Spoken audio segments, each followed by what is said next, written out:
Alright, welcome everyone to another Genshin Impact stream. Natlan is here. Version 5.0 is here.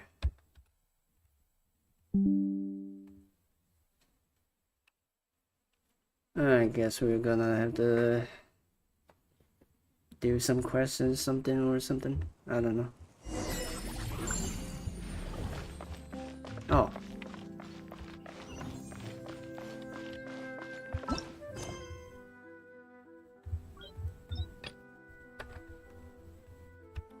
Oh, new relay is over there. Okay. What to do first?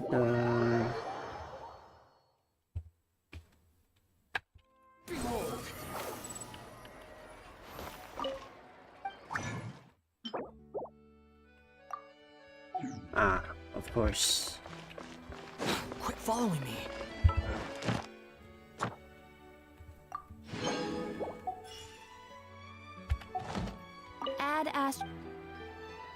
Thank you for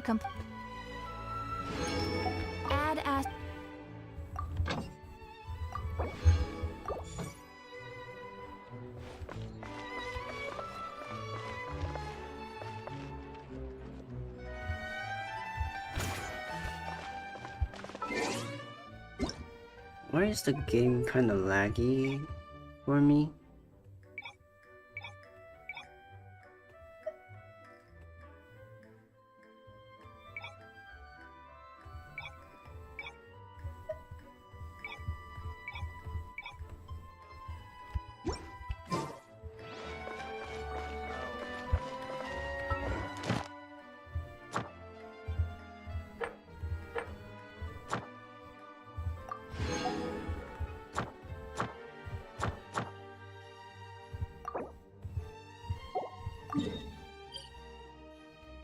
I haven't done that.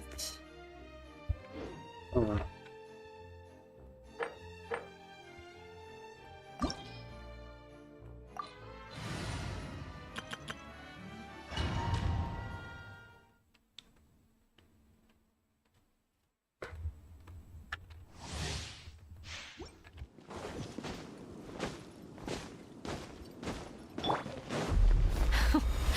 Afraid?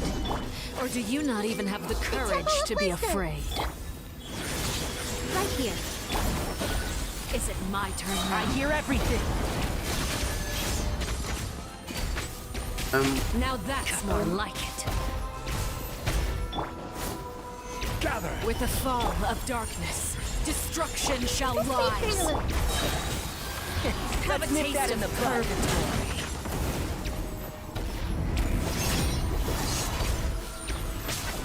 Is it my turn now? Spare your energy. Running is of Solidify. little use. Right now. I see everything. One with the force. With these rising flames. Not bad. You've proven to be a worthy opponent after all.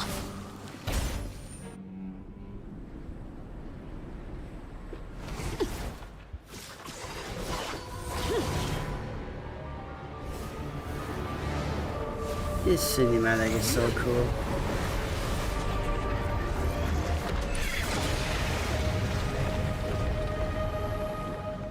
I really like it.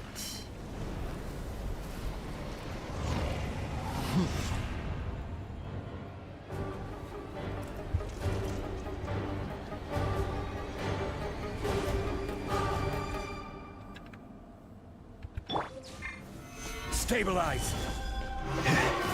Kindness has been Right sealed here. away. Right now. My Emerge. blade is all that remains. Make yourselves at home. And shroud. I hear everything. Flowers. Whoa, that was the first time. Gather. Right now. Right here. Emerge. Hey, One with I've the never force. seen her do that at the start before. That freaking laser just one-shot me. Solidify. right here. Emerge. Right now. Grow. And shroud. Suntown is only the beginning.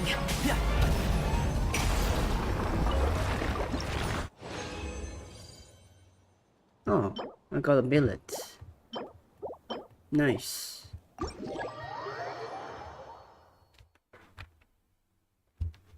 Billets are good.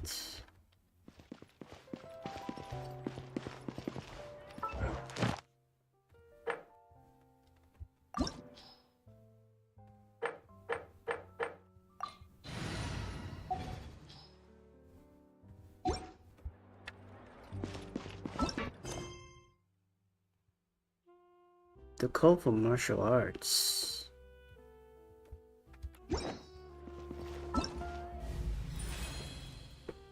Wait, what? A quest to kindle ancient flames.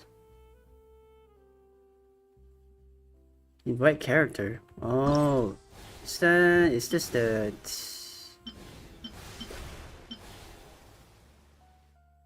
cons 4, cons 2, cons 2, no cons, cons 2, cons 1.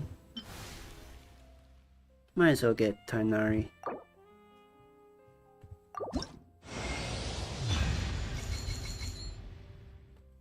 Let's go. What's this? Traces of artistry. Wow! I can join the team? Bedtime story. Character can be invited while progressing through Flowers, Sunscorch, Sojourn. After completing the Archon quest, a new star approaches. You may use the quick start function.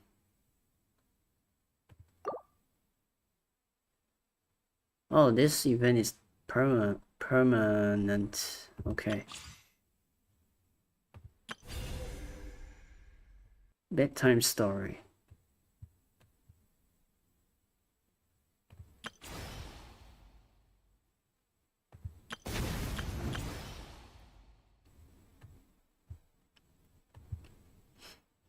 Bonus rewards for completing within the time limits. 19 days. After unlocking Natlan tribe reputation. Oh, okay.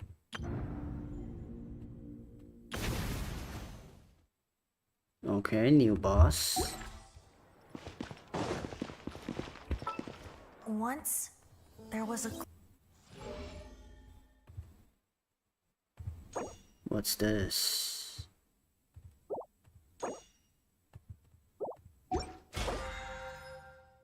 Huh?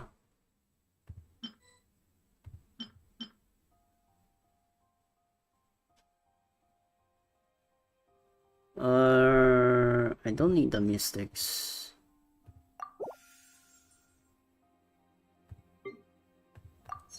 Interesting. It changed quite a bit.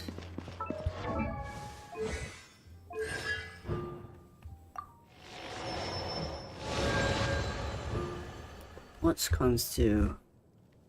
Gains 20% dendro damage. Okay.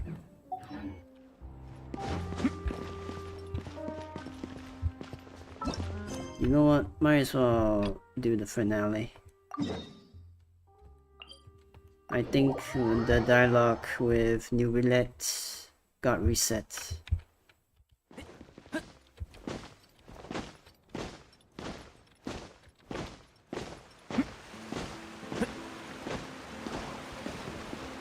Keep up. What's this? Artifact, definition, and extraction.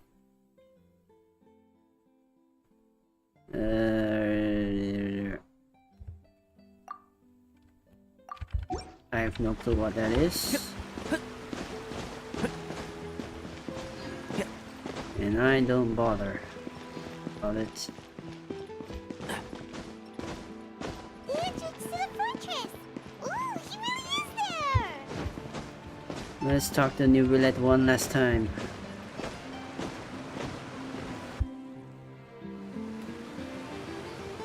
Last time we got interrupted by server maintenance.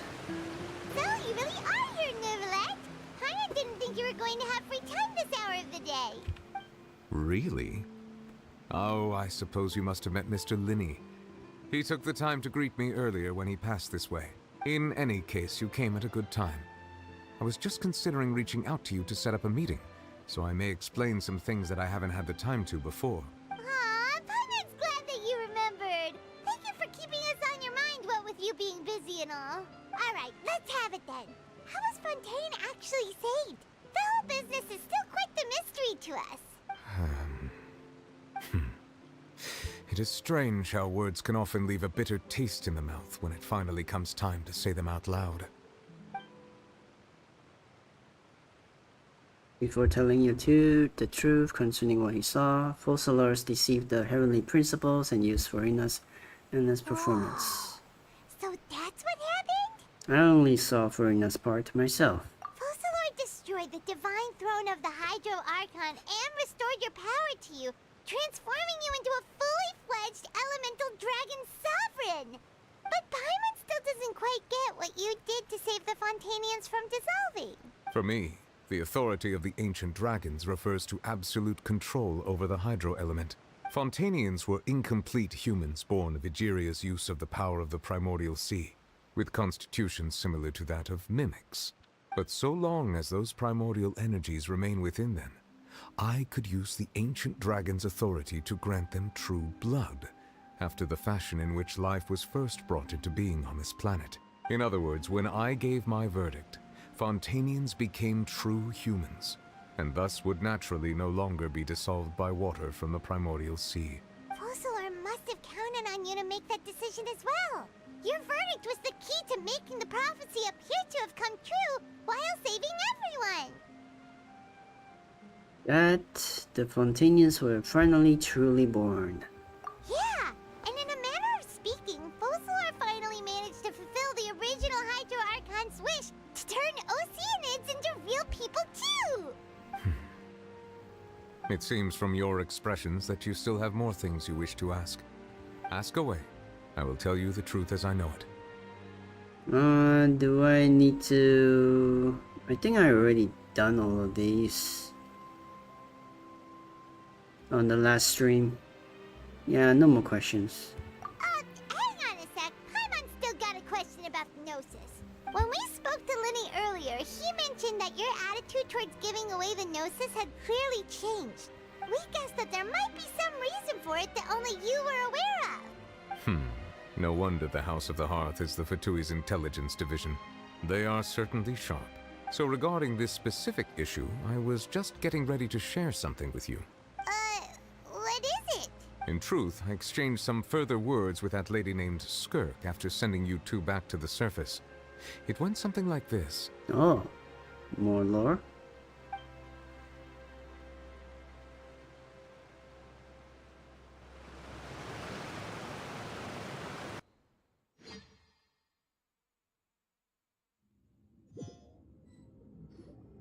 Well, we're going to head topside to see what's going on. You hurry over soon as well, all right, Nervalet?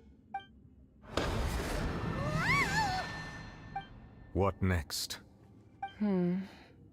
The all-devouring narwhal isn't here, so I'm no longer getting any interference. I can finally catch the scent of your power, what it's made of. It is the authority of the planet's primordial dragons, but with something very similar to a god's curse mixed in. It's quite a novel blend. I'm sure I've encountered something like this before. What was it again? I do not know what you speak of. Ah, of course. How could I forget? You should have the remains of the third descender on your person, yes? Remains? I've never heard of any such thing. Oh. The third descender. Huh. According to your parlance, I believe it may be called a gnosis. Well, that much is true. After Fossilor's divinity faded, she handed her gnosis to me. But I fear I have never heard of it described in the manner that you just did. I've been training with my master, the Fowl, ever since I was young, and I have never returned to the surface since. So most of the information I possess, I got from him. It is only natural for those who are greater than humanity to possess a different sort of common sense. which is why there are so many problems in our attempts to communicate with humans.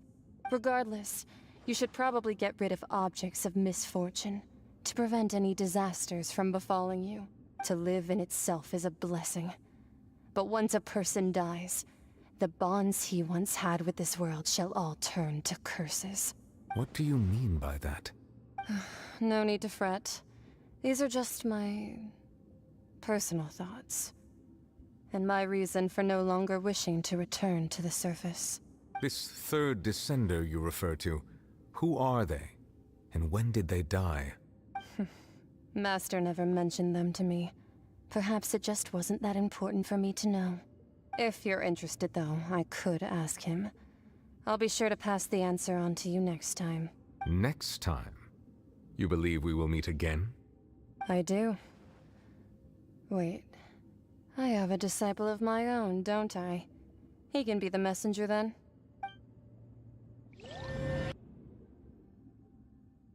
Oh. Ho ho ho. That's what she told me. Whether it would prove useful or not, I wanted to pass that information on to you. So basically the noses are basically the corpse of the third descender, or maybe the power. The remains of the third descender?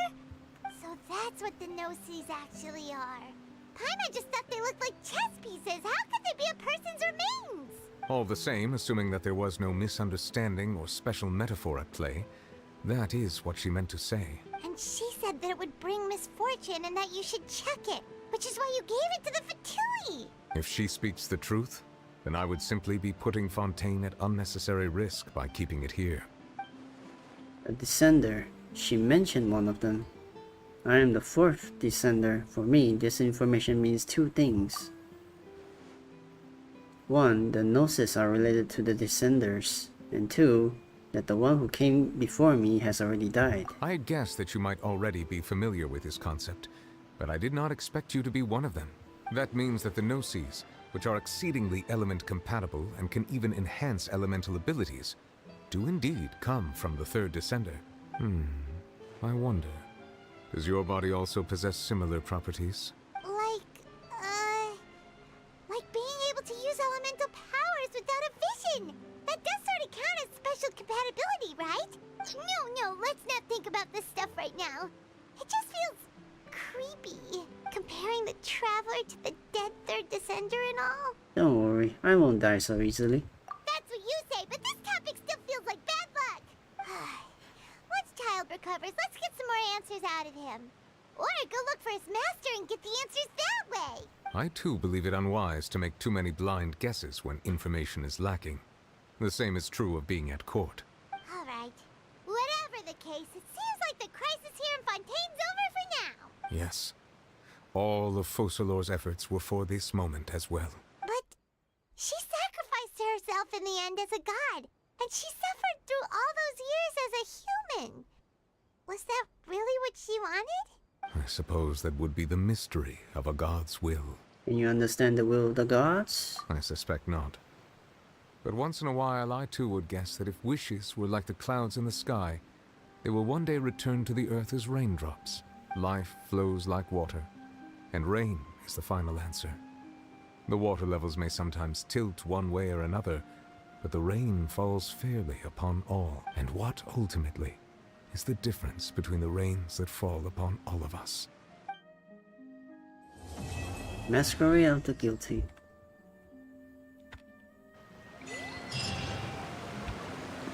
Well,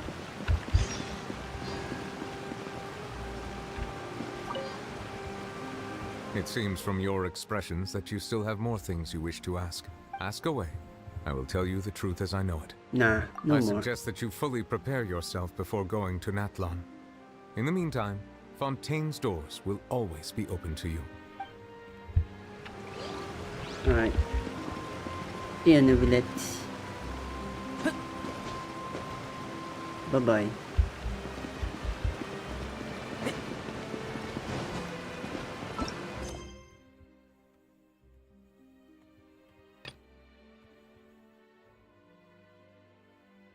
Children of Echoes.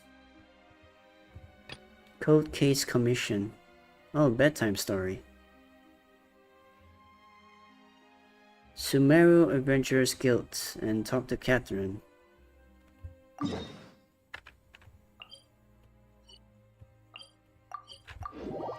I'm guessing this is the Archon quest to finally unlock the Natlan ones. I didn't really do this one though. Perfect. It's you two.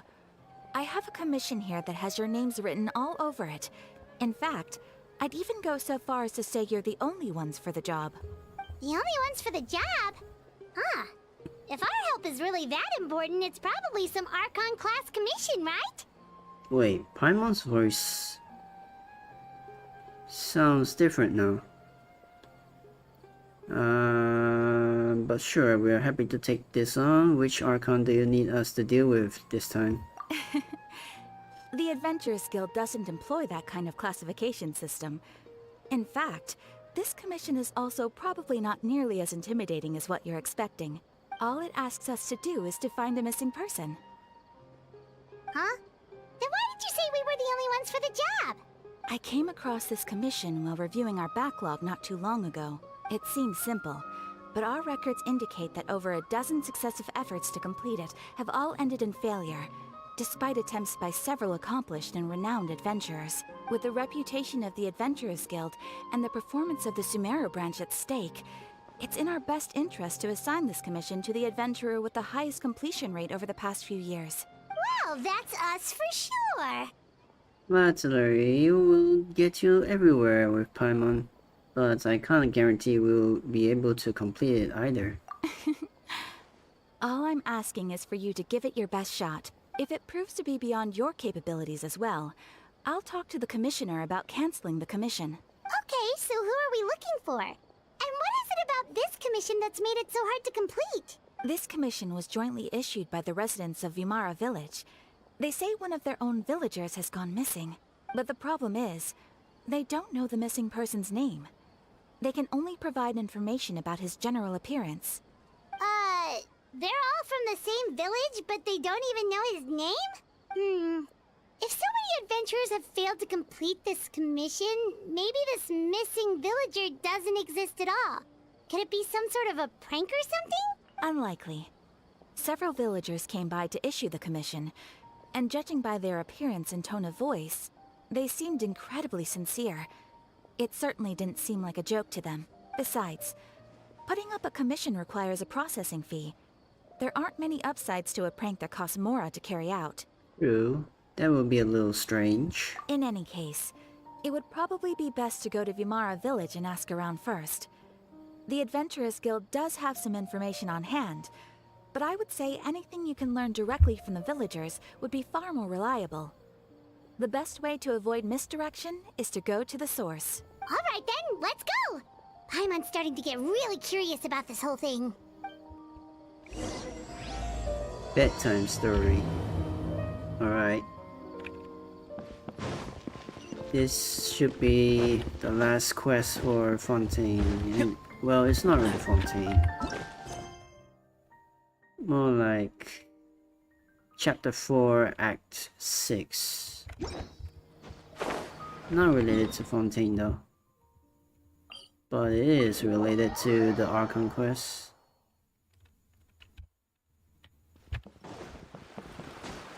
We made it to Vimara village!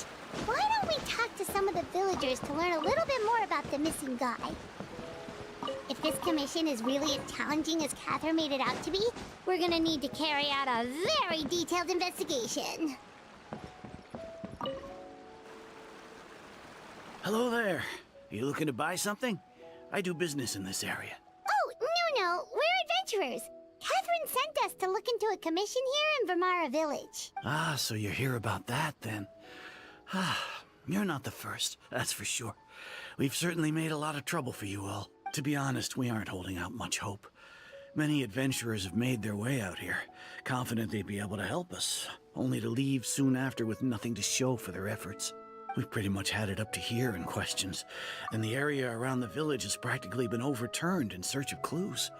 but no one has been able to make any headway. So, this person we're looking for, what's his name? Where did he live? Does he have any relatives? I don't know. I really have no clue. I couldn't tell you. Okay, guess you are really sick of answering questions. I'm sorry, I didn't mean to sound short with you. I was actually just giving you my answer to your questions. So those 3 questions are a no-go then. Is there anything else you can tell us? I know it may seem like we don't have anything to offer by way of information, but I promise you, we all have a very strong impression of him. When you live in the same village as someone, you develop a lot of memories together, you know? We just don't know the specifics. Maybe we did at one point, but that information is long gone by now. At least that's what everyone in the village seems to think. We've all exchanged what we know, and that was the only logical conclusion. Alright, specifics aside then, what kind of person was he? Young guy, in his early 20s probably. Incredibly kind sort of person, always willing to lend a helping hand. I'd chat with him when I didn't have any customers. I even saw him stick out his neck for others on more than one occasion. Very interesting guy, that one. Now that you've started talking about him, you don't seem nearly as down in the dumps as you did before. Seems like he left a pretty good impression on you. But of course, everyone in the village is pretty fond of him. We wouldn't have issued that commission otherwise. There aren't many young people like him nowadays. So genuine and pure. To think that he just up and disappeared one day. I just hope nothing bad happened. Could he have just moved away without telling anyone? No, he's not the type to leave without saying goodbye. And anyway, moving away without being seen by a single person in the village, there's no way he would have been able to manage that. Huh. Alright, thanks for the information. We're gonna go ask around some more.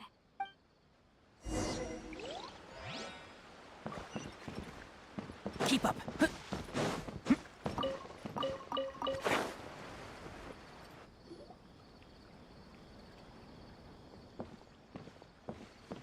It's that guests I hear. Hi, Grandpa Amadea. We're here to help you look for the guy that's gone missing. Ah, so that's what brings you to these parts. Coming all this way for our sake. That's so very kind of you. With your help, I trust that young man's case is in good hands. Could you tell us a bit about him? Of course. I'm happy to help any way I can. With my failing eyesight, I'm afraid I can't offer much about his appearance. But I do remember hearing the sound of his voice. Not recently, of course. That loss has left me feeling quite empty. I don't think his parents are still living in the village. But somehow he never seemed lonely. In fact, he was usually the one offering companionship to others. He would often take time to visit the elderly, or play with the orphans in the village. And whenever someone had something on their mind, he was there to listen with open ears. He always knew just what to say. As the village chief, I owe him many thanks. Helping villagers navigate difficult moments in their lives should have been one of my responsibilities. But he was often the one rising to the occasion. Wow.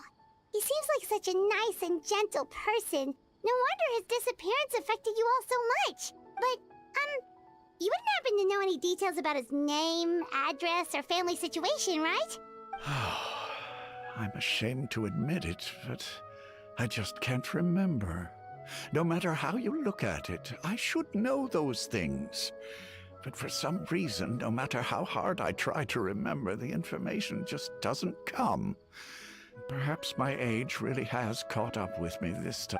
It's okay. There's no need to force yourself to try and remember. We'll figure something out. I'm guessing they were made to forget. Well, Traveler, what do you think? Amnesia. There's probably more to this case than meets the eye. A lot of things are not adding up. I don't think so too. Like, the name thing. It's so weird that no one remembers his name. And nobody has been able to tell us anything about his family or where he lived. It's like this guy's been erased from reality or something. I would say it's more like he's someone who only exists in people's memories. Wait, So you're saying it's not that he's been erased, necessarily, but more like he never existed to begin with? Okay, Paimon's gonna need some time to process that one. Someone who only exists in people's memories? Like a dream. Could it be that, like what happened with Greater Lord Rukkhadevata?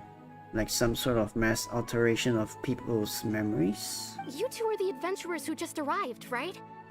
You're here for the Vamara Village Commission? Yep, sure are. We were just looking into the case. I'm so glad to hear that. Thank goodness you haven't given up. I've been so worried the Adventurers Guild might cancel our commission. My name is Atosa, by the way. I grew up here in Vamara Village. Anyway, I just wanted to say, please keep searching for a missing villager. I'm begging you. You have to find him. I'm sure we'll track him down. Yeah, no need to worry. We'll give it our best shot. So, were you close to the missing villager? Are there any leads you can give us? I'm not sure this counts as a lead, but follow me. There's a place I'd like to show you.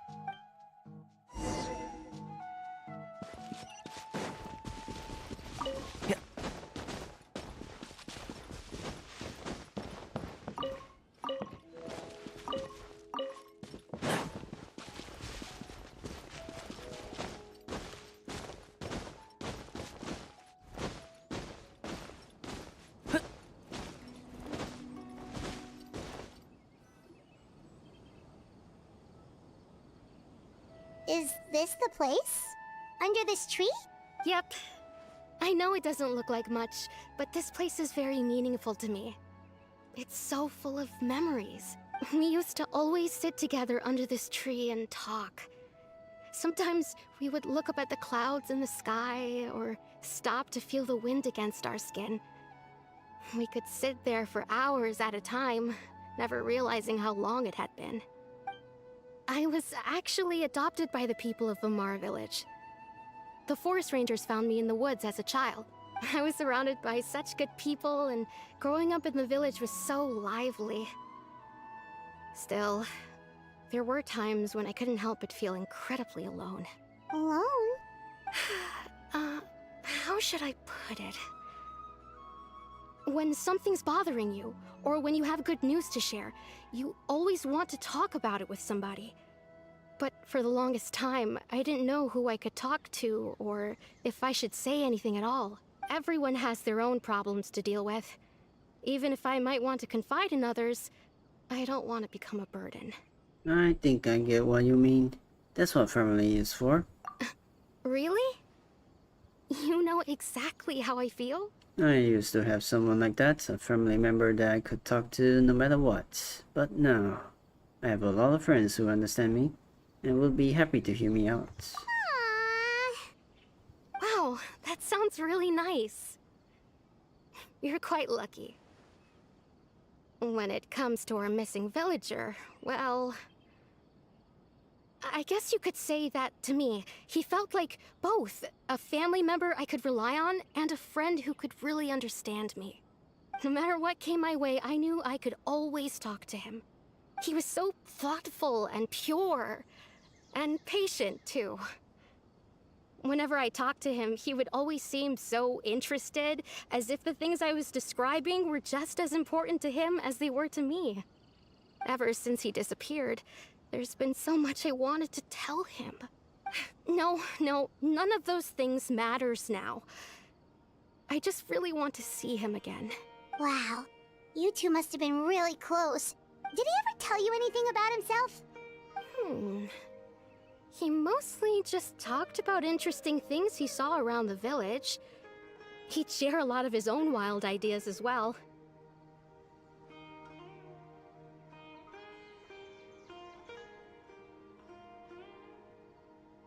Oh, right! I did ask him about his parents once.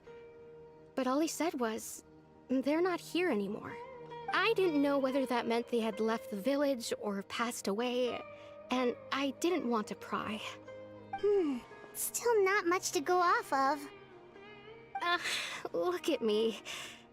Talking your ear off and still nothing to show for it. I'm sorry I wasn't more help.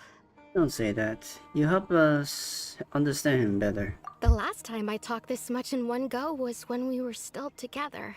Huh, come to think of it, every time we talked, it always seemed to be around dusk. Just like right now. Time always passed by really slowly. Even when it felt like we'd been talking for hours, the sun would still be at the same position in the sky. Well, time always seems to pass slower when you're relaxed, right? What's wrong, Traveler? It was always the same time of day, and time never seemed to pass. Based on what we learned, this is definitely not a regular missing persons case.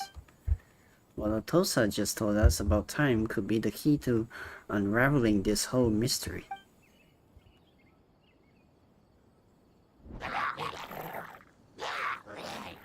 Hey, look at those hilly churls over there.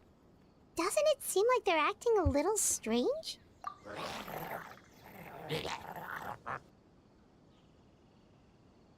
The Abyss Order. Could they be the ones behind all of this?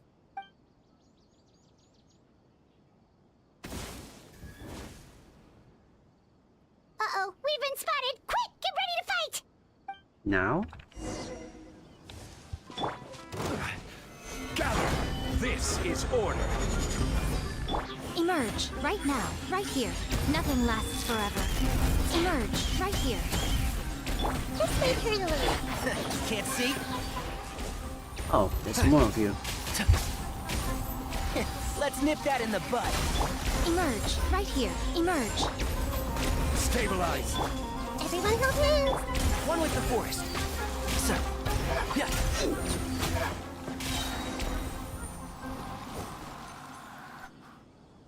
Thank you so much. I wasn't expecting monsters to show up. If you hadn't been here, I'm not sure what I would have done. It was no trouble. The question we should be asking now is, what is the Abyss Order doing around here? Now that I think about it, the hilly trolls around Vimara village have been a lot more active lately. They seem agitated and would often attack anything in sight. Chief Amadea doesn't allow the children to play in the area around the village anymore. Maybe the Abyss Order really is involved. Well, we should head back and check out the situation in Vimara village just in case. If the Abyss Order is plotting something that could spell trouble for the villagers.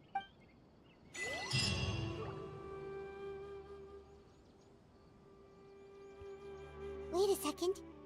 The person... It's Dainslev! Oh, he's here. Ah, it's you two. It's been a year. Oh, a friend of yours? Well, I'll leave you all to it then. I should head back to the village and check up on Chief Amadea and the others anyway. See you later. Yep, see you later, Atosa!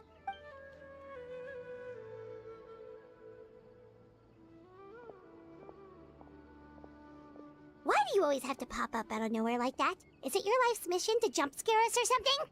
It's hardly personal, or intentional for that matter. As long as you and I are both in pursuit of the Abyss Order, we're bound to cross paths. Ah, so you're here to investigate the Abyss Order then. That would explain the monsters you were fighting just now. Naturally. Hold on. Are you not here for the same purpose? We are also on their tail, but I'll admit, we ran into them on accident. No matter. It may have taken you a while to catch on, but I'm sure you've also realized by now that there's something strange about this place. The Abyss Order is most certainly planning something in this area. Or worse, their plan could already be in motion. So you think the Abyss Order is behind the hilly trail activity in the area?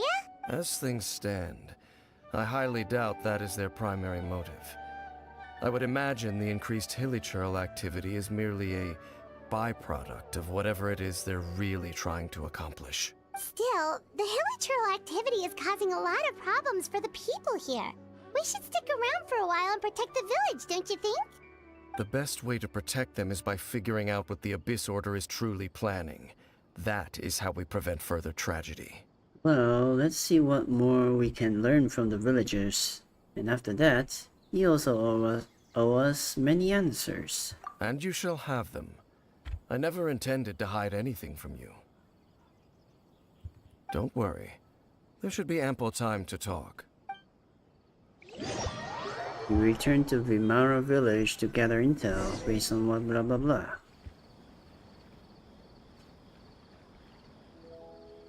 Ah.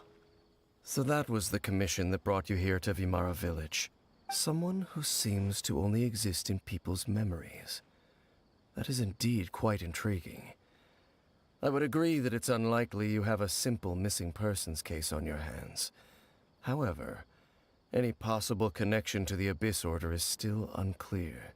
It appears all we have by way of clues is increased hilichurl activity, and that is certainly not much to go off of.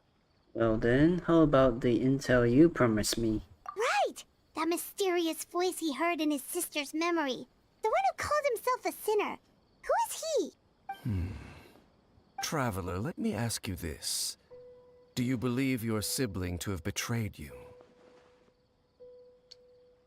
I want to have faith in her, but since she joined the Abyss Order, in a matter of speaking, yeah. I sense hesitation in your words. After all, you still haven't figured out the whole truth of what happened. There's still hope for the two of you to reconcile. Irreparable damage has not yet been done.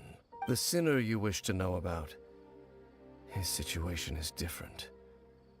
He and his fellow sinners have long betrayed me, and long betrayed their nation. Fellow sinners? So he's not alone then.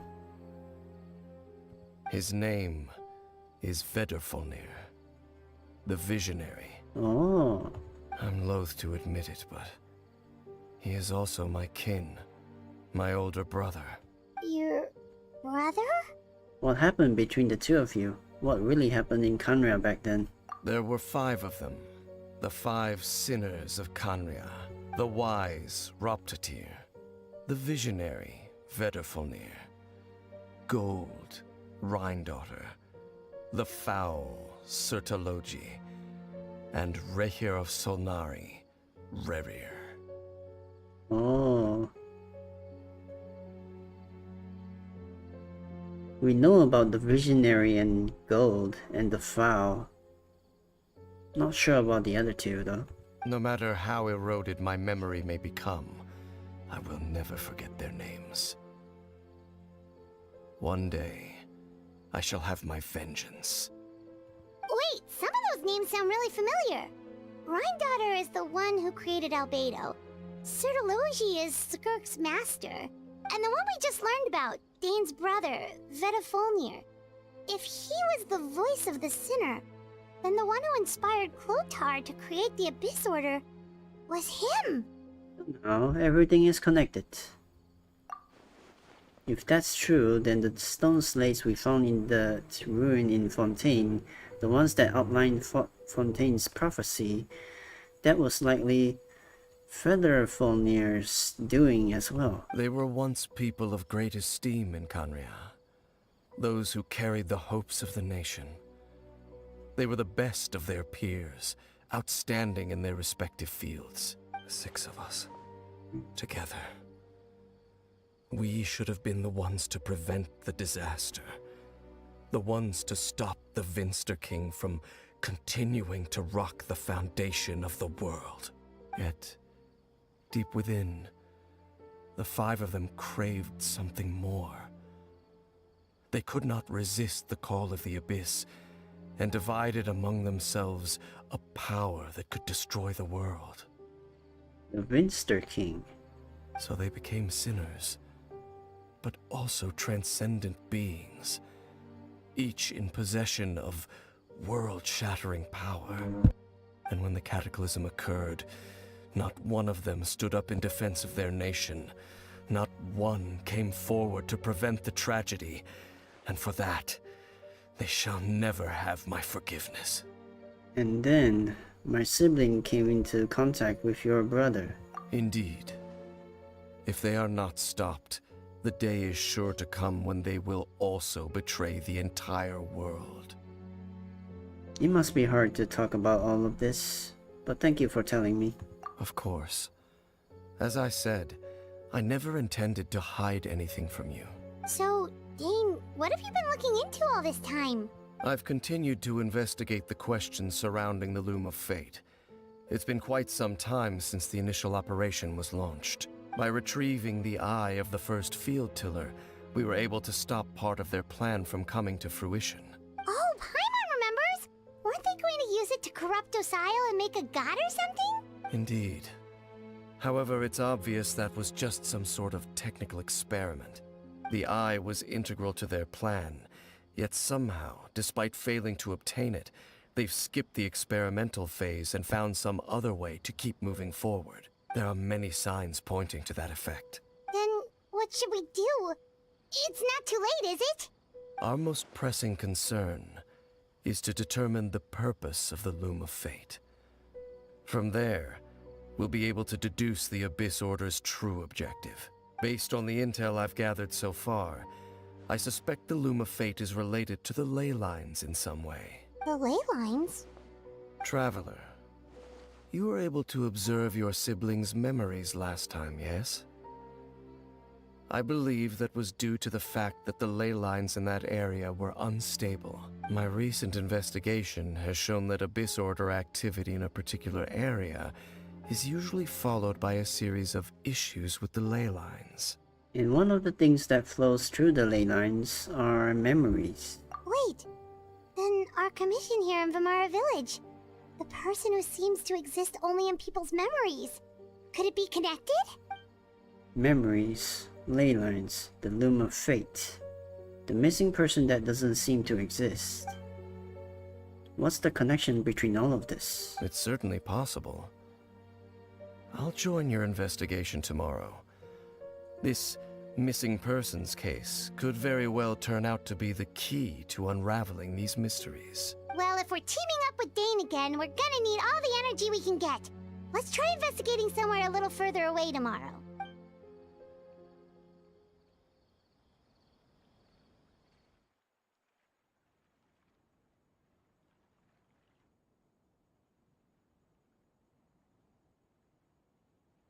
And it's sunrise. Oh, so tired. Paimon used way too much brain juice yesterday. It's all Dane's fault saying all that complicated stuff. Well, I didn't sleep well either. My head's a mess. Well, let's go find Dane. We've got a lot to do today. This is such a great place for a vacation. Let me just take a few more days off. Wait, who is this?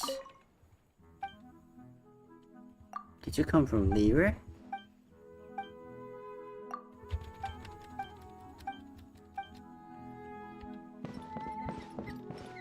Huh?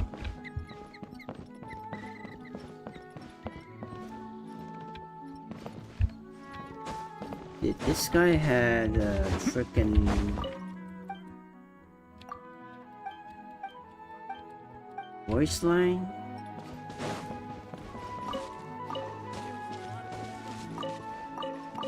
Keep up.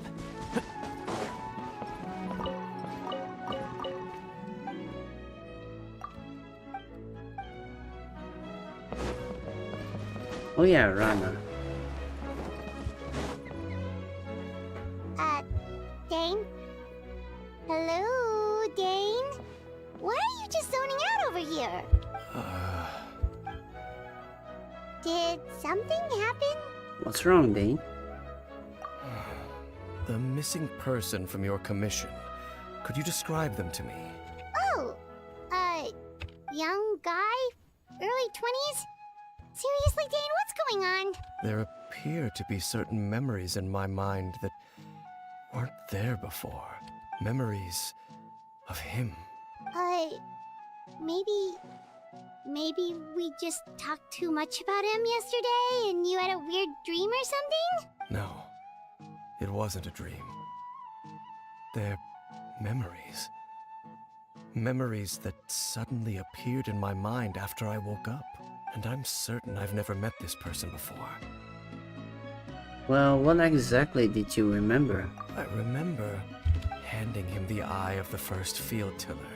Oh. What? Okay, so this missing person definitely has something to do with the Abyss Order then. Indeed. And it appears he possesses the ability to implant memories into the minds of others. How is that even possible? Wait then. All the memories the villagers have of him, could they be fake too? Maybe they never knew him at all. But why would he do something like that? Whatever the Abyss Order is planning, an important truth has been revealed to us this morning. What sort of truth? That their goal is still to obtain the eye of the first field tiller. They haven't stopped searching for it. I am the only person who knows its location. Perhaps implanting that particular memory was an attempt to interfere with my mind in some way. So is the eye still safe? What if that memory is real? Your concerns are not entirely unfounded. I don't believe the Abyss Order is capable of altering reality like that just yet. However, considering their single-minded pursuit of the eye, I would say an equal level of caution is in order on our part. Come with me. We must check whether the eye is still in our possession. Oh, so you're going to take us to where you hid it? But what if someone follows us? If we go straight there and someone is on our tail, aren't we just exposing the eye's location? Maybe that's the reason the Abyss Order implanted that memory in the first place. To force Dane to confirm the eye's location. Given what I know of him though, I'm sure Dane has already thought of that possibility. It seems like he might already have a plan. Lead the way, Dane. Of course.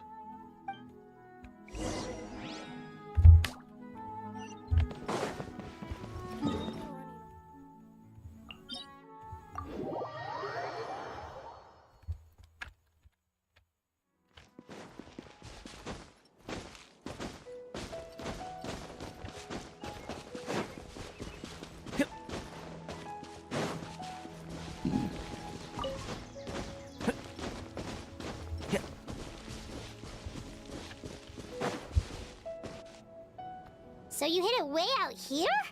Not an easy place to discover, that's for sure. Well, let's go check to see if it's safe. Traveler, wait. Hmm?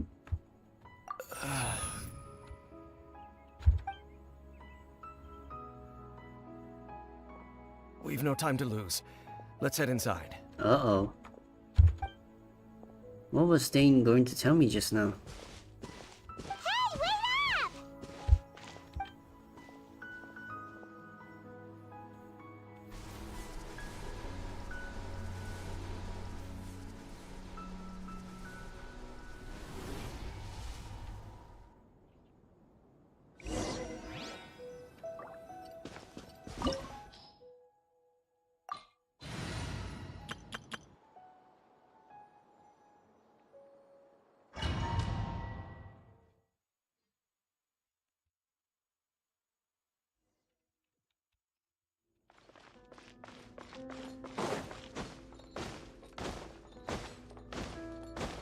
up! Wait, isn't this place... Swollen Fury!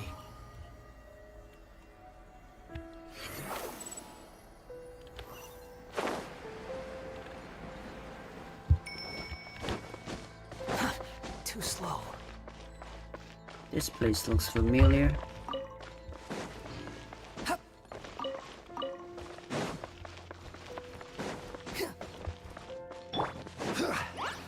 Gather! Where evil lurks, shoot on sight! Into the shadows.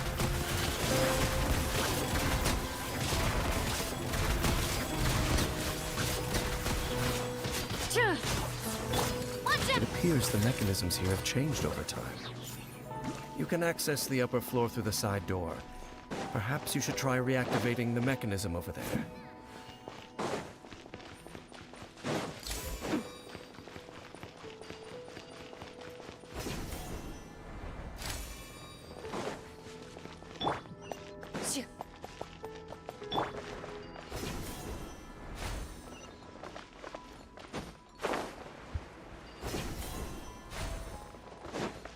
There's chest.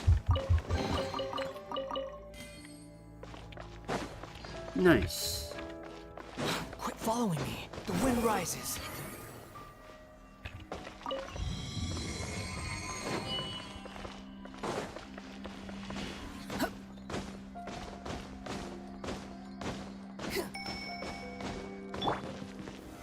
Solidify!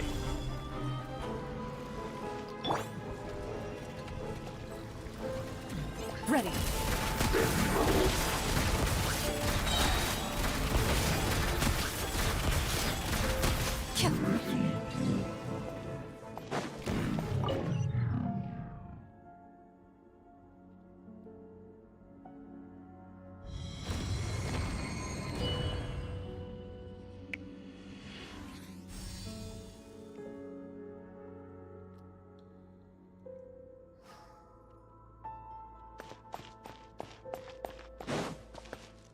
Okay, I don't get it.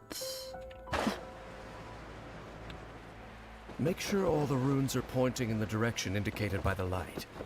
That should unlock the mechanism.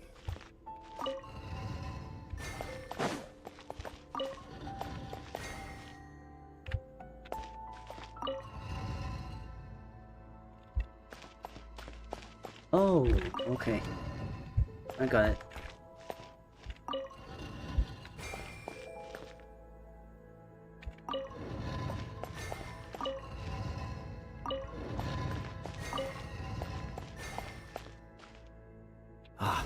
The door's open. Let's go. Our destination is just up ahead. Alright, Dane, why did you put the frickin' eye in this place?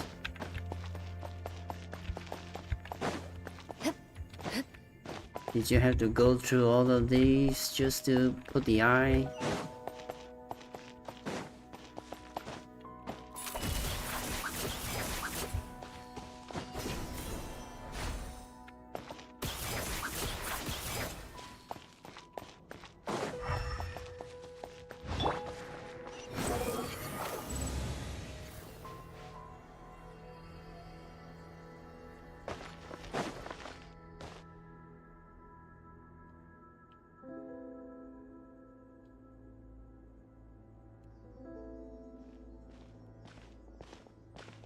Looks like we can't go any further. Be on your guard. I sense the presence of the Abyss. And how did they get in here? It's the Abyss Order! They're here! Stabilize!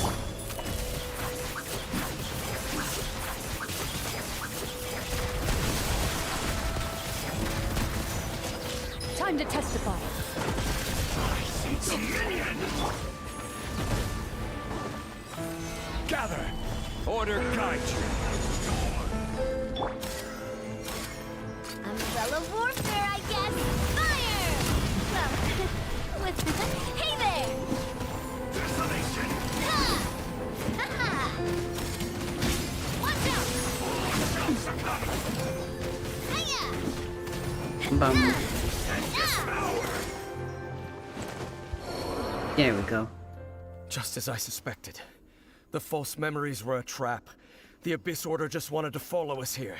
Now that they're in the vicinity, we should have a chance to see... Dane?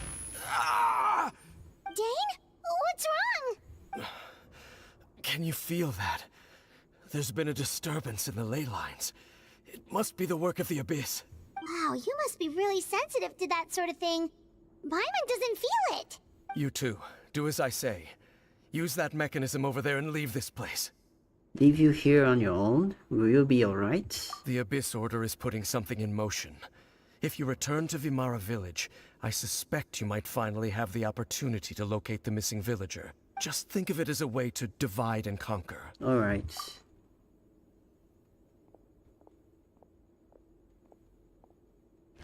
Stay safe, Dane. Dane does have a point, but something still feels off. What am I missing?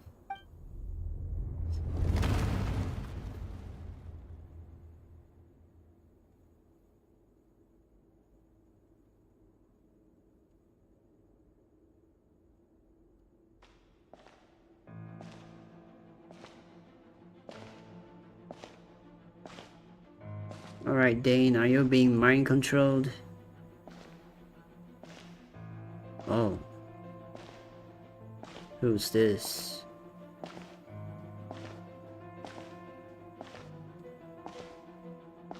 Is it Caliber? Calibert?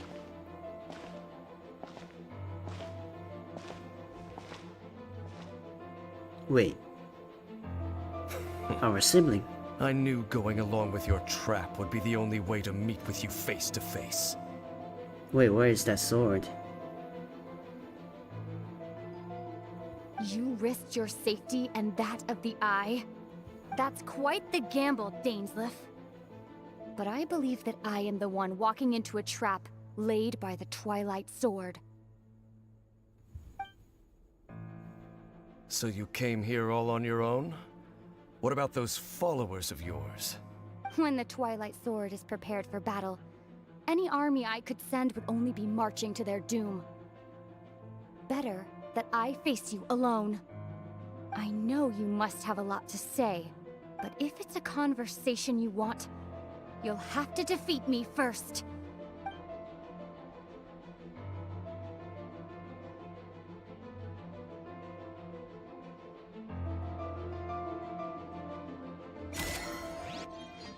Oh shit.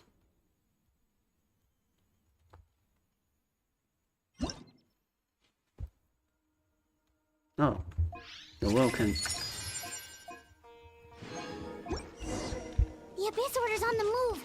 The ley lines are all out of whack. We better hurry back to Vimara Village and see what's going on. Hey, look at those hilly trails over there.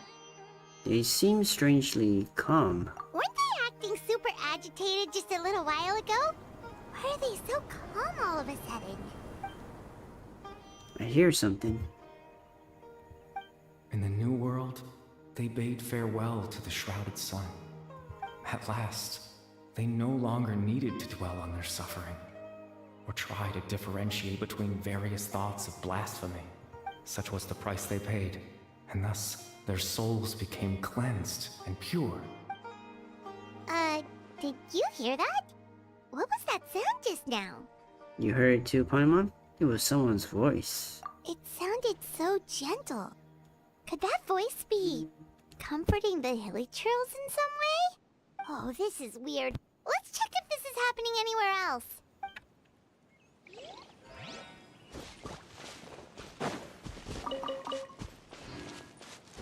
Oh, I need to go there. Looks like the same thing is happening over here too. The hilly trails are calm.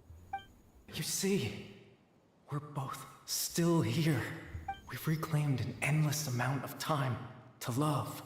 Release your tears. You no longer need to hold back your sorrow. It's that voice again.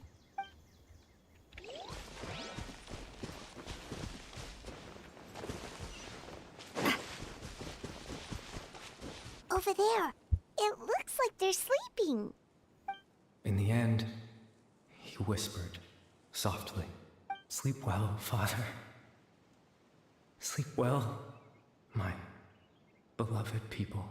When you awake, that which differentiates us shall be no more."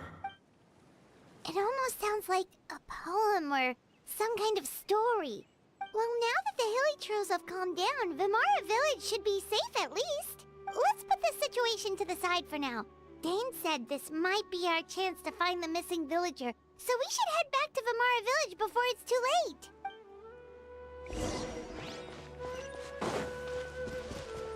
Okay. Behold! I'm guessing this person is Caliber from the previous quest last year. Probably. Just a Grandma guess. Medea, is everyone alright? The Abyss Order seems to be up to something nearby. The Abyss Order? This is the first I'm hearing of it. Thank you for your concern. But as far as I'm aware, it's been business as usual here in the village. Well, that's good to hear. Oh, also, you didn't happen to come across any clues about the missing villager while we were gone, did you? Hmm? Someone's gone missing, you say? Who would that be? Oh, they do not remember now. Huh? Things just got even more complicated. You know, the young guy from Vamara Village. The one you've been looking for all this time. You posted a commission with the Sumeru Adventurers Guild. That's kind of the whole reason we're here, actually. Your missing persons commission. Ah, I do apologize, you two. I hope I'm not worrying you too much. I'm sure it's just my age making me forgetful again. At least right now, I can't seem to recall whatever it is you're referring to. Perhaps you should try asking someone else. But how is that? All right. Thanks for your help, Grandpa Amadia.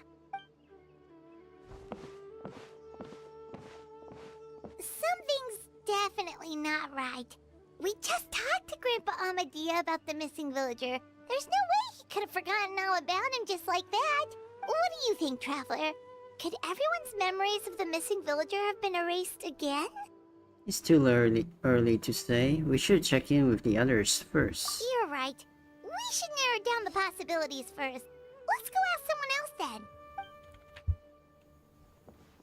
And then you say they don't remember it either.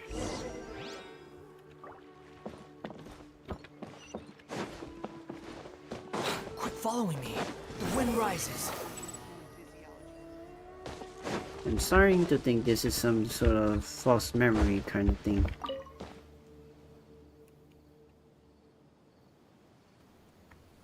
Someone's gone missing? Who? Just as expected. That guy you said a bunch of nice things about earlier? The one you always used to chat with.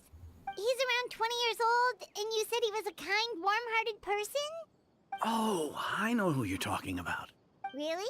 You remember? There aren't many young people who've earned that kind of praise from me.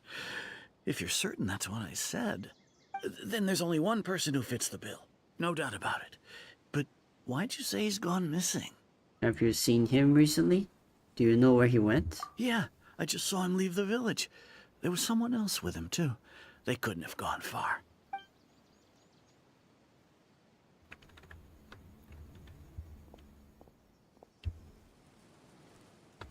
Strange. Bayram seems to remember him. And apparently he just saw him?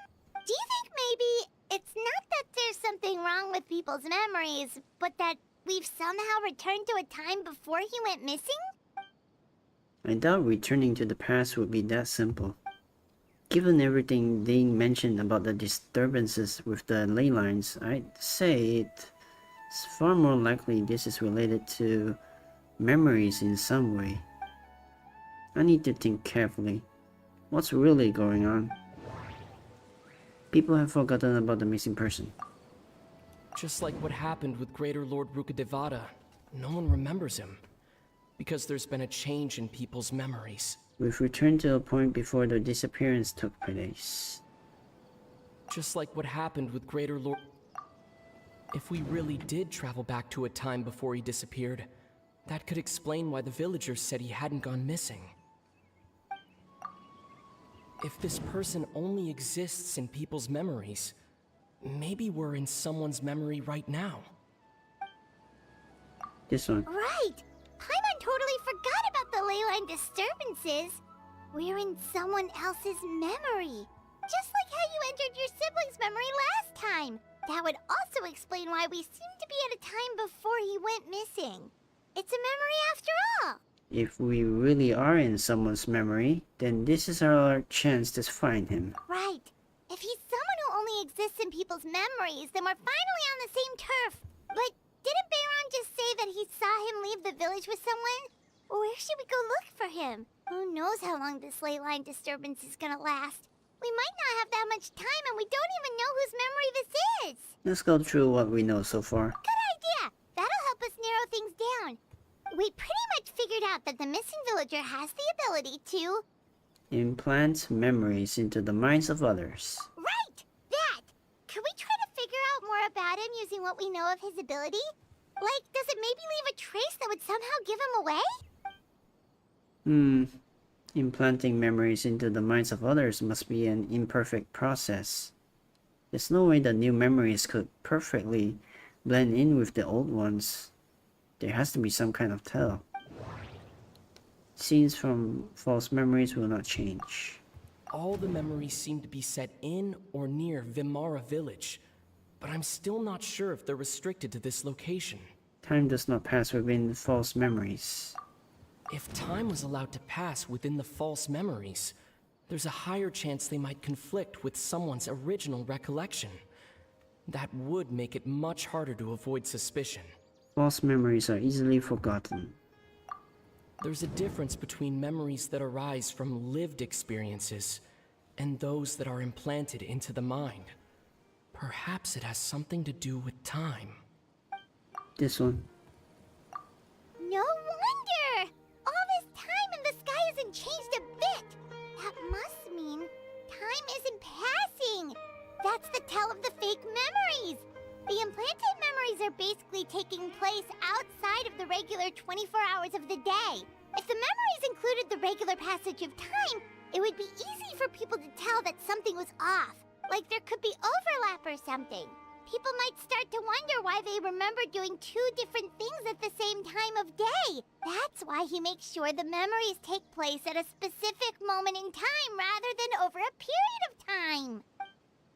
We consider this in conjunction with what we already know, then the question of whose memory this is seems to have an obvious answer.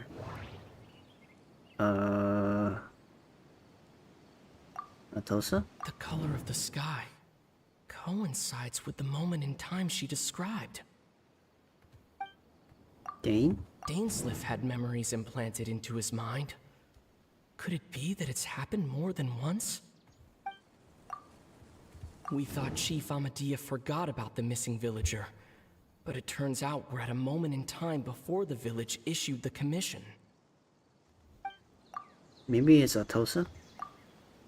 Oh, right! That's exactly what Atosa described! Oh, come to think of it, every time we talked, it always seemed to be around dusk, just like right now. Time always passed by really slowly. Even when it felt like we'd been talking for hours, the sun would still be at the same position in the sky. Yep, that has to be it! This is definitely Atosa's memory. To the tree. Yeah, that's where they'll be.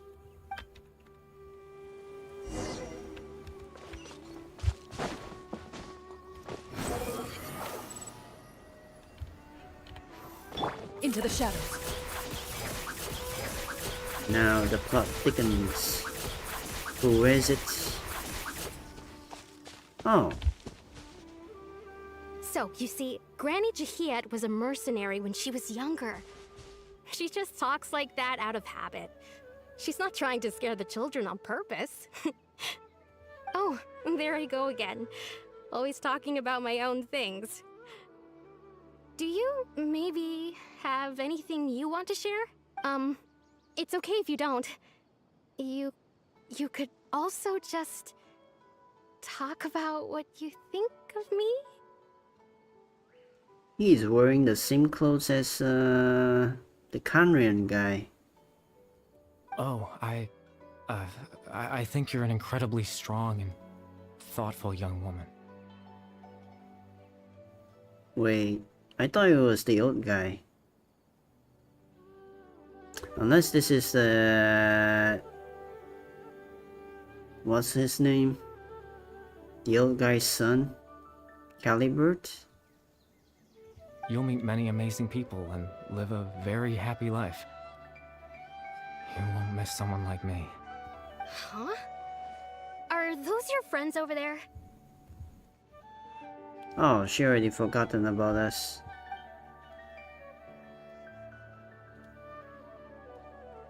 We finally found him, but why does he look kind of familiar? Oh, right! This version of Atosa hasn't met us yet! Friends? I guess you could say that. It must have taken them a lot of effort to find me. So, I should see what they need. I'm sorry, Atosa.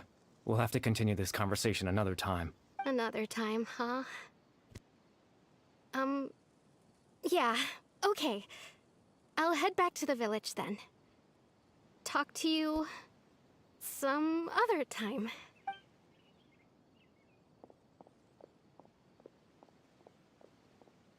He's got the star eyes. Star pupils. It's nice to see you, Traveler. I believe this is the first time we've met. You are...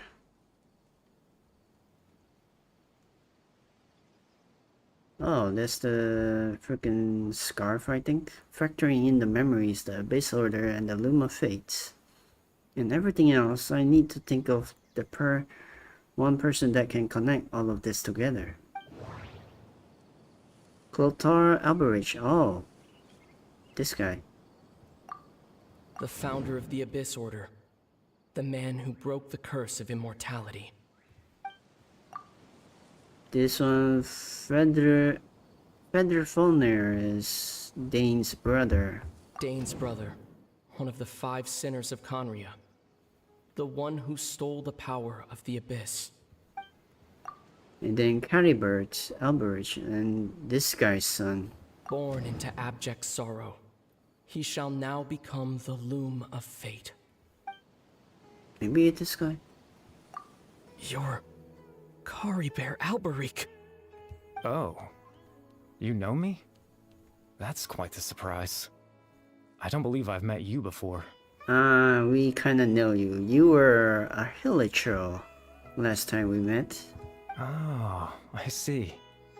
It was the memory, wasn't it? Your sibling's memory. You saw... the me from back then. This is Atosa's memory.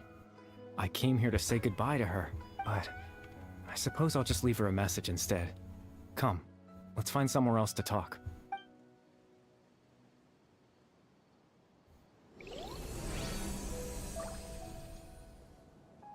All these words, and I have no idea what they mean.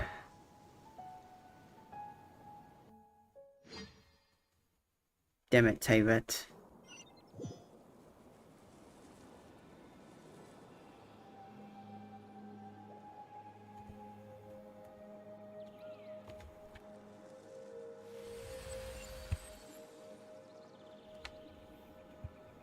Oh, this is a pretty place.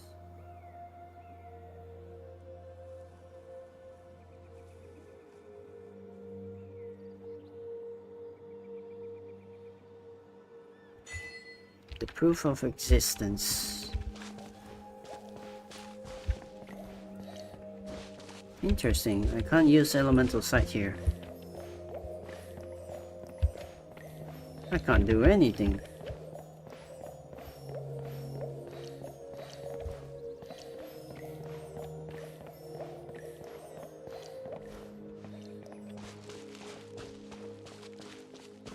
What's that tree over there?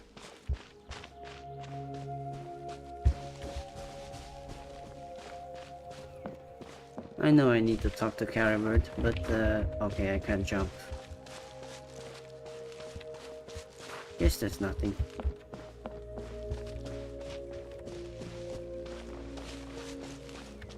Alright, Calibert, what lore do you have for me?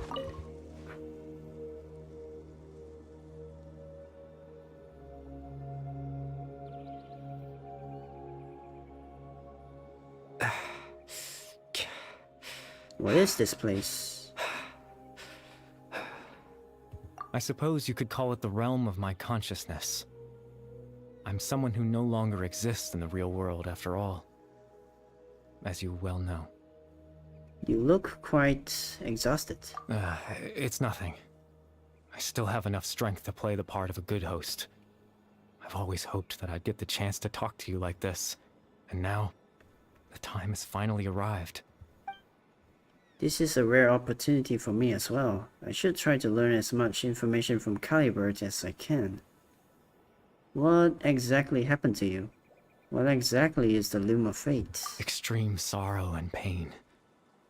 Hope and regret coursing through your veins. and a degree of abyssal power that defies comprehension.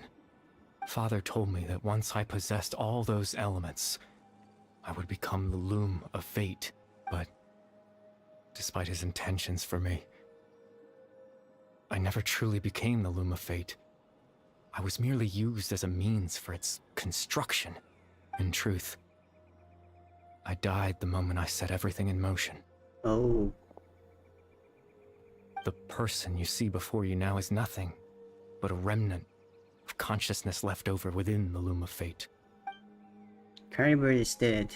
That's why he no longer exists outside of people's memories. As for your question, the loom of fate is a device capable of weaving ley lines. Weaving ley lines? What does that mean? In its primitive form, it can only be used to create and implant memories. But as more of it is completed, its power becomes stronger and stronger, until finally, it has the power to weave real ley lines of its own. Once fully completed, the moment it gains the power to weave ley lines, it loses the lower level ability to influence memories. But it also becomes a tool that can change the entire world. So that was the source of your ability to implant memories? Yes.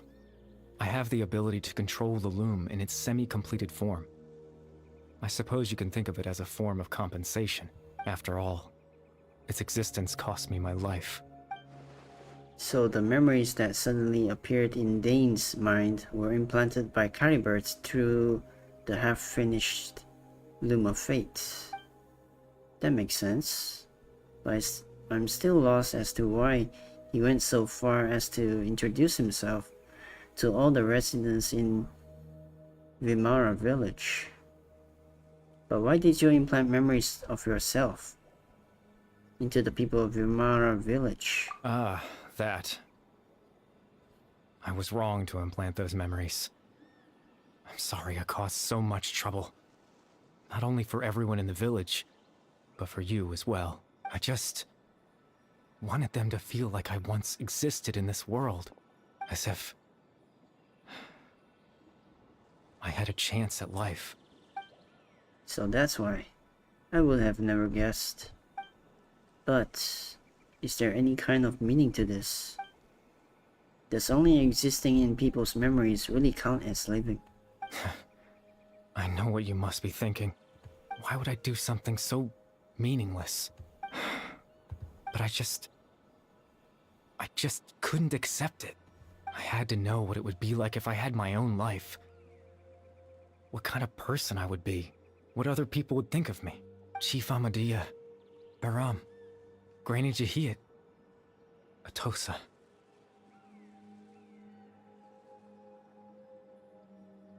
Aww, that's pretty cute. What would it be like if I could live alongside them? No cataclysm, no curse. Just a quiet life in a peaceful village. I was curious, so I selfishly tried to have my own life. Even if that meant piecing together the version of myself that could have been. One memory at a time. I know it sounds stupid. After all, my life ended a long time ago. Any chance at living was stripped away from me when I was 8 years old. My consciousness left to mature in an illusory world of nothingness. Even the form you see before you was nothing but an invention based on my father's appearance. An imagined version of what I would look like if I had the chance to grow up. Ah, so you were a Hilichurl. And you didn't turn into a human, basically. Okay. In the end, this all stems from the tragedy that occurred in Kanria back then. Everyone is looking for you. I know. But there's nothing I can do to make them find me. If I could exist in the real world, I would return without a second thought and surprise them with the suddenness of it all. But, well, that's not possible for me.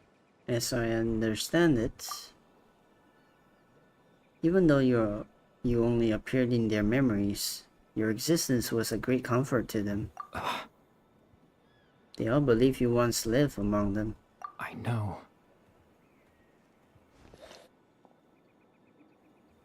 Well, now that I've found you, let's continue this conversation some other time. They might still need my help. Captain Dainsleif. Twilight Sword, you mean? No need to meet up with him. Things should already be settled on his end. Settled? Exactly. As someone who could only exist in people's memories, the fact that I'm able to talk to you in my consciousness like this can only mean one thing. The Loom of Fate has already been completed. Nani? Masaka. The Loom of Fate is already complete. That means the eye of the first field tiller must have fallen into the hands of the Abyss. Could something have happened to Dane? No need to worry about Captain Dainsleif. He's absolutely fine. The only reason he lost the eye was because I happened to guess exactly what he was planning. Captain Dainsleif has had the eye inside his body this whole time, hasn't he? His plan was to lure the Abyss Order to a false location, capitalizing on their pursuit of the eye in order to have the chance to confront the princess. He would then hand the eye to you and tell you to take it away from that location. That way, Captain Dainsleif could accomplish his own goal and ensure the safety of the eye all at once. A very thorough plan. But Dane never handed me the eye.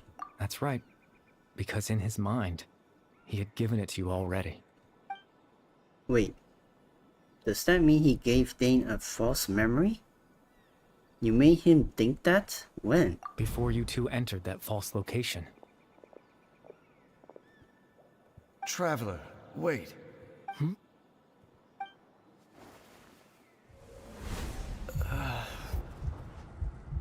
Oh, you sneaky. We've no time to lose. Let's head inside. You sneaky. So when Dane froze up back then, it was because of a false memory was being implanted in his mind. No wonder. That was when I implanted the memory of him handing you the eye. Given the tense situation at that time, Captain Dainsleif failed to notice anything out of the ordinary, and took that memory to be real. I'm sorry, Traveler, but I needed the Loom of Fate to be completed. And to do that, we had to retrieve the eye. So Dane had the eye this whole time, until the Abyss Order took it away. I'm not sure there's anything we could have done.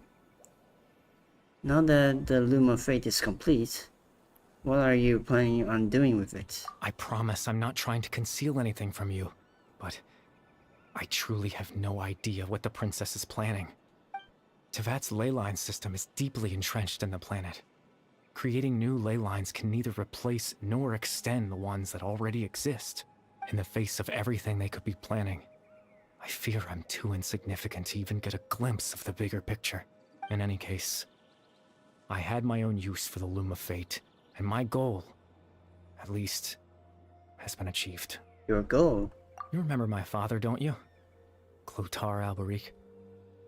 I believe you saw him in your sibling's memory, after he used the power of the Abyss to restore consciousness to my hilichurl form. I suffered from an indescribable level of mental anguish. To comfort me, my father told me a story, that this was a fairy tale world where I had to take on the form of a little monster. That story managed to dispel my fears, even if just for a moment. My goal was simple: to use the Loom of Fate in its near-completed form, when its ability to create memories was at its strongest, to implant a specific memory into the minds of the hilichurls. Oh. In that memory, I would tell them a story, just like my father did for me. It was a story of fairy tales and love. But more than anything, it was the story of us.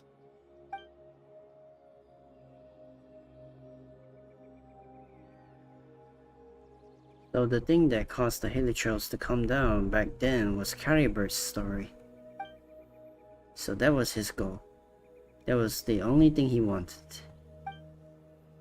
he had a device as powerful as the Loom of Fate at his disposal, and all he wanted to do with it was to offer the Hilichurls a moment of comfort and peace. I can't change the world. Not when I lost the very right to exist within it. Implanting those memories, that was the most worthwhile thing I could offer. I think it was very meaningful indeed. All that's left of my existence is a wisp of residual consciousness tied to the Loom of Fate. In truth, that trace of my consciousness should have dissipated long ago. My goal was the one thing that allowed me to hold on all this time. But now, the bedtime story is finished. And it's finally time to rest.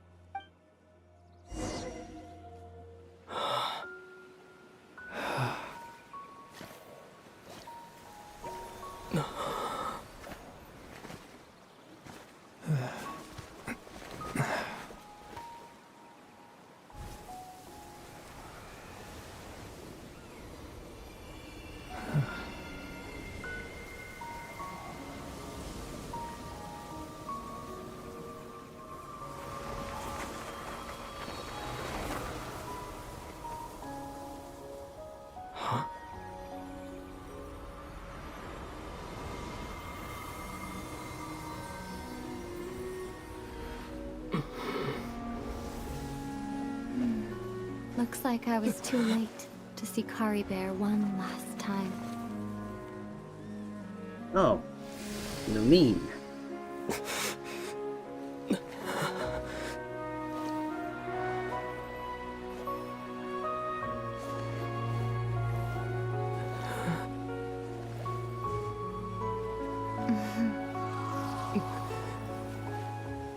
Kari Bear's consciousness is gone, and this space will soon disappear along with it.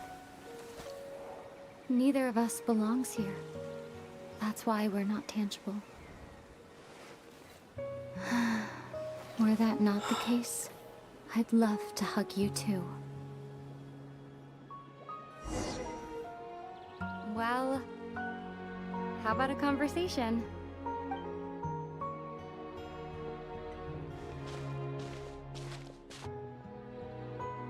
The chance to just stop and talk like this is certainly not easy to come by.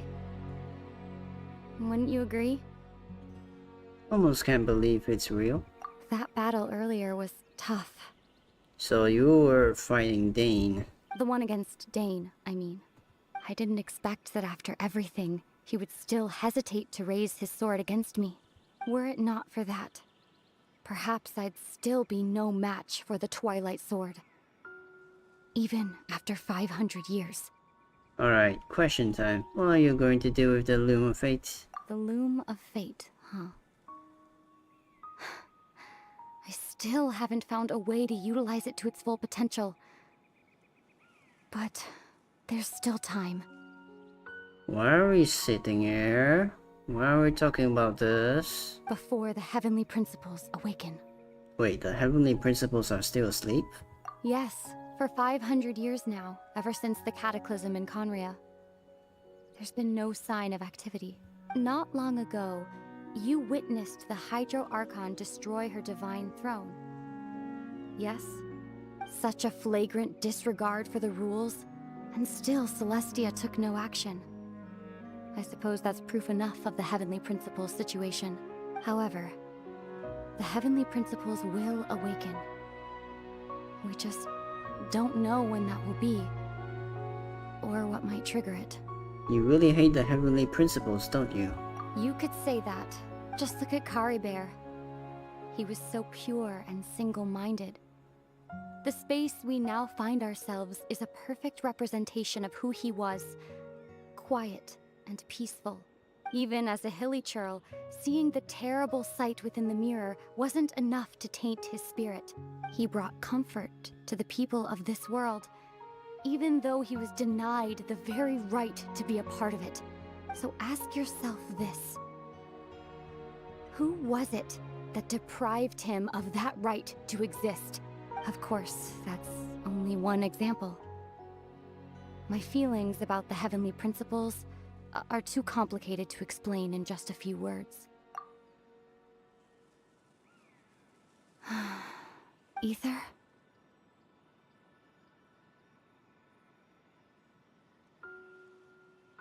Hey. You're the only one in this world who calls me that. There's so much I wanted to ask you, but for some reason, I'm not interested in asking those questions right now. There's just one thing I have to ask. One thing I could never understand. Why? Why can't we continue our journey together?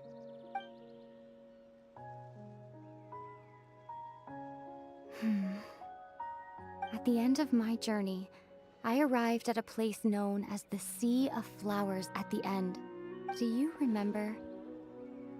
A long time ago, when we traveled between worlds together, you told me you wanted to find a place in the universe where that one flower was in full bloom. To have a place like that suddenly appear before me, well, would you think of that as a coincidence? You mean? I miss you too, Ether. But as this war continues to rage, and as I continue to seek that final answer, I don't even know how to face myself sometimes, let alone my own brother.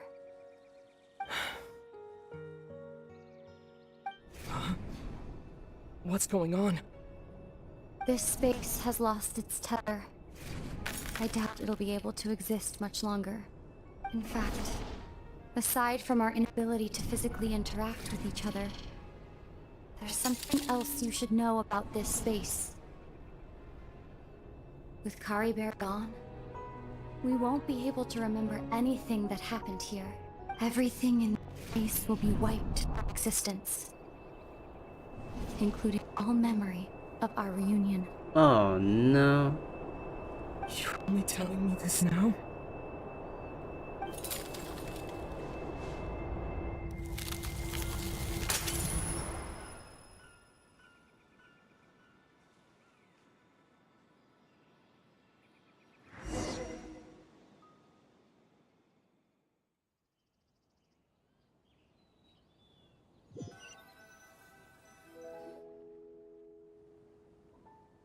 So basically, we don't remember anything.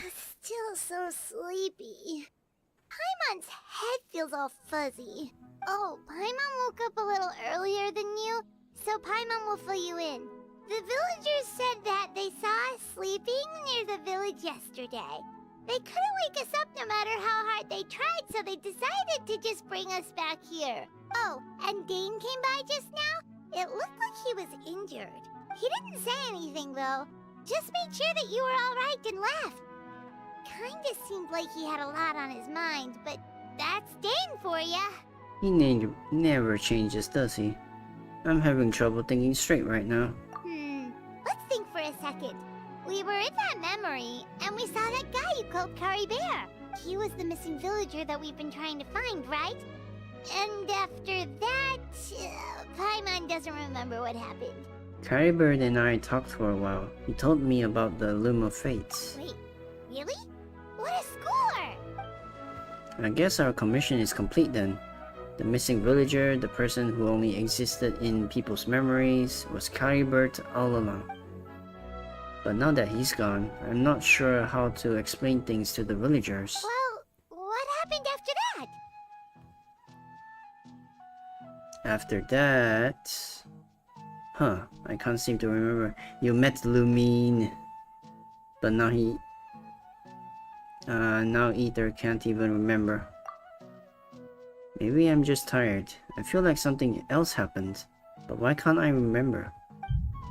I'm not sure why. But it almost feels like I lost something. Ah, there you are. Sleep well? Bayram, you sure seem happy. Did something good happen? Something good? Huh. Wasn't anything good or bad, I'd say. It's just that, well, the village organized another search party yesterday. It didn't feel right to leave all the searching to the adventurers. So there we were, searching away, when suddenly this one guy said it all came back to him. According to him, one day around dusk he was passing by this one tree outside the village, and he saw our missing villager. There he was, sleeping under that tree all by himself. His parents came a little later to wake him up, and they all left together. They looked like quite a happy family, apparently. And after that, well, we all started to feel like that really is what happened. Kinda strange that we forgot all about it for so long. So that's how Caribert said his goodbyes. That was the last memory he gave them. Oh, and we also remembered his name, Curry Bear. Now, that's not a name you hear every day. Would have been helpful if we remembered it sooner. That is a unique name. Make sure you remember it this time. Well, I hope he's happy wherever he is. And we're all relieved now that we know what happened. Seems like everyone thinks Curry Bear left the village. That's probably for the best. At least they have some sort of explanation now. Caribert is gone. The Luma fate is now complete, and no one else will try to change the villagers' memories. Paimon wonders how Atos is doing. Maybe we should go check on her. If she hasn't remembered like everyone else, we can tell her what happened. Paimon didn't see her in the village just now, so she's probably at the tree. Come on, let's go talk to her.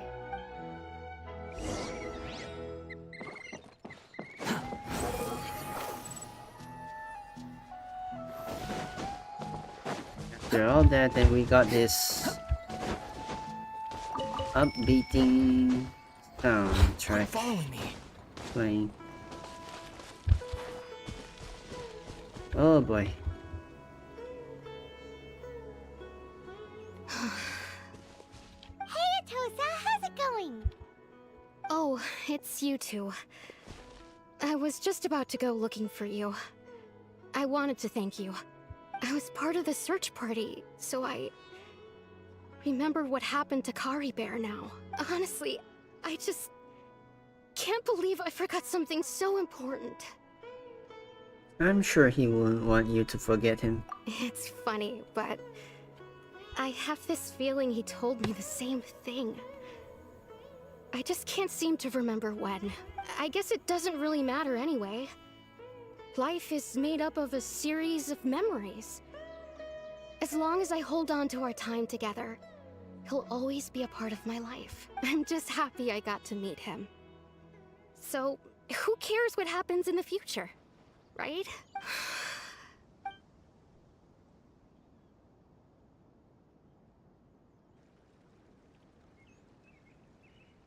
Okay, I'll admit. I'm just putting on a brave face. I was dumped, wasn't I? Yeah, you could say that. Otherwise, why would he just leave like that without saying goodbye? I'm sure he had his reasons. You don't need to comfort me. I'll be okay. It's just like Kari Bear said. It's the things we overcome that make life more precious. And you know, if he has a heart, maybe he'll come back and see me one day. Anyway, thanks for all your hard work, you two. I promised I'd help Granny Jahiet with something, so I should head back. Goodbye. Well, that should be it, right? Everyone's lives can go back to normal now. Oh, right! Weren't you about to tell Paimon what happened after your conversation with Curry Bear? Right. What was it that happened? I can't remember. You meant Lumine. Come on. Huh. It feels like there's something in my pocket. A picture? Where'd that come from? Let Paimon see. You must get along with each other, the two of you. My man, Caribert.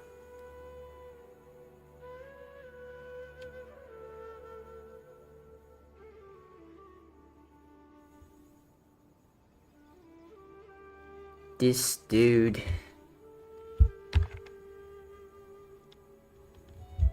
Single-handedly broke the rules. And now we remember that we met up with our sibling, Lumine. Even though we don't remember. Bedtime story complete.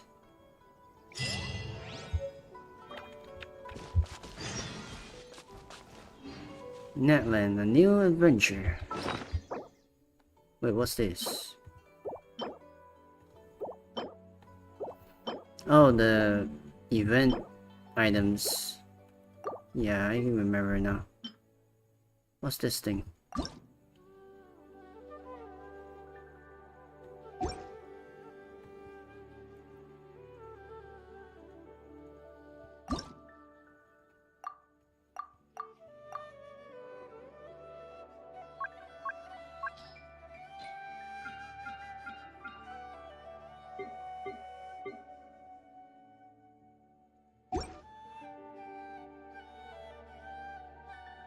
I have no clue what this is.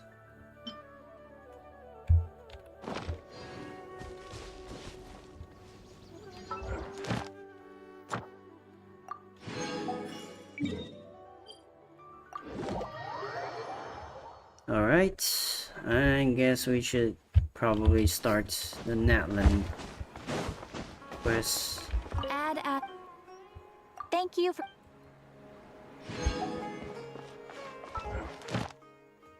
Probably.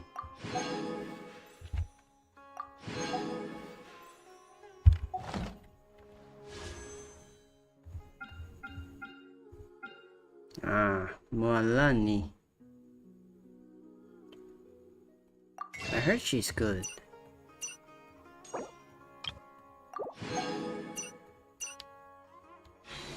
Should I try? But there's Bennett and this rock and roll lady. Xinyan or something. How much was my PD right now?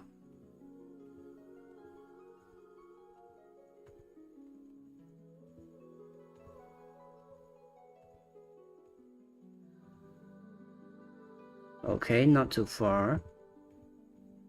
My last 5-star was Farina.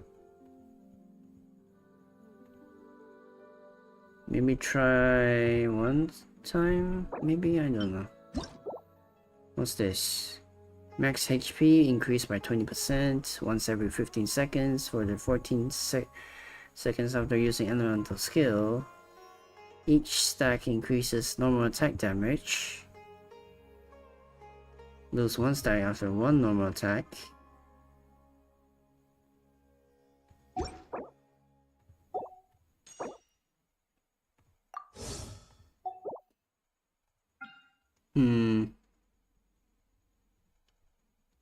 Do I want Morlani or not? Let's try one pull. 5-star.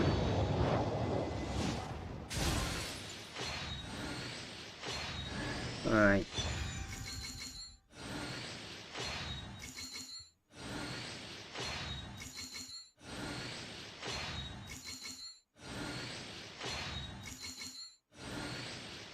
Damn, it's really far back, huh?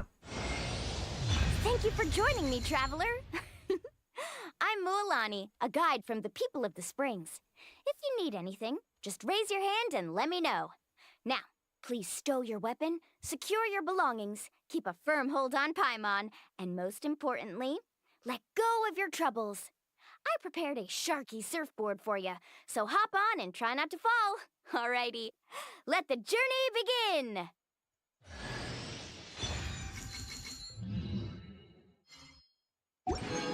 Okay.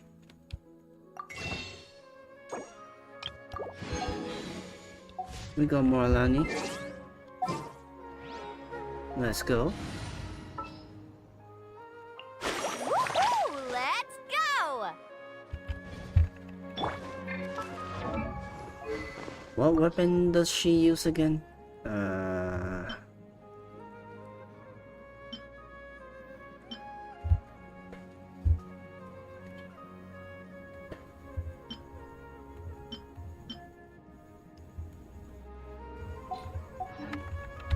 Carving waves!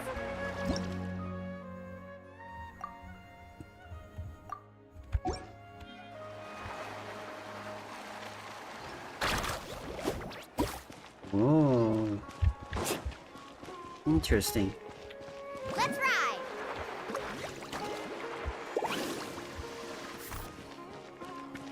Interesting.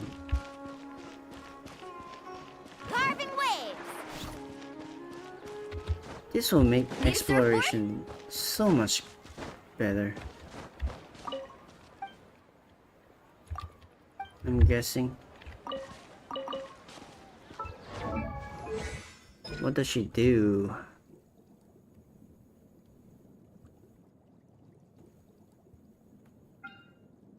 Ah, HP, of course. Well, time to give prototype Ember.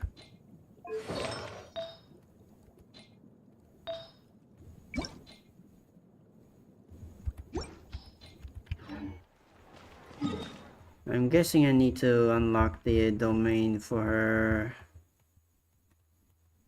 but I don't know where. Wait, where do we go? Wait, Natlan is here? Oh, okay. It's not too big.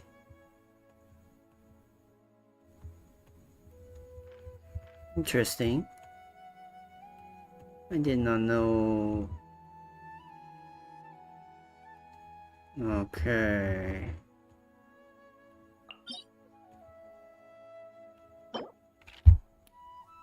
Triggers a Night Soul burst. Equipping character regenerates 6 elemental energy. Equipping characters in Night Soul's Blessing is on the field. The damage dealt is increased by 15%. After the equipping character consumes 1 Night Soul point while on the field, crit rate increases 40%.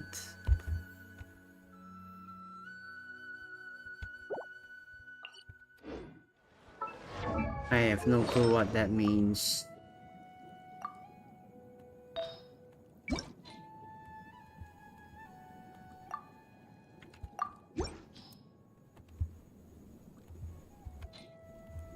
And I don't know what artifact is good for her. Oh.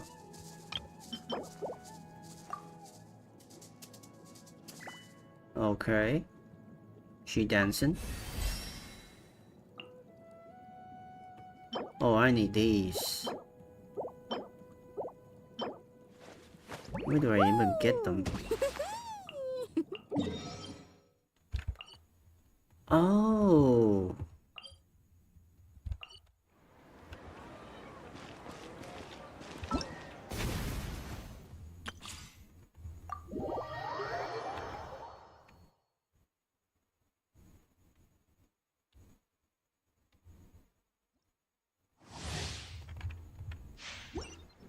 Wait, what?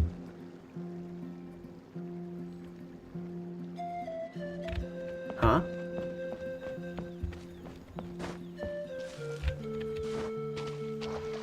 Wait, they made the trial characters like this now? What the heck? Let's ride!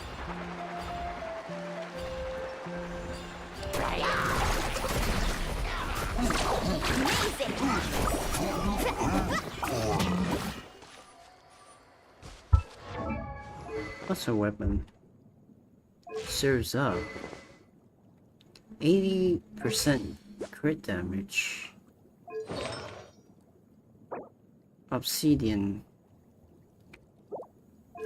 Interesting. Faster!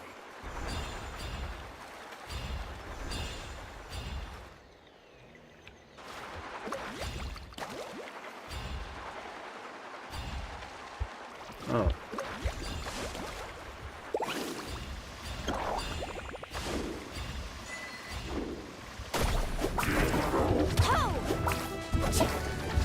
Check this out!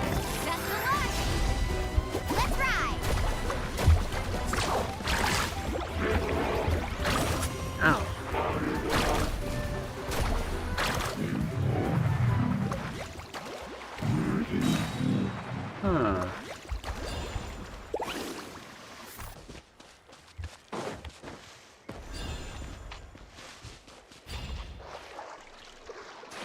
It made the trial characters a lot better now.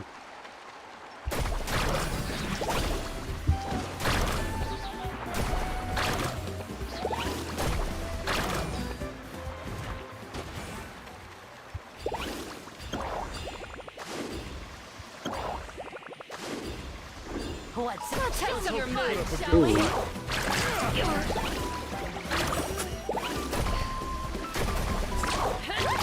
Rain bullet!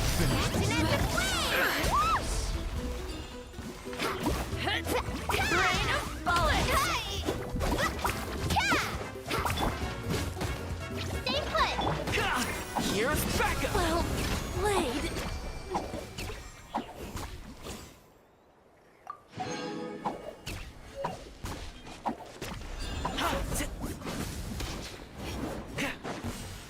Show me your moves, shall we?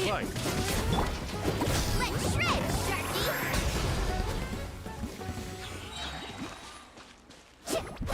Show me your moves! Let's ride! You're...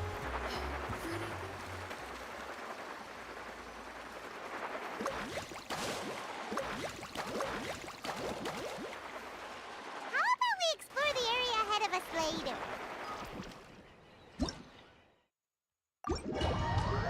Interesting. They upgraded their trial characters now. Okay.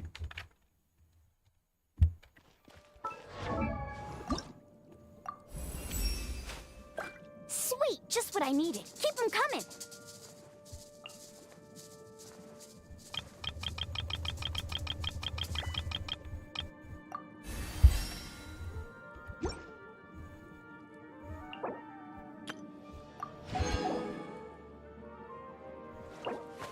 Woo! I'm guessing I need to fight this one.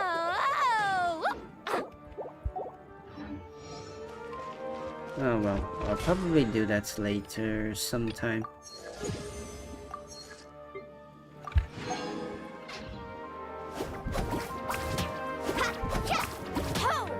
Need a surfboard? Carving waves.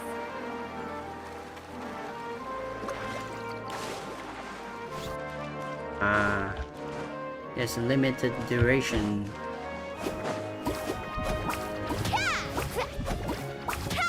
Off we go. Alright, should I try for the weapon or nah?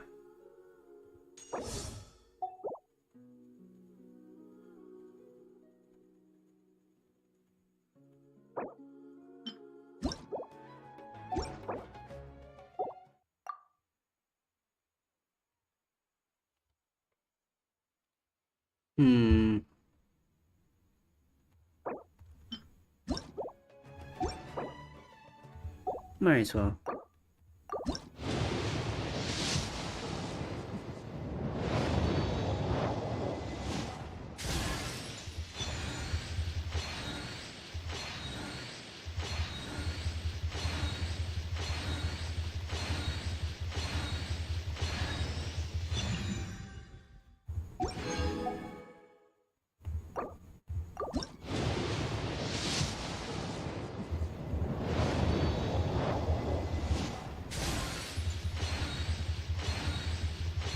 Yeah, trash.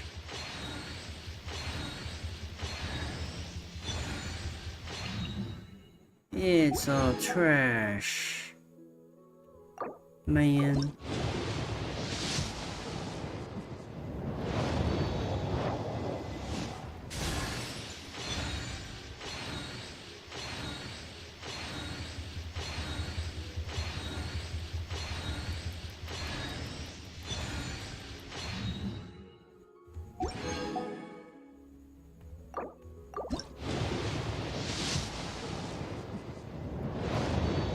Seriously?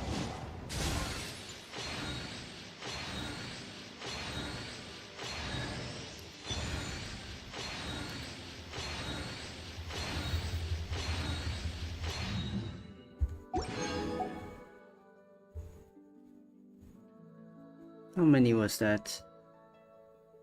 Please not be until pity, man.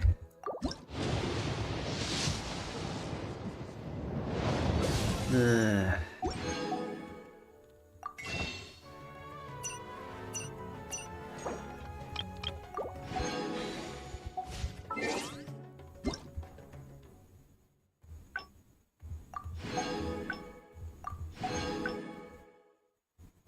Oh, what are these?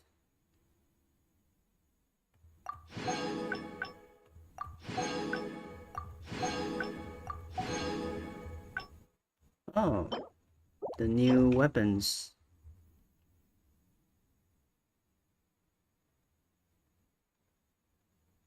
I'm guessing this should be a good weapon for Morlani, since it's HP though.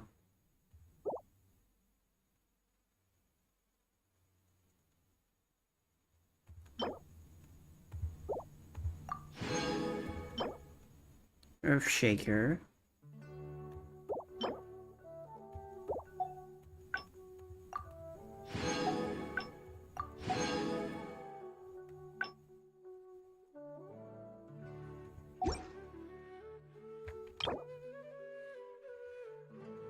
What's this? Obtain adventure EXP and raise your... Oh, there's an ascension quest. I haven't done that for quite some time now. Let's do it.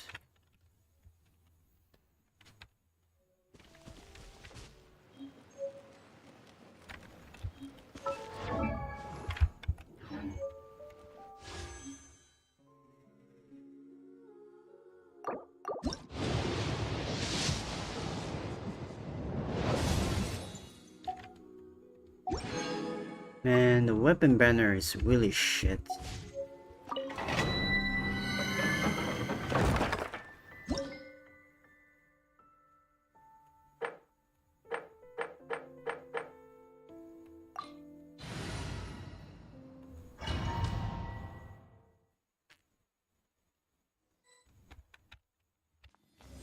Man, I haven't done this for so long. Do I even remember how to do this?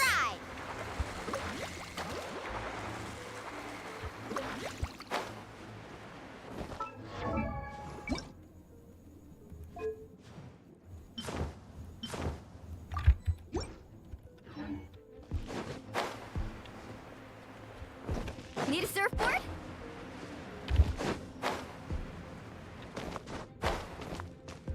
Oh, level 100. Cool.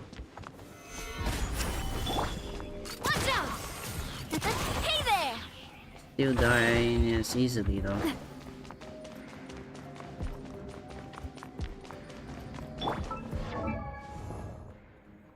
We're still kept at level 90. Interesting. Yeah.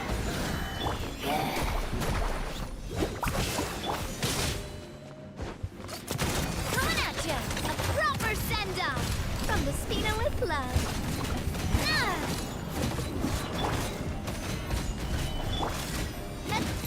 Hey there!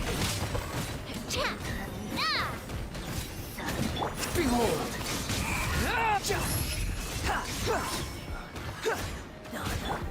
Oh, the enemies are tougher. Hey there!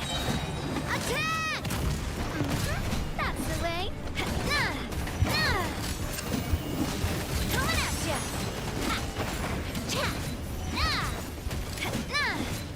Defeat 5 enemies. This is enemy 2. Solidify! Hey there! Attack! The wind rises.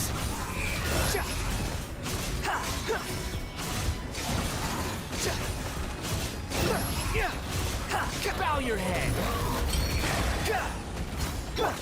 Watch out! Oh, that's it?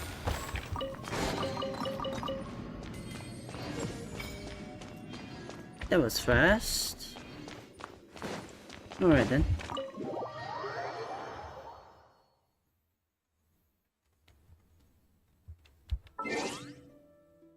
World 9.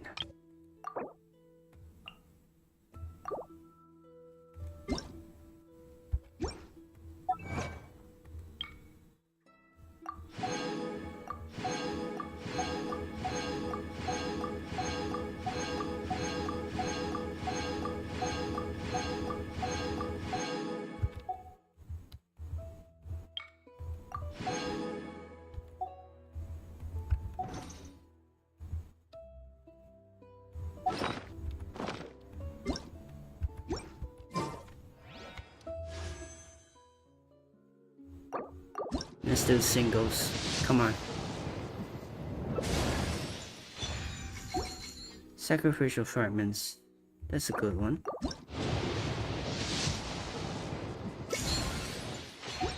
Seriously?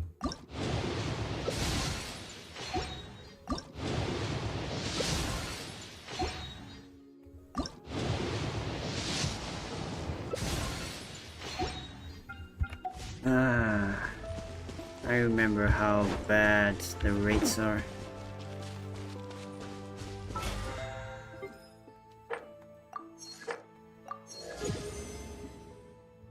What is this? Enhance 5-star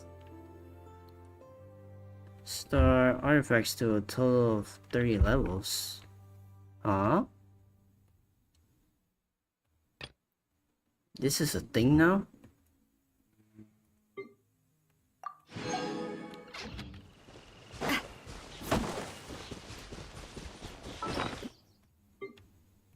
Oh yeah, we got new weapons now, do we? Where are they? This one, and this one. Every 1000 max HP will increase the normal attack damage by the equipping character of 0.6.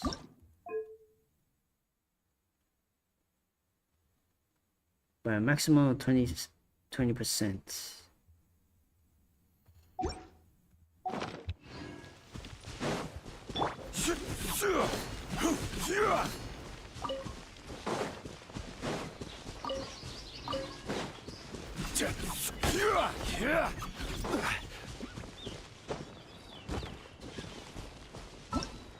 Alright. Should I do Natlan right now? Maybe just for the introduction.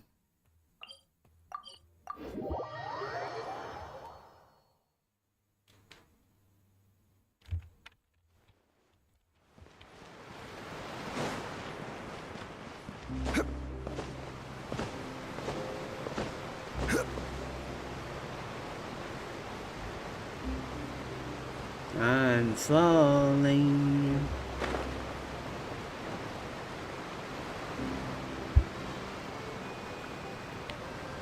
And we say goodbye to Fontaine. Wow, time flies! Just like that, it's time for us to embark on the next phase of our journey! We need to head to Natlan next.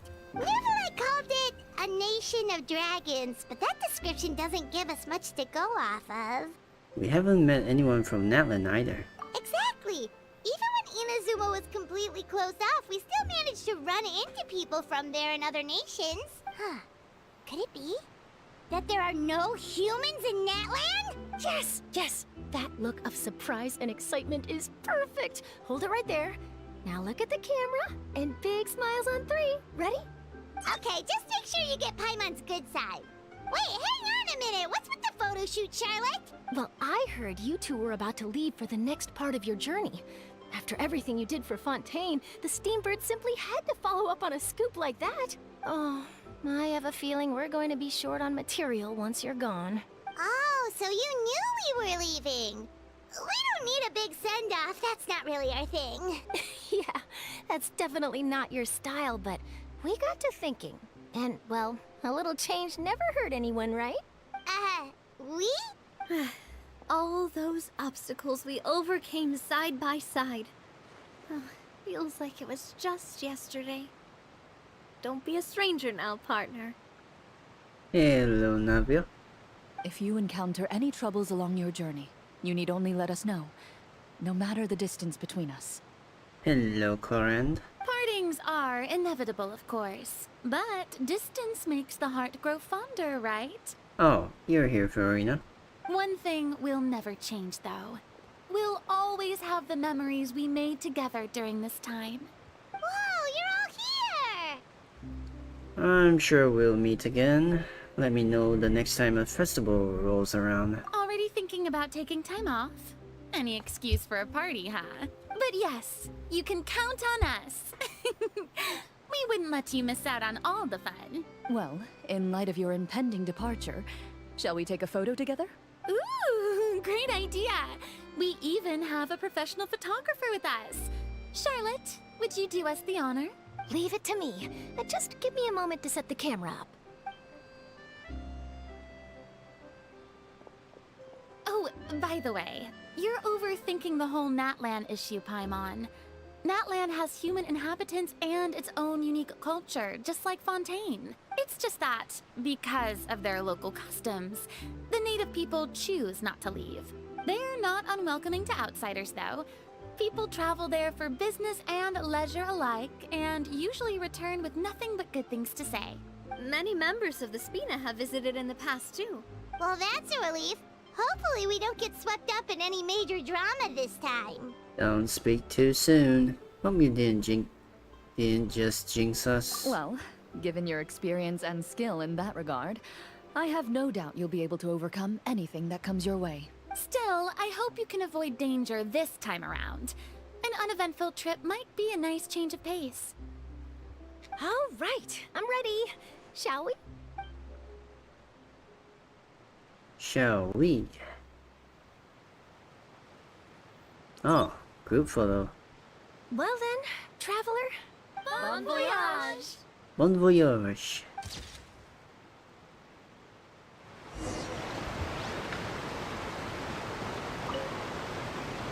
I heard there's a place in Natlan that produces precious stones. Next time there's a lull in my work, I gotta go pay it a visit.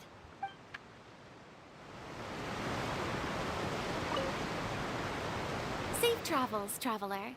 You're welcome back anytime. If you let us know in advance, we could arrange even more people to greet you when you return. That would be quite the lively affair. Right then. One picture to publish, and one to keep for myself. Perfect. Okay, why would you want to keep it for yourself, Charlotte? Oh, whatever. So, do we teleport there or something?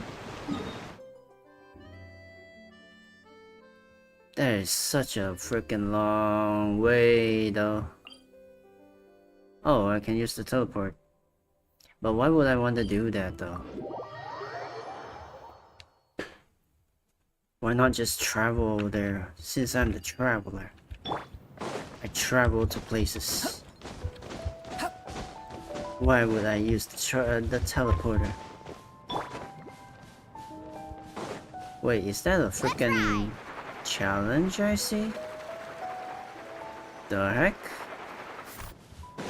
Out here? Off we go. Wait, I've never done this.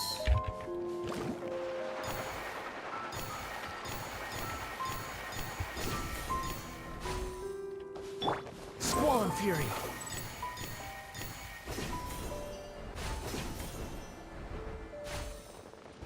Carving waves!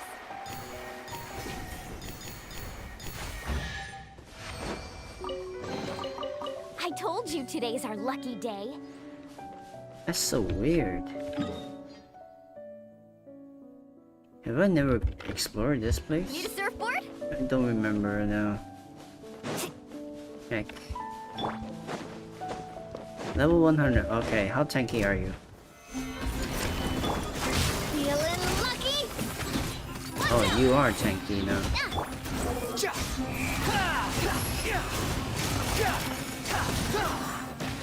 Quite tanky now. Okay. I'm going to have to remember. Search for it. World level 6. Let's ride! Level 9 is a lot more tankier for all enemies. Got it. But still not too difficult. Behold! Is all of my characters already well built?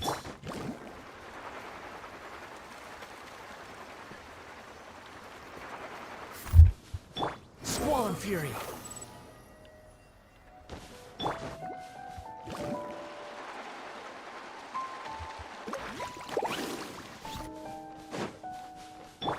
The wind rises. Upon the gale. Man, there is nothing but sand here.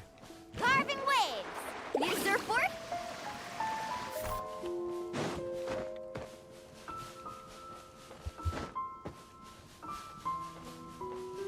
Is there a way to enter through Samaru's desert? Faster! Wow, they really not put an entire empty area here. There's really nothing here. Holy shit. What is this? When your party contains a character from Natlan, when a character deals elemental damage to an opponent, a Night Soul Burst will be triggered. The more characters from Natlan you have in your party, the shorter the cooldown before another Night Soul Burst may be triggered. When you have 1, 2, 3 or more characters from Natlan in your party, the cooldown between Night Soul Bursts will be 18, 12, 9 seconds respectively. Oh.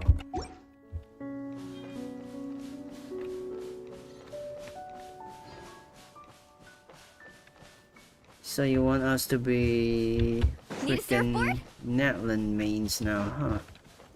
What's this? Special high temperature thermal energy can only found in Natlan.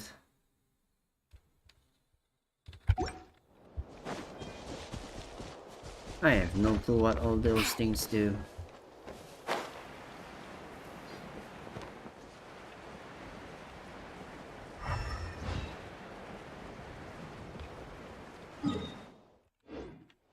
All I see are nothingness. There is absolutely nothing here. No chests, no nothing. Let's ride!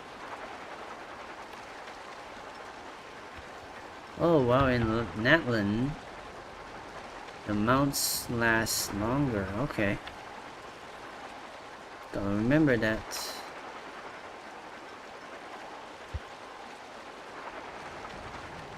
Wait, it lasts indefinitely.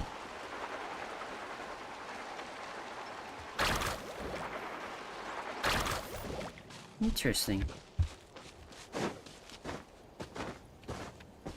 Carving waves! Oh, now the bar is going lower faster. What are those? Squall Fury!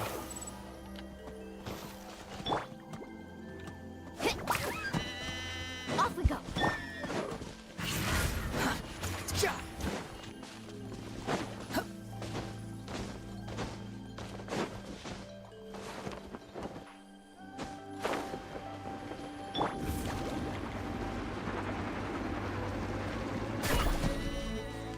Let's ride! They made freaking deers now.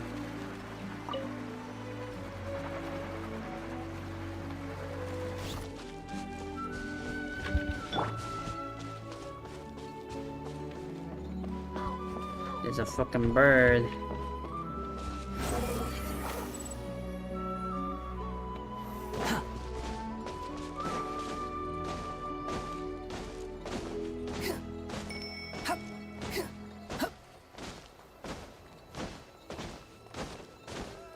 The wind rises.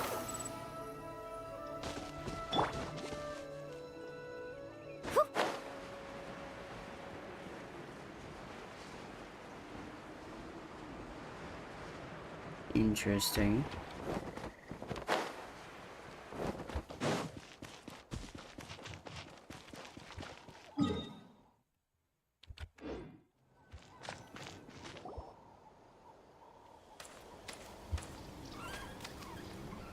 Wow! So this is Natlan!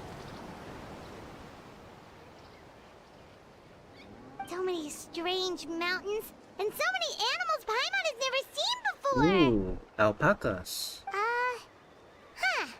Doesn't look like there are any cities around here, though. Where should we start? Let's try heading this way. I see signs of human habitation. Good idea. Finding people means we can learn information about the local Archon. And once we've met the Archon, we should have a better idea of what to expect during our journey. If experience is anything to go by, that should be the case. Archons have the deepest connection to their respective nations. Well, Paimon hopes this one is easy to get along with. As long as we don't get on their bad side, we should be fine. Come on, let's keep following the road. Alright, flowers, we're blah blah blah blah. What's this? Green fruits. What's this? Whoa. What the heck? Huh? Where the heck am I? Gather! Carbon wave! Ha! Off we go! Watch out!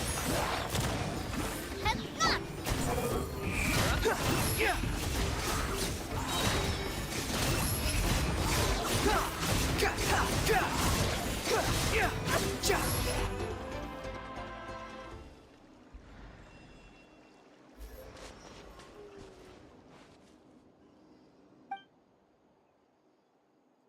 Ghostly dogs are always up to no good. This looks like an armadillo. Wait.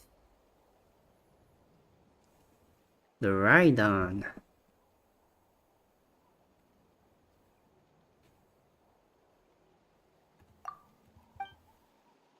Looks like a Pokemon.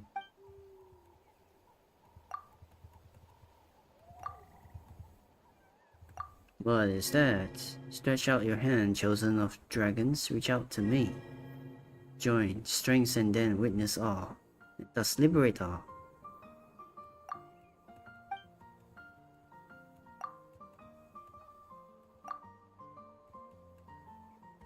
T.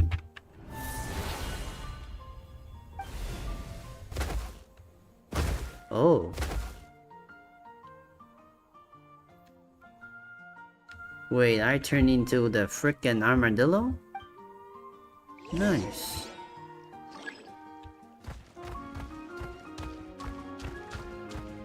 Inside his body, whoa.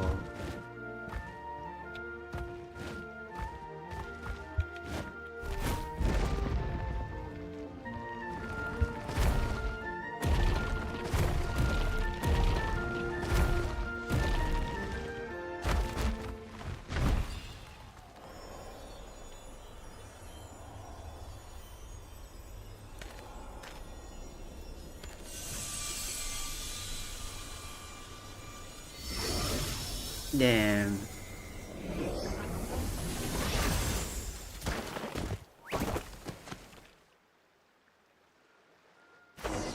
Is this the Pokemon patch?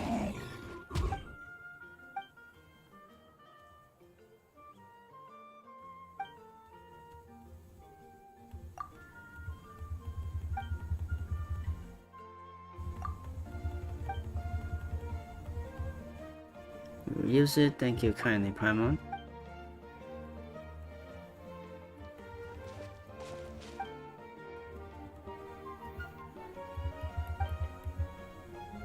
Aww. This kinda cute.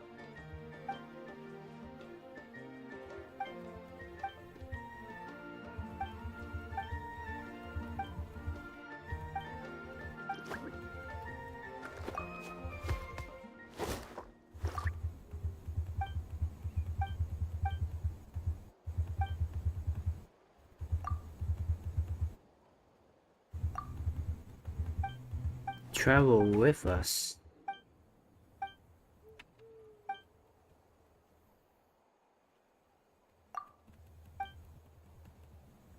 All the names I come up with so far have been perfectly normal, I'll have you know. Poor little thing, to suffer such a calamitous fate.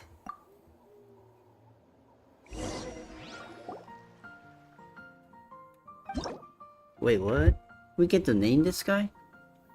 Okay, you can obtain the item reaffirmed Accords of Appellation from Lost in the Woods, which will allow you to change the little one's name. Please take note that some names cannot be utilized in this change. Oh.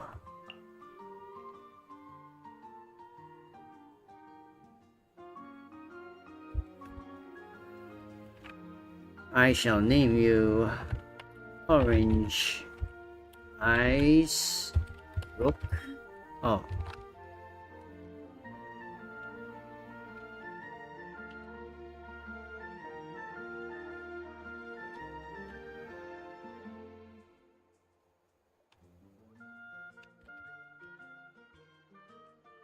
Orange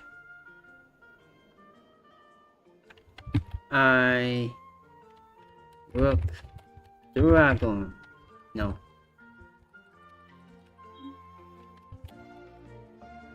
Aura Eye Rock Dragon. Aura Eye Rock Drag. Aura Eye Rock Drag. That is now your name.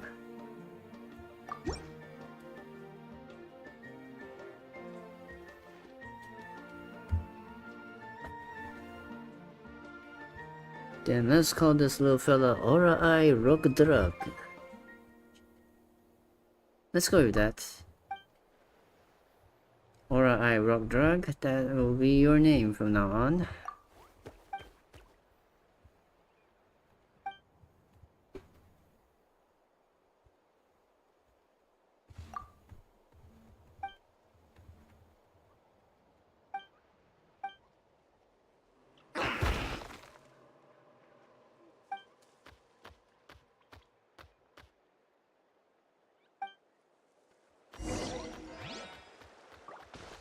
Follow your Saurian companion. Touching Giston, destroying or collecting objects that contain it will create Saurian indwelling. Through the guidance of a mysterious power, you can now indwell your spirit onto Natlan Saurians. Different Saurians have different skills and special traits. Use their powers to get around Natlan and explore it. Oh.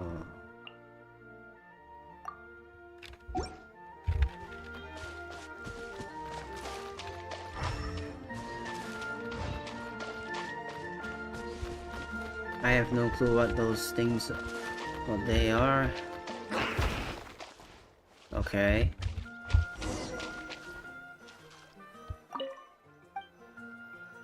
Okay, so we leave.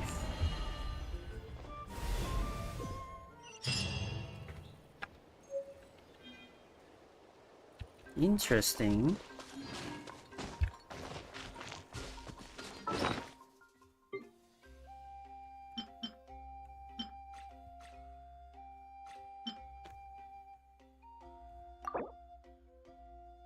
Oh, okay, so it's same as the Wanderers part.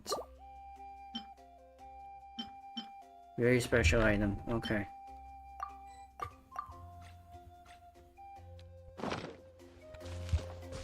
Go deeper into Natlan, but I don't want to.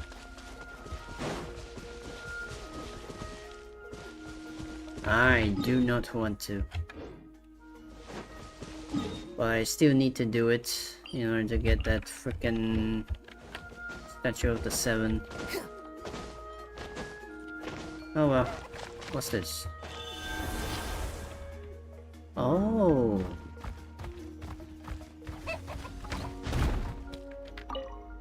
Oh. Okay.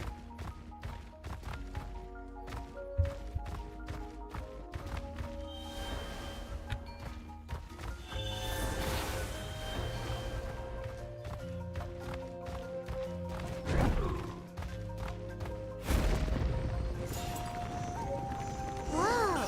Check out those colorful pictures on the walls! We've got to be on the right track. Colorful pictures.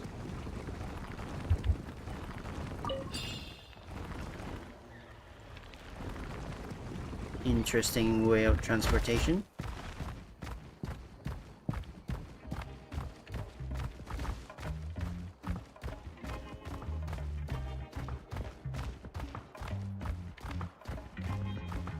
Why is the music so funky?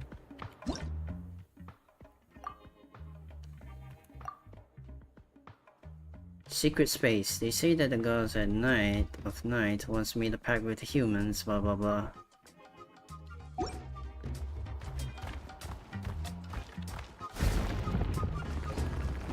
Time to dig in.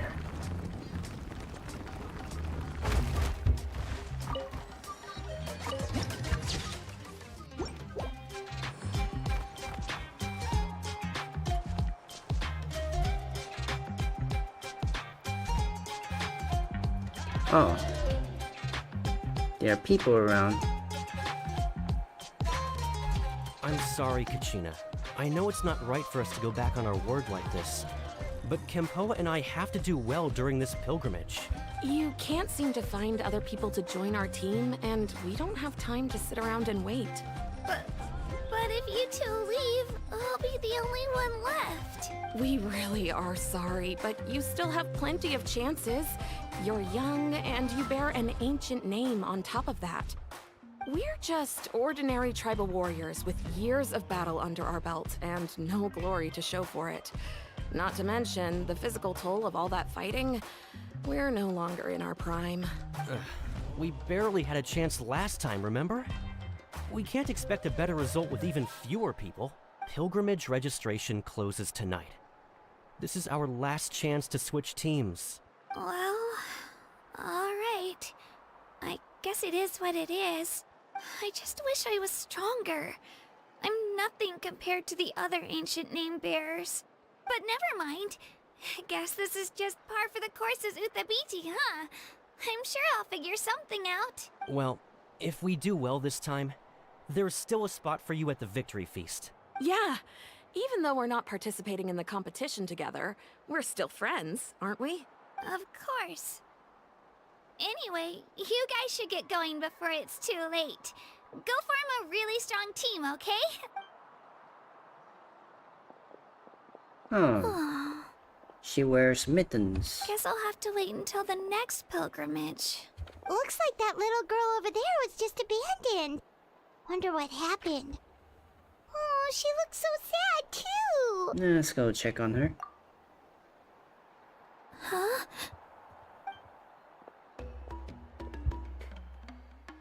Oh gosh, I'm fine. Don't worry about me.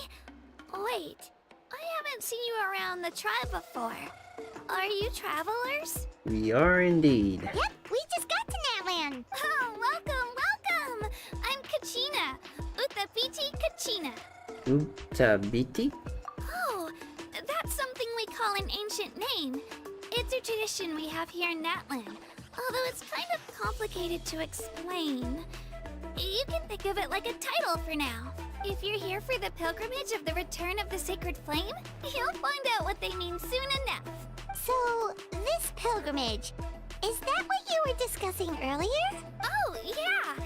It's a competition we hold every so often, where everyone competes to try and get the highest ranking. The competition receives tons of attention, so if you place highly, you're guaranteed instant acclaim, and you earn the right to take part in the Night Warden Wars. Basically, the winners become heroes, and that's pretty much everyone's goal around here. Sounds like a massive fighting tournament or something. Do you have to be in a team to participate? Well, due to the sheer number of participants, the pilgrimage is actually divided into 2 phases. Phase 1 is a team competition.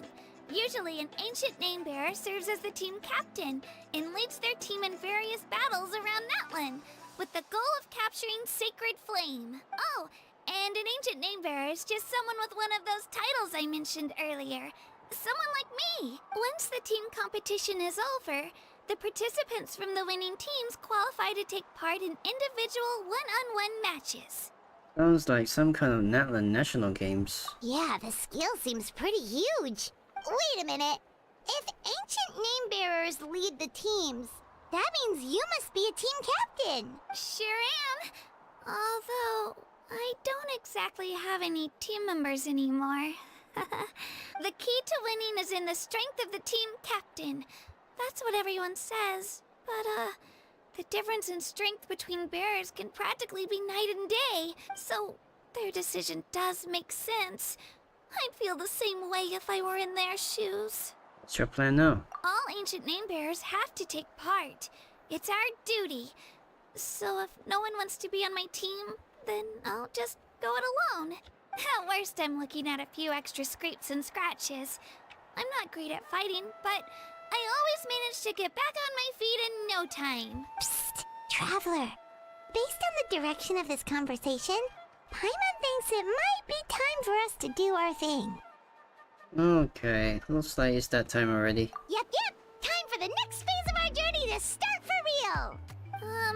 What are you guys talking about? Can we join your team? Interesting expression. Sorry, didn't mean to freak out on you. I just... how should I put this? I really appreciate the offer. That's so unbelievably generous of you. But only people from Natlan are allowed to take part in the pilgrimage. Aww, no exceptions? Oh, Paimon thought we could just join your team and fight our way to the top and then become heroes. It's alright. Really. I mean, no one's ever offered to join my team before. Really? We're all usually on good terms, but whenever pilgrimage registration rolls around, it feels like everyone starts avoiding me. They don't make eye contact or bring up the pilgrimage. It's like they're afraid I'll ask them to join my team. Or maybe because you are a little kid and they don't want to see you get hurt. Probably that. I probably don't even need to explain the reason. I'm too weak. You're still a kid. It's pretty obvious there's nothing to gain from being on my team. That really doesn't matter to you? Oh, don't you worry. The Traveler's strong enough for the three of us. Gods, dragons, giant narwhals. He can give them all a run for their mora. Oh, I get it. You were able to overlook my lack of strength because you're confident in your own skills. I wasn't thinking about any of that actually. That's right. We always try to help people out during our travels. That's what makes a true adventurer. A true adventurer. You guys are really special. You know you're strong, but you don't take yourselves too seriously. That's exactly the kind of person I want to become. You're planning on staying in Natlan for a little while, right?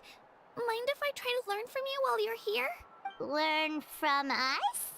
Yeah, you know, like a disciple or a sidekick. You don't even have to teach me anything. I'll just observe. I promise I won't be in the way. Besides, I can take you to see the sights and introduce you to Natlan in the meantime. What do you think, Traveler? Seems like she really looks up to you. That's fine with us, but what about your competition? Oh, right! Didn't those people from earlier say the registration period was about to end? You don't need to focus on finding new teammates? Don't worry about it. I wouldn't be able to manage it this close to the deadline anyway. I lose all the time. I'm used to it. Everyone around me is used to it. So it's fine. No one expects anything out of me. But if I manage to learn a thing or two from you, I might just pull off a win next time. Well, alright. Don't set your expectations too high, though. We are just ordinary people. Doing ordinary stuff. Oh, of course! I'm just glad you agreed. Well, come with me, you two. I'll show you where I grew up and introduce you to our tribe, the Children of Echoes. Hello, I'm Kachina, a member of the Children of Echoes. I adore green fruits and would love to become more strong, even though I'm still not much of a fighter. I should probably save all that for later, right? Then, are you hoping to go somewhere? I'm pretty familiar with these parts, so I can show you the way. Pachina becomes your companion. When she uses her elemental skill, she will enter Night Soul's Blessing and summon Turbo Twirly to fight alongside her. Whoa. Okay, this soundtrack's pretty good. Pretty rockin'. Turbo Twirly is on the field. She will ride Turbo Twirly and gain the ability to move and climb quickly. While climbing, sprinting, or while mid-air, Kachina will immediately hop onto Turbo Twirly as she takes the field.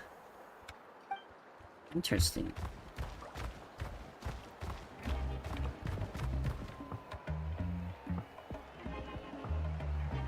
Wait, what?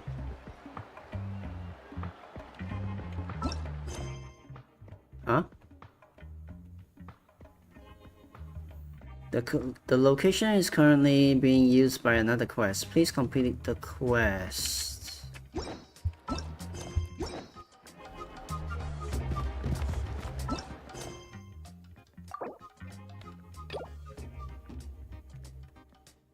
Children of Echoes.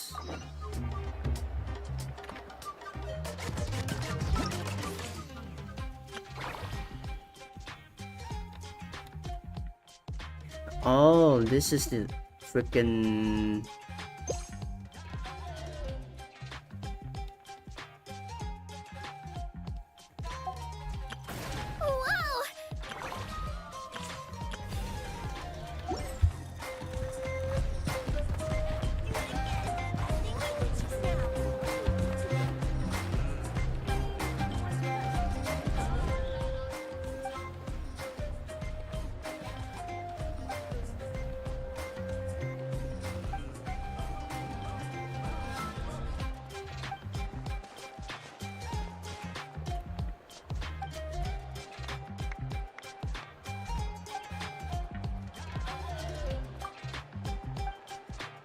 And I wish there's a freaking skip button now. Where is the skip button?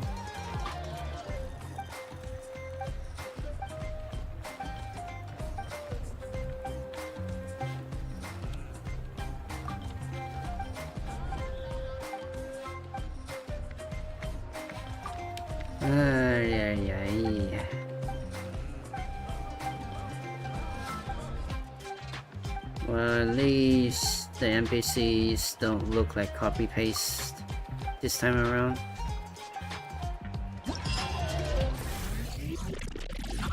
Oh.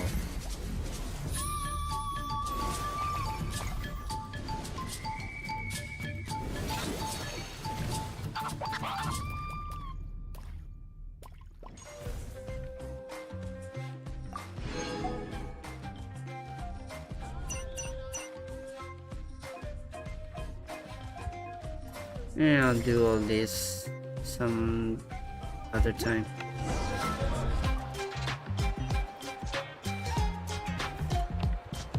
Alright, I'm going to free roam. Kachina can wait over there.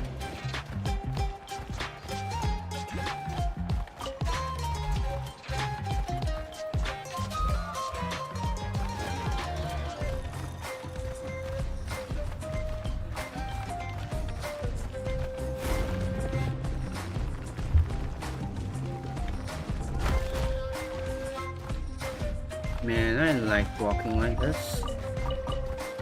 Now I'm big Raidon.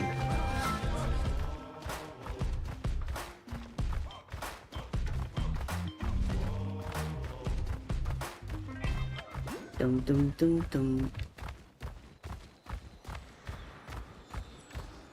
Ah, there it is.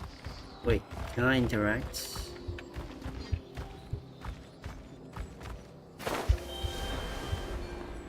Okay.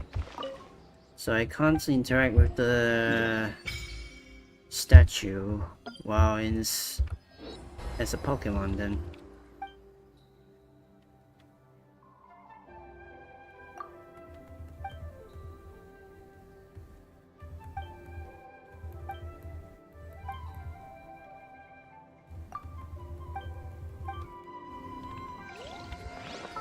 Alright.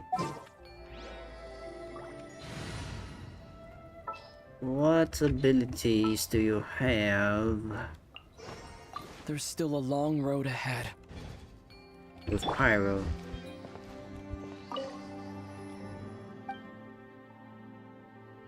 Resonates. Wait, cannot resonate with Pyro. Cannot resonate with Pyro. Huh?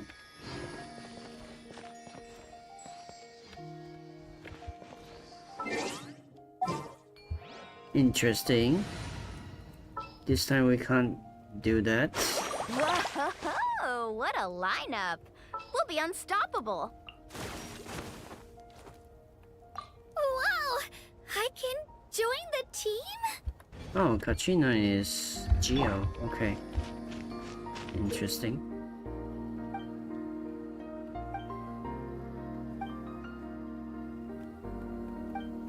Yeah.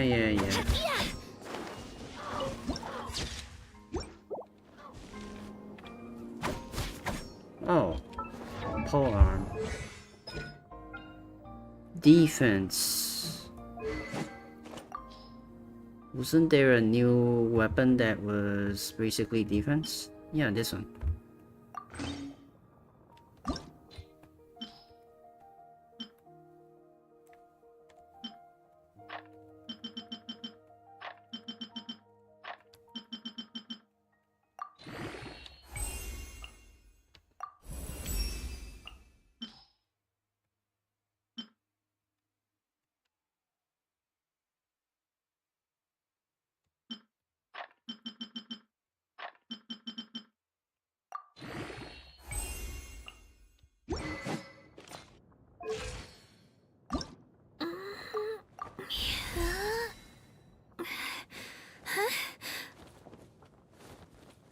Oh, okay. You started breakdancing? Alright.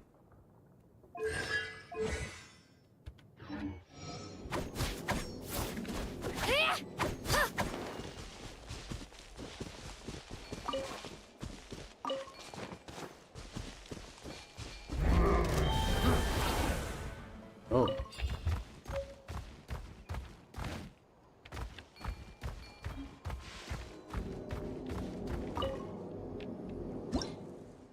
Start challenge.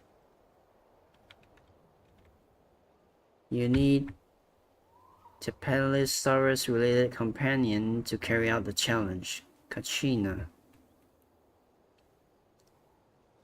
Recommended to deploy Yumisaurus.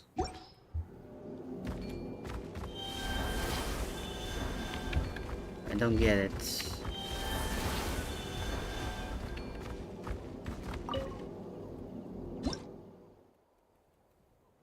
Yamkasaurus.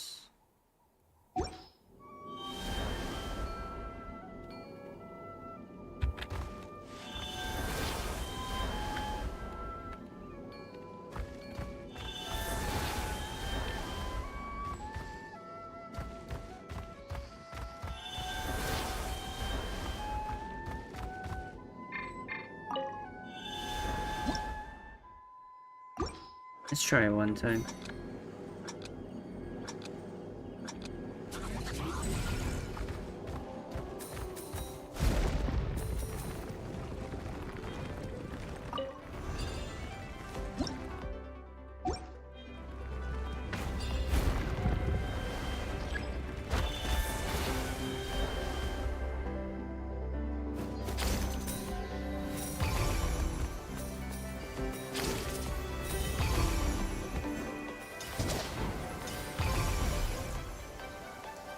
Wait, what?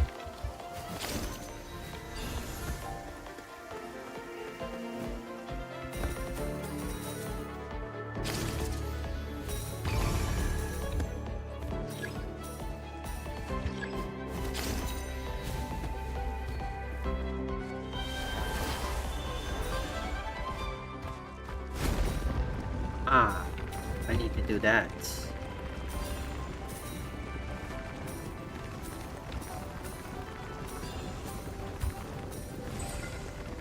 Okay.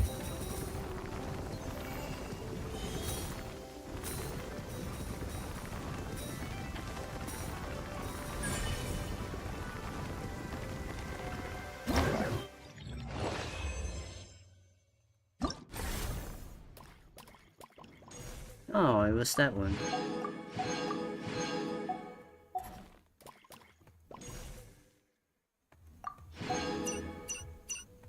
I wasn't even going anywhere.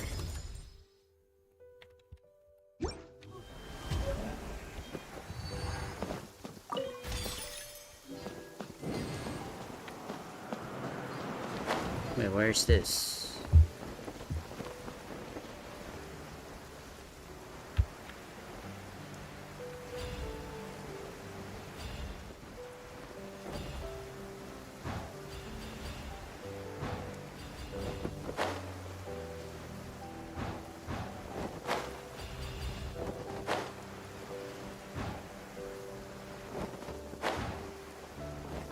Is that a freaking Bronchiosaurus?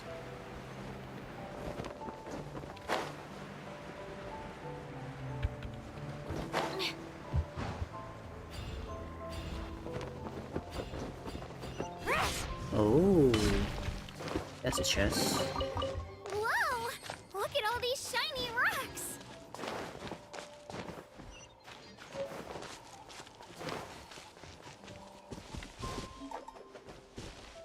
One moment.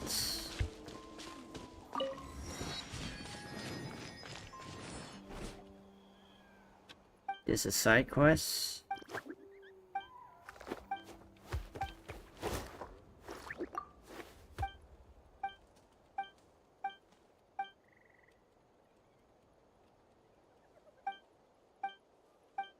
Uh-huh.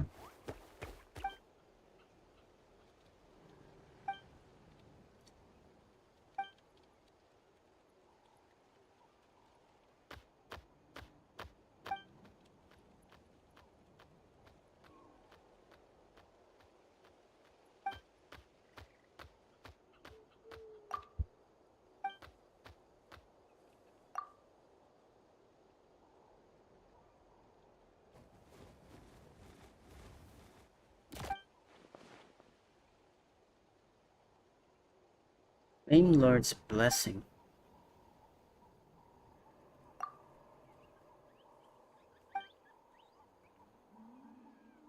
Far more ancient dragons.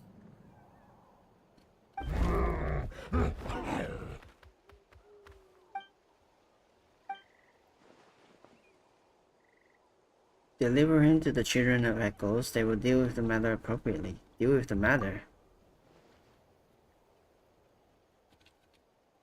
Thanks for letting me know.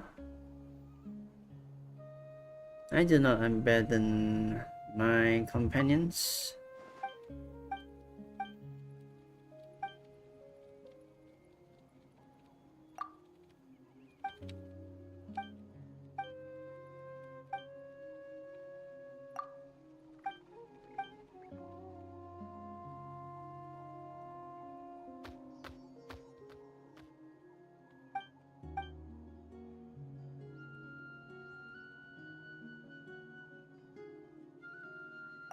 Story short.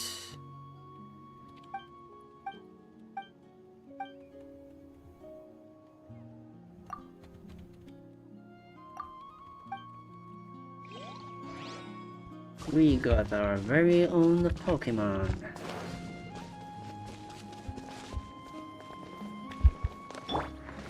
Behold!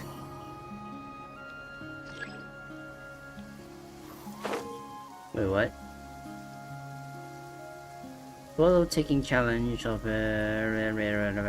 use the graffiti camera to take pictures of the designated targets to obtain graffiti. You want to use my hat as an umbrella? Huh. The audacity to even make that request. I'm guessing this is about the freaking event or something.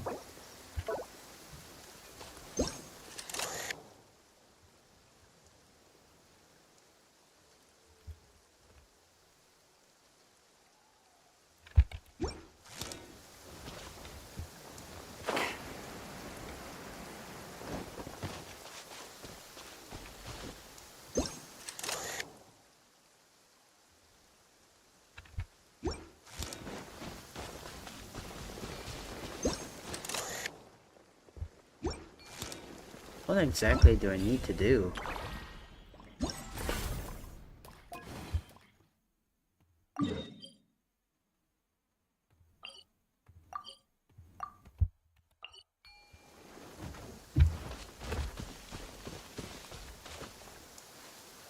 Oh, is it below?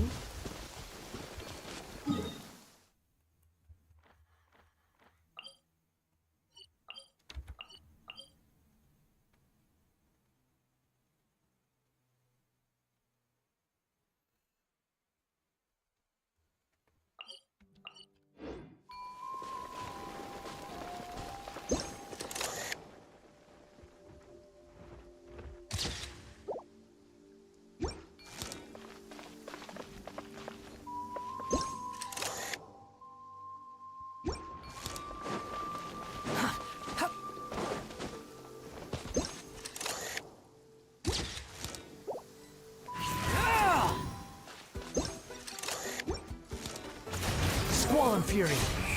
Cha cha ha!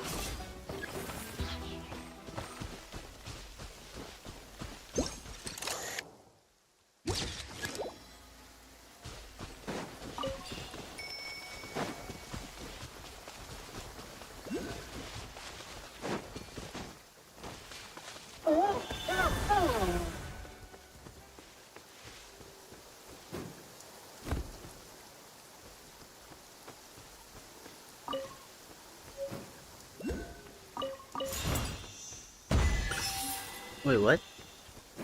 Oh, that's chess.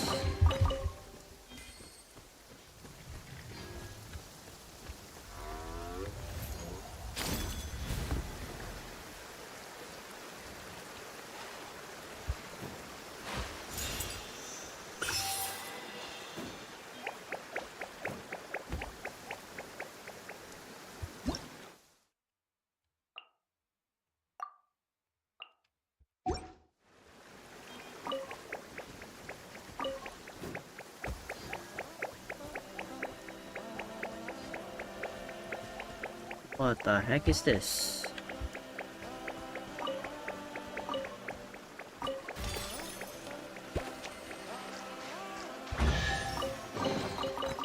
Oh.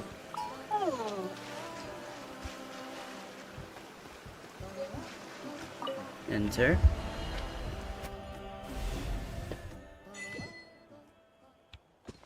Maybe a good place to camp.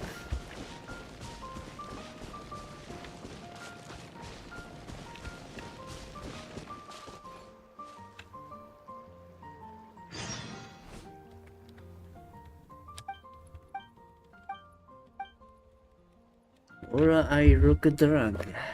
I need a place together.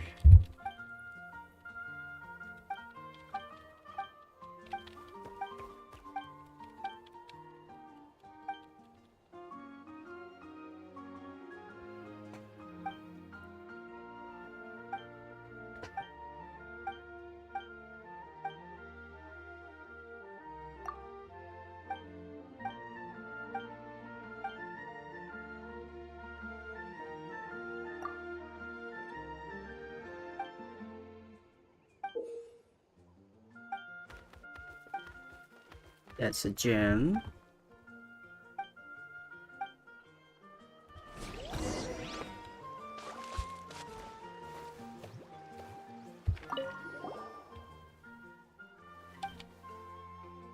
How are you feeling?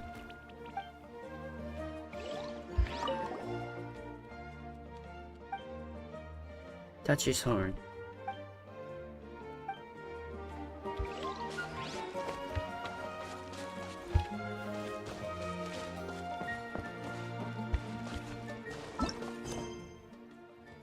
I'm guessing this is a quest or something, but I have no idea what it's about.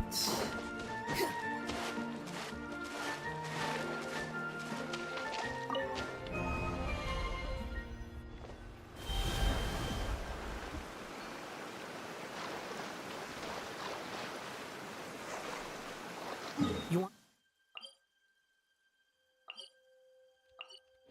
use my hat as an umbrella? The audacity to even make that request. Why is Katrina here?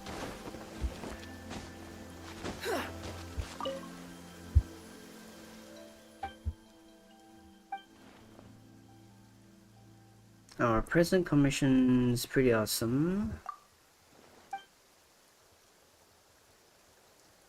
Oh, this one's about the event.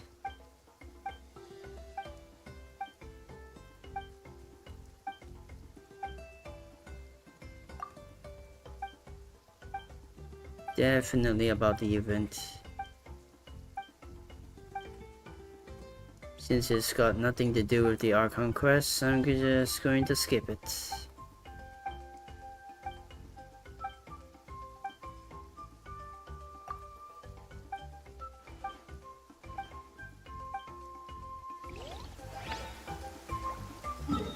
Alright, I want to go fight that thing over there.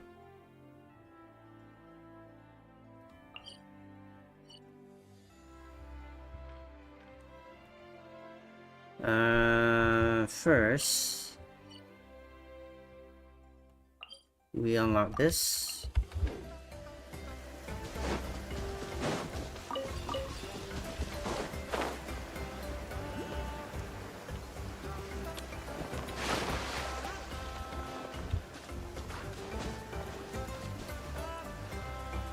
Huh.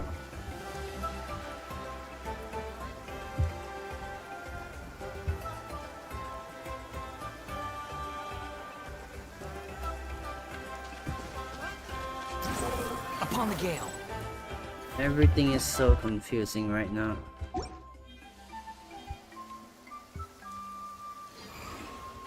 I have no clue where I'm supposed to go.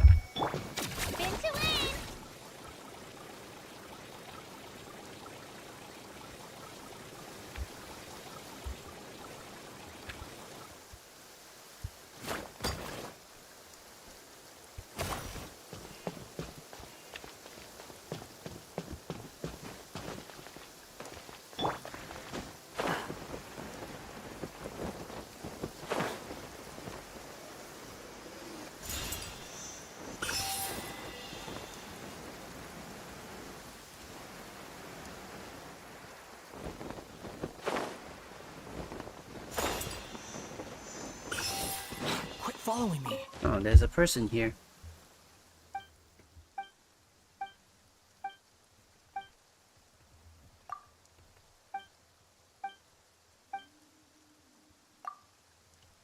Another quest, I assume.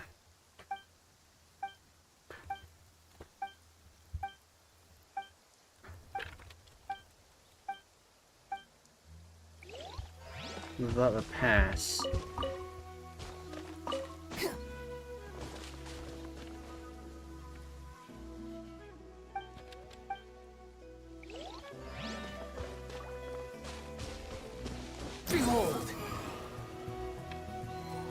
I'm guessing I can't go in there.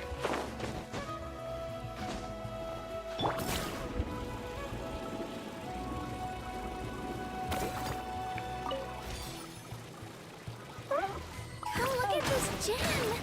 When you hold it up under the sun, it almost looks like it's got a whole rainbow hiding inside!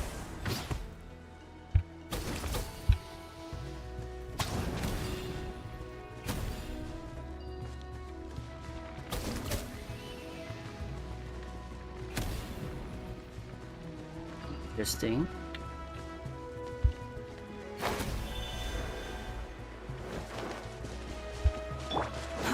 Too slow.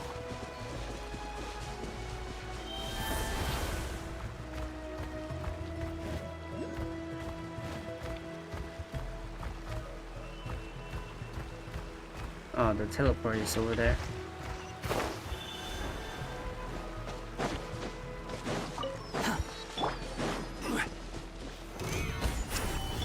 Squall and Fury.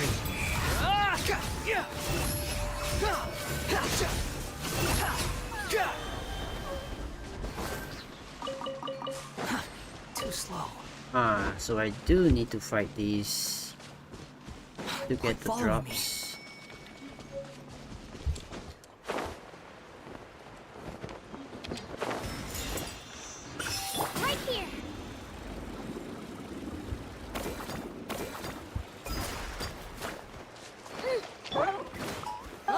solidify. Let's finish this fast. The wind rises.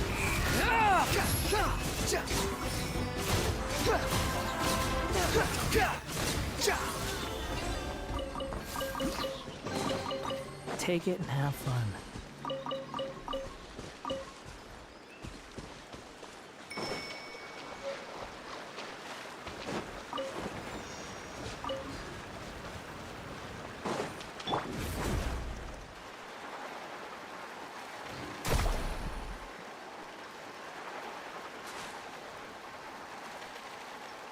Can I go up the waterfall? No, I can't.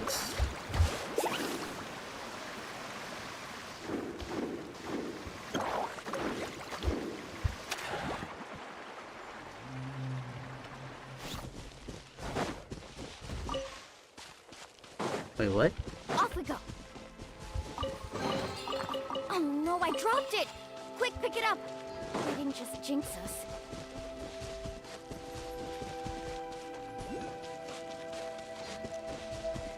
Man, there is so many stuff here.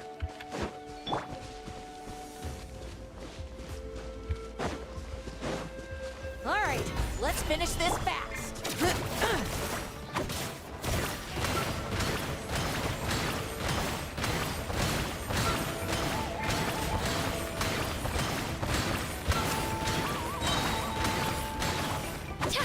Squall Fury.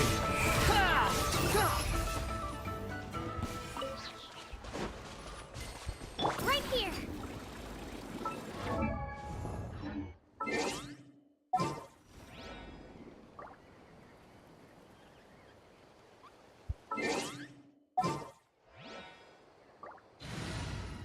I should probably change it to Navia. The Spina's on the cake!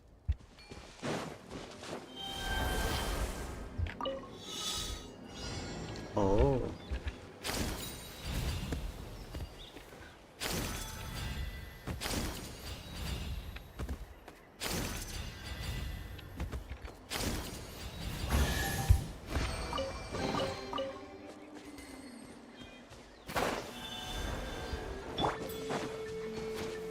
Stabilize. Hey there! Hey there!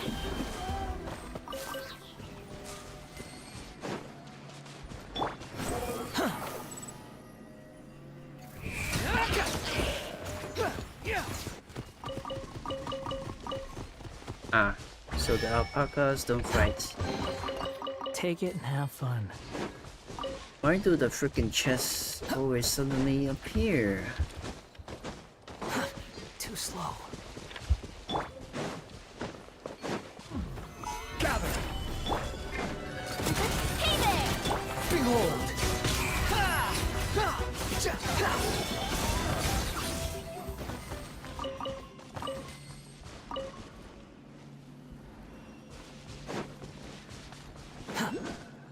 Alright, where's the statue? Here.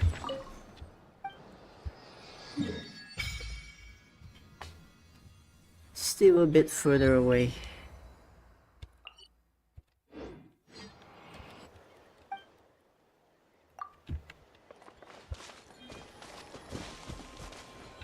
Oh. Squall Fury. There's one of those collectibles up there.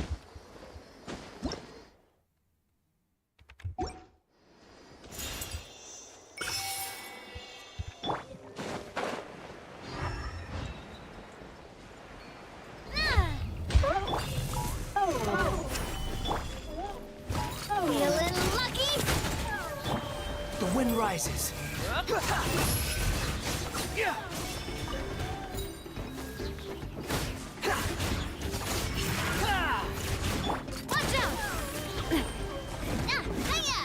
Ha-ha!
Enough messing around. Time to go back to the main objective.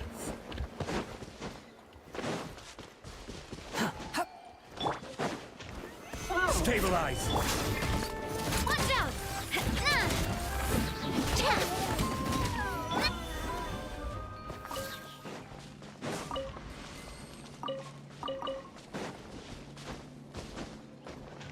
Ooh, what's that? You look A proper send-off! From the hey there! kinda creepy.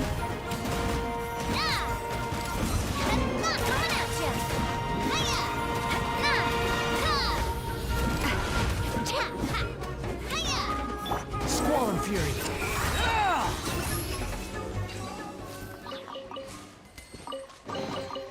Huh. You even want this? Too slow.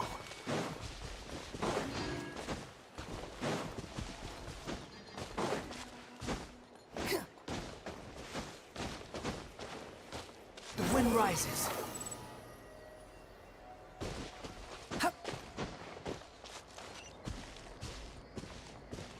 Oh, it's that guy again.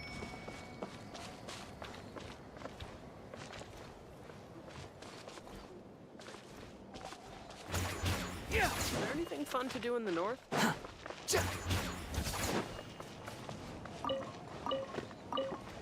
I'm guessing this quest kinda broke.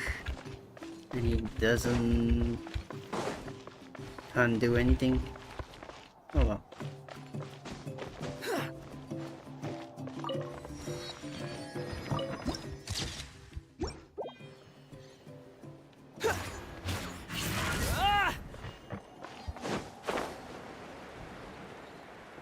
Ooh, chest.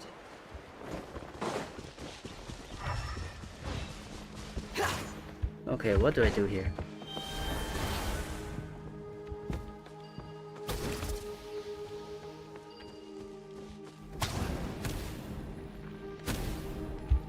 Do I do it like this or something?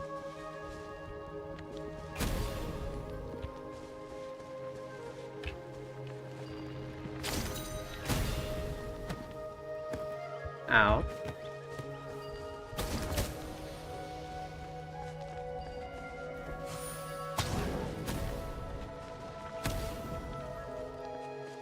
Oh, I get it now.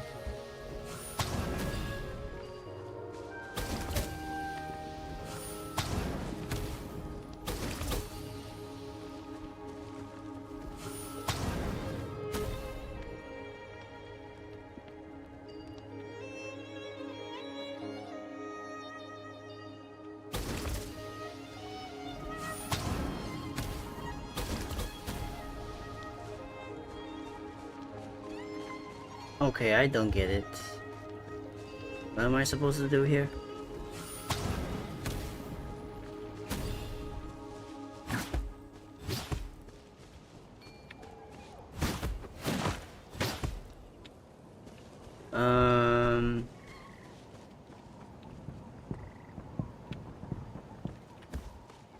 Oh.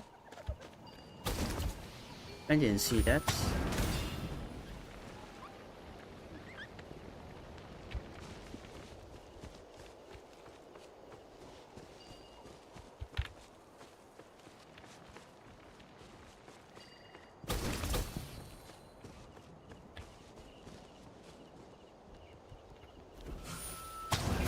One, two,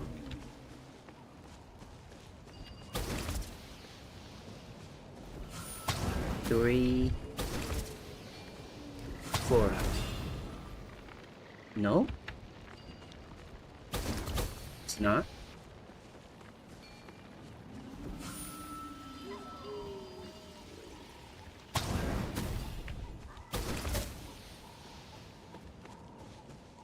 Okay.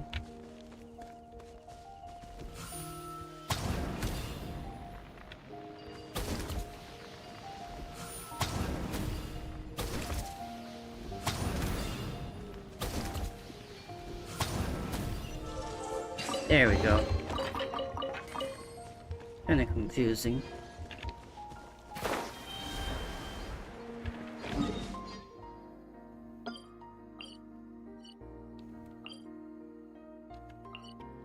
I gotta go there.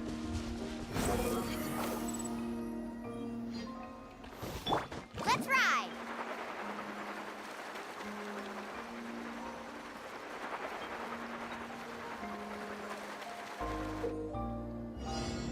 Blazing Extreme Challenges.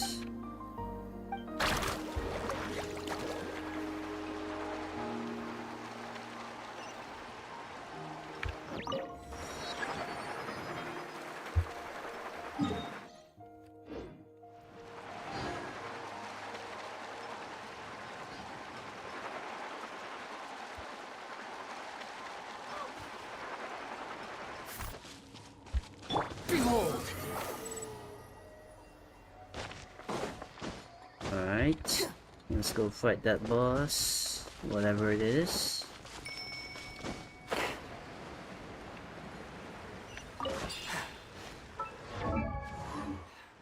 Didn't mean to press that.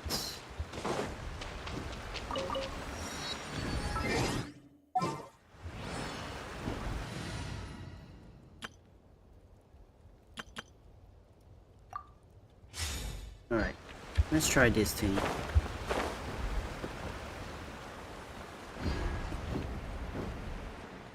The wind rises.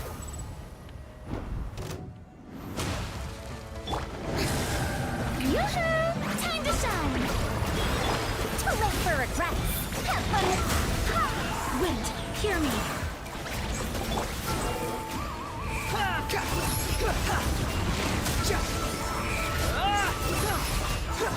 Oh.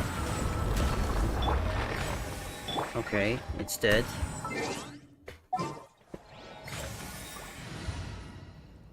That's something.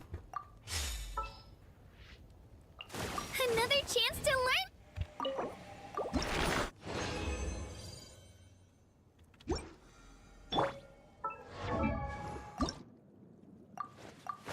Woo! What the heck?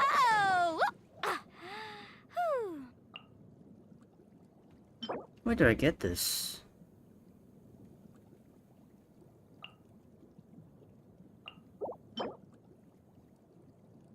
Oh, okay.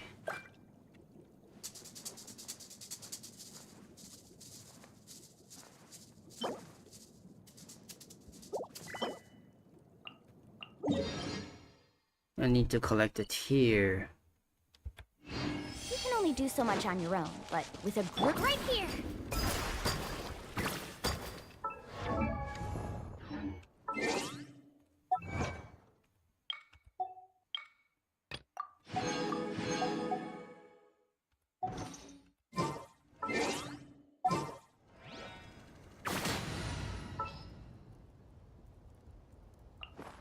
Count me in! Alright then. Let's go collect those materials.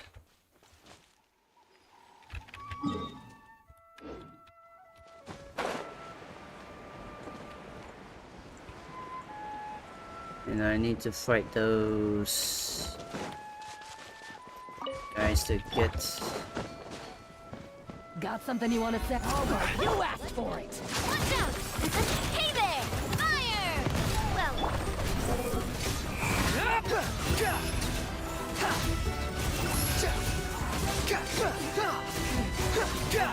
That was quick.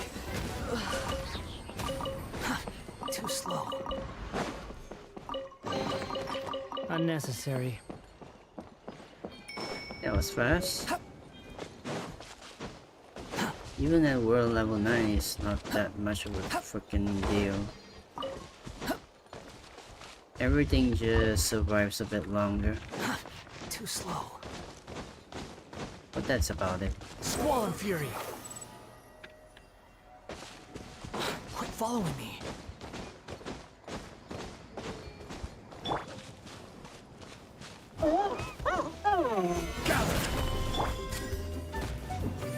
Be a little lucky?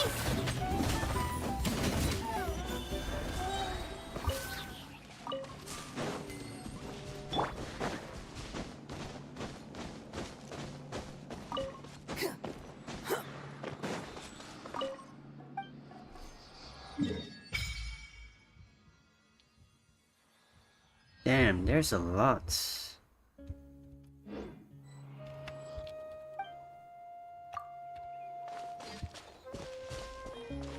Guess I'll need to climb up here. The wind rises.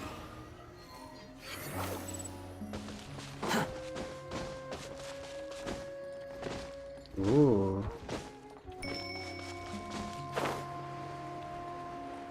What are these? Bishops?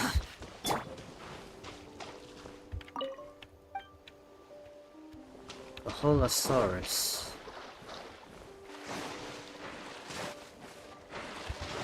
What are these?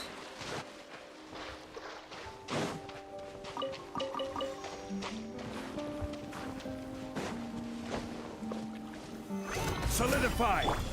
Umbrella warfare, I guess! Haha!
Wait, Molani can detect the freaking materials, okay. I just now realized that.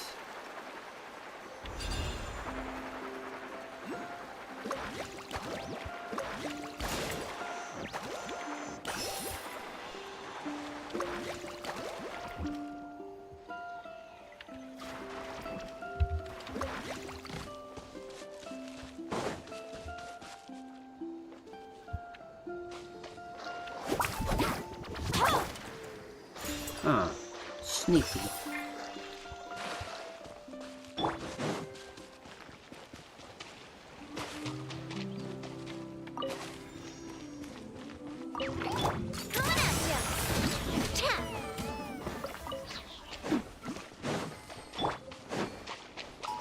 Show me your moves. Stabilize. Hey there! Squall and Fury.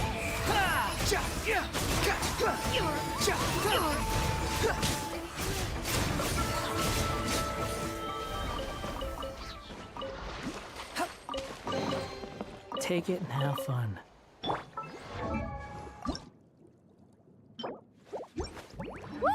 Need 3 more.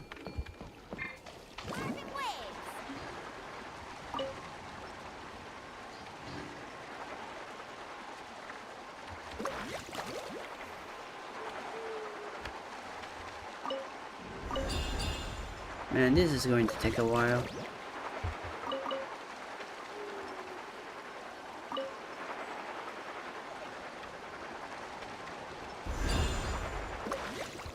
Let's hope you put up a good fight. Gather!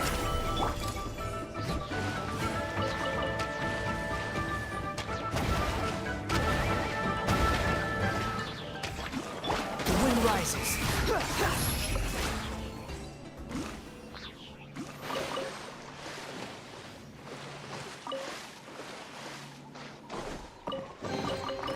Unnecessary.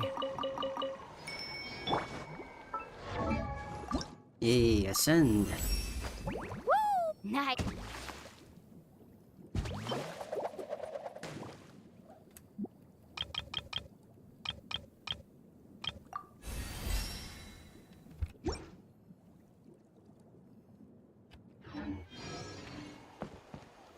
Let's ride.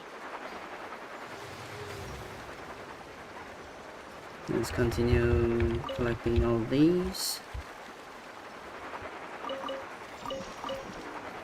Since I'm pretty sure I'm gonna need to do this for a few days probably.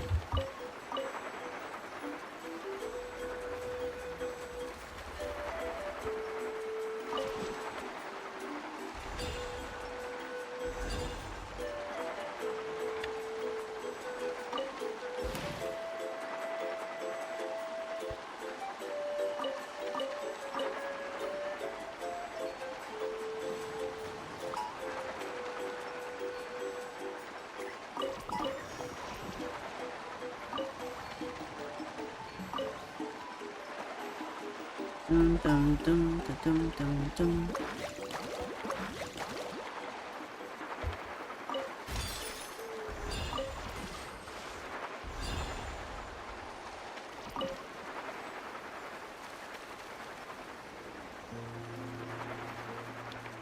There's a whole bunch of it here.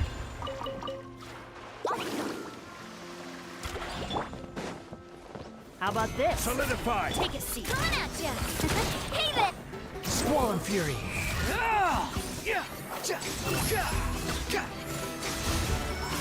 Man. Easiest Follow fight. me. Huh. You even want this? Woohoo!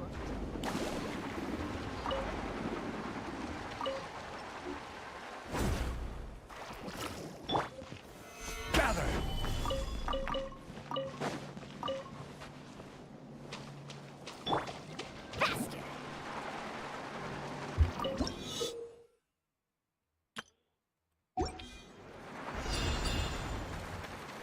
Oh, I need to use these guys, I'm guessing.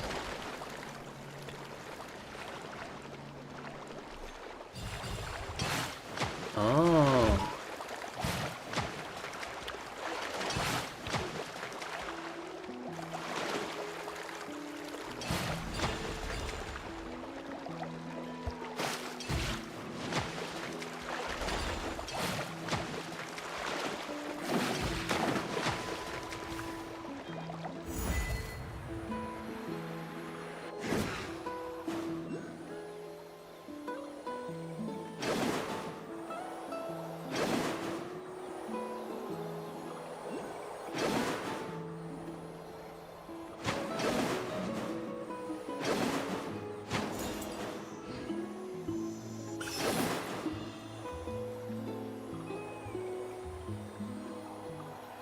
Do do do.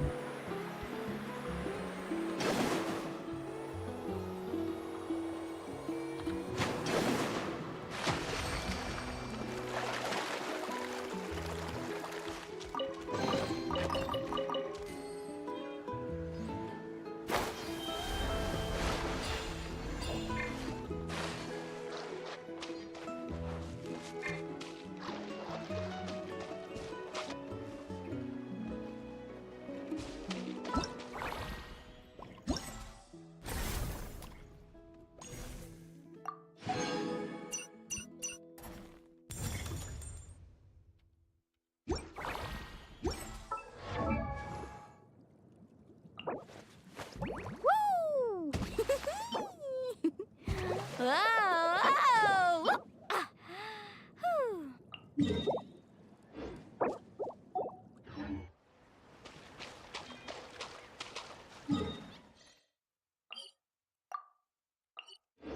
Alright, let's go Let's ride! open up those stuff over there. I'm going to get all the Statue of the Seven first.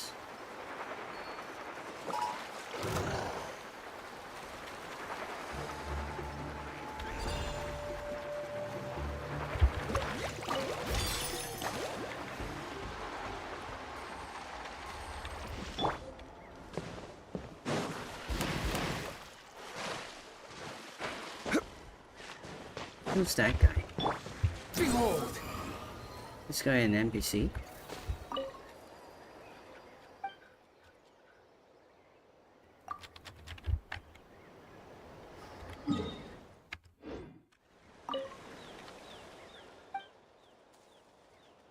Warriors challenge. Oh, this one's event. Okay. I'll do it later. Squall and Fury.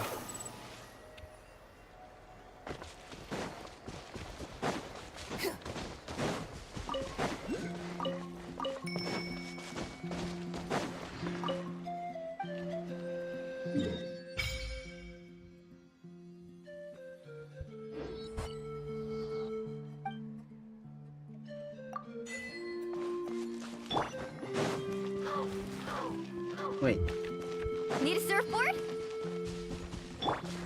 I see that. The wind rises.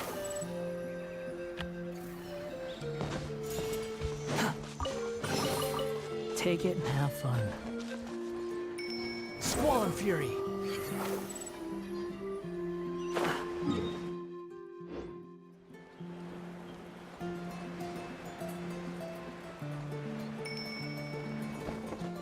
Yeah. Woohoo!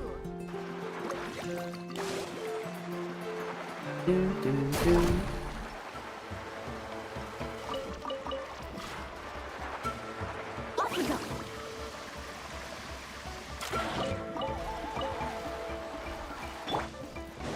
Ooh, what's this? Solidify! A proper send-up! From the city coming at ya! Nah! Ha! Nah! Hiya! Coming at ya! Have fun! Nah!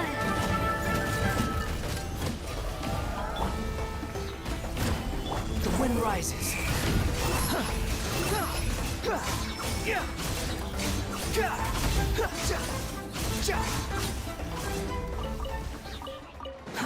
Too slow.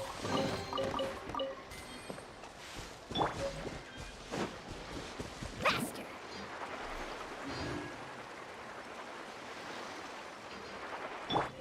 Rise! Squall and Fury.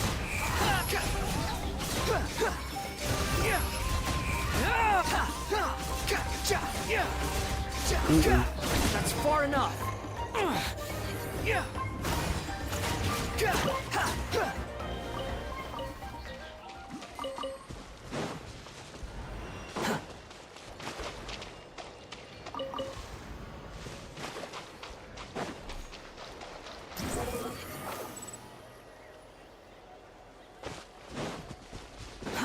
Too slow.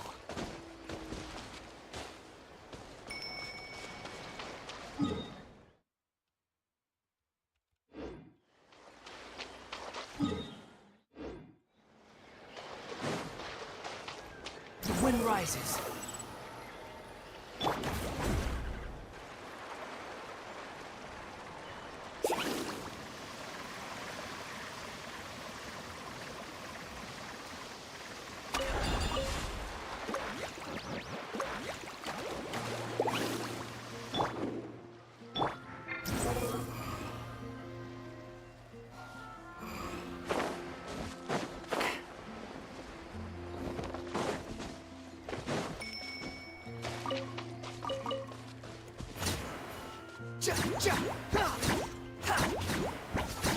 Coming at ya! Ha! Hiya! Have fun! Interesting. This bird doesn't appear to be beatable. Okay. Off we go!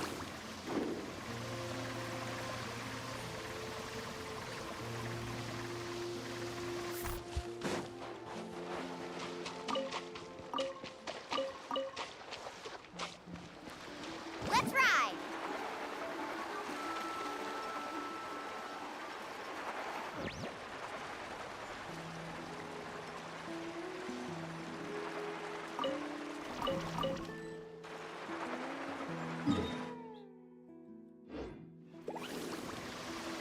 Ooh, there are a lot of places to get it. That's nice.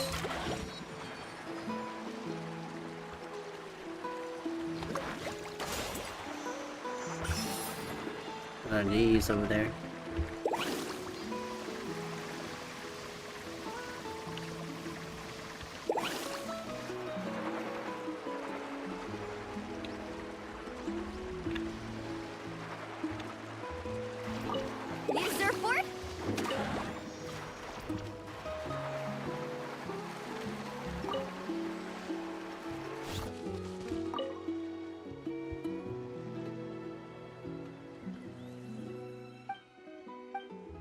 Let me guess. Another side quest.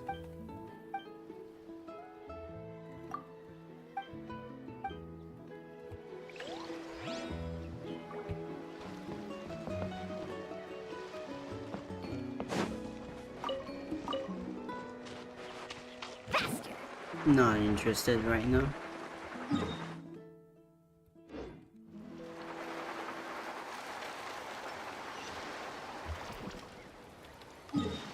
Oh wait, I need to go underwater? Oh, underwater, okay.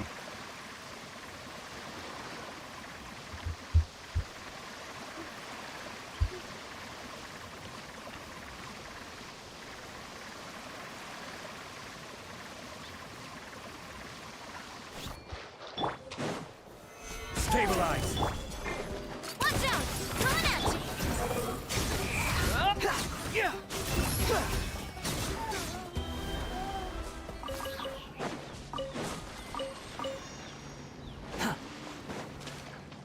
Might as well get the teleporter over there.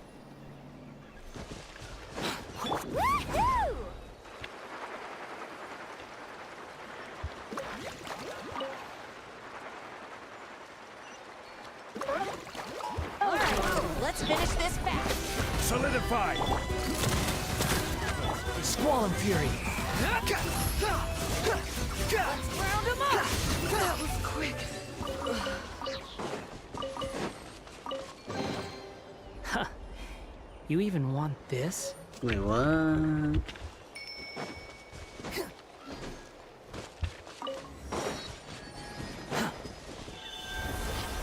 Where does that go?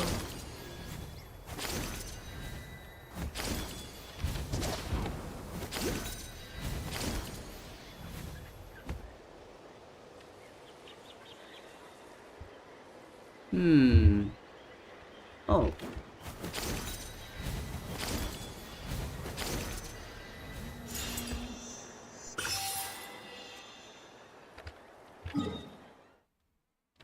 Now what?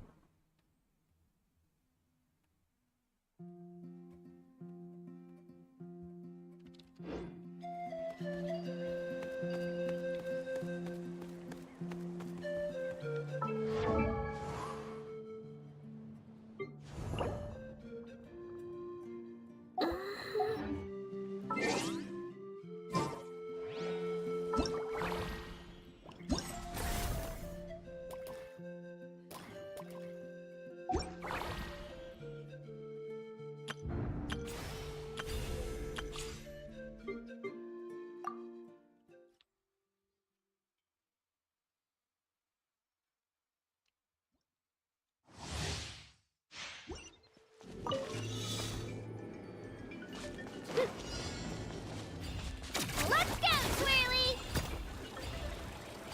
Down. So she's basically for climbing. That's about it.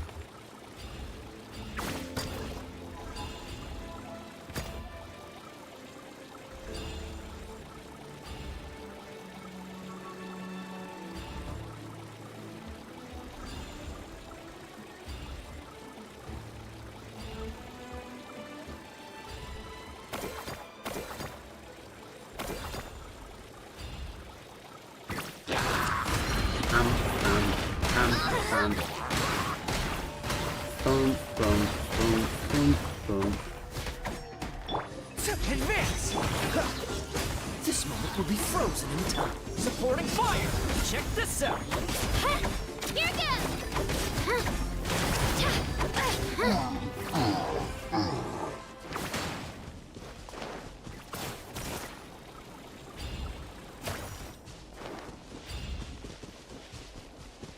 Defeat 4 opponents. Oh, so sorry. Bum, bum, bum, bum, bum.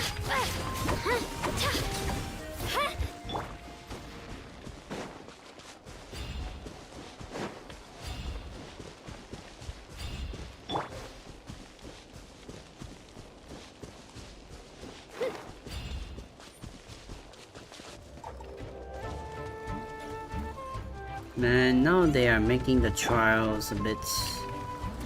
I got you covered! Fire it up! Freeze! This How should I put it? Charge! Rally!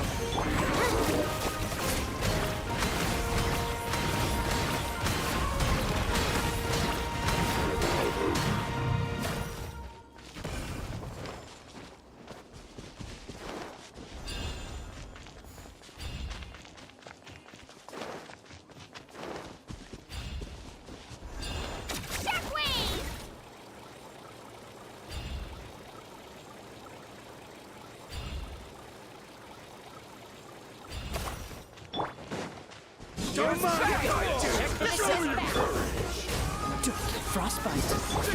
Way or give everyone on me!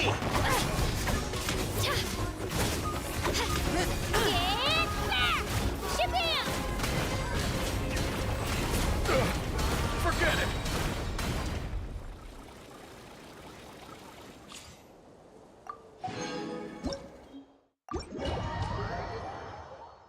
Alright.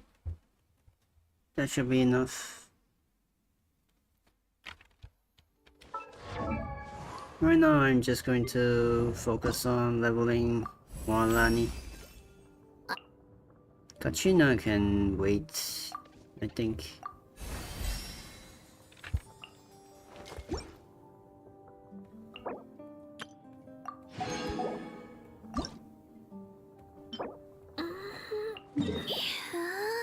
Now how do I get this?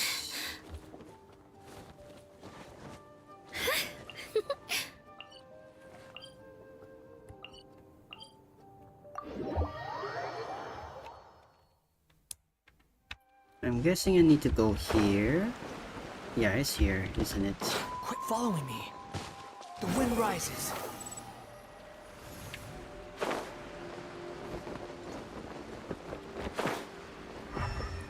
No, it's right here.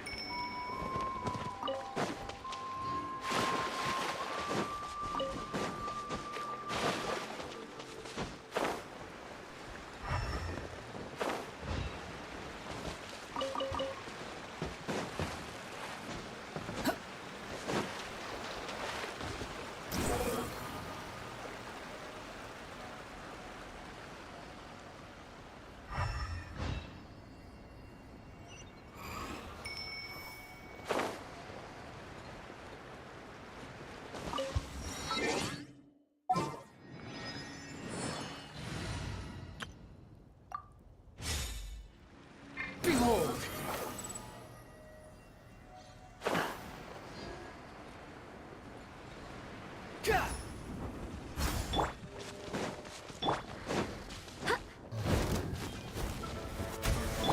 Shower me with praise! We'll see about that! I swear by my sword!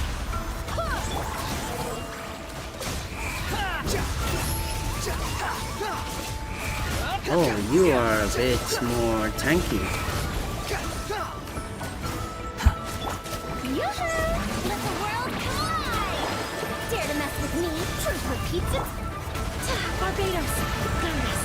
The wind rises. Oh. Everything was futile. Behold!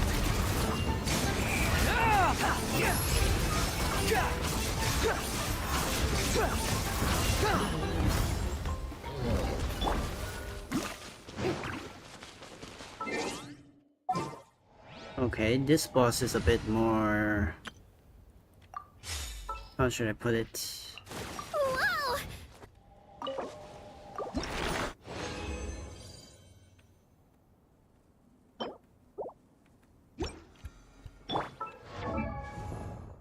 Can I ascend? No.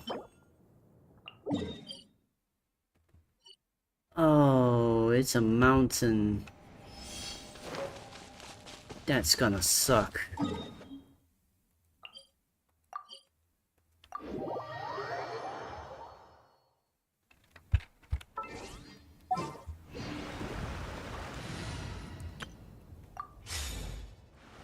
The wind rises.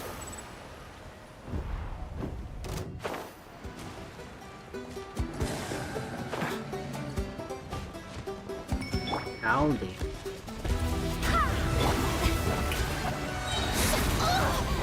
Time to shine! Gears of the storm! Chorus one! Wait, hear me! Behold!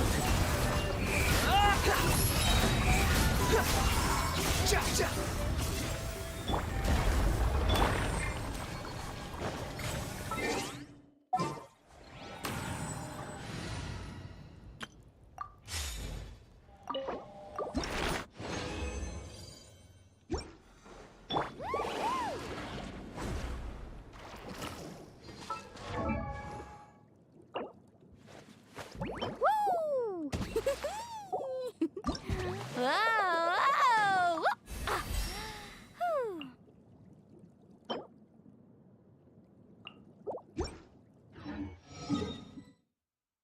Alright, there should be a crafting bench around here. Right?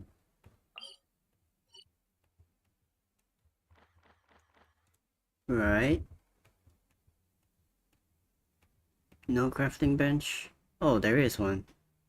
It's right over here. Stadium of the Sacred Flame. Might as well unlock it.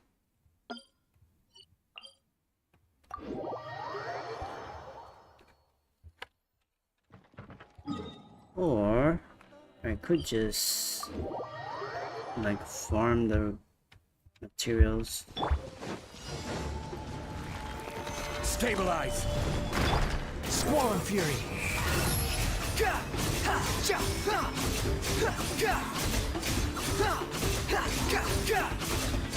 You dare to gaze upon me? Don't mind if I do! Carving waves!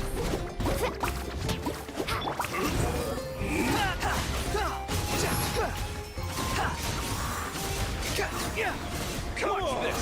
Show me!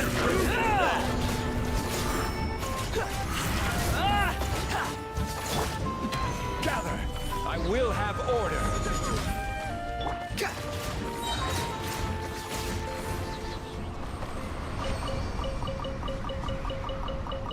Ooh, they gave me a lot of those.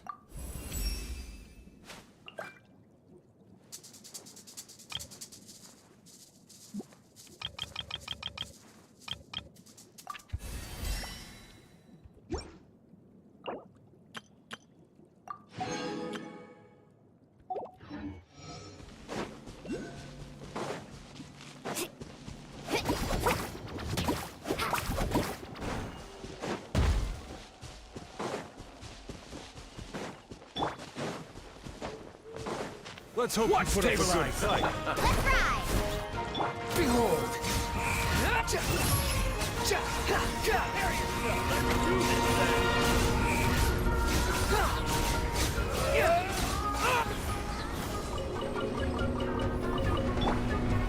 Solidify!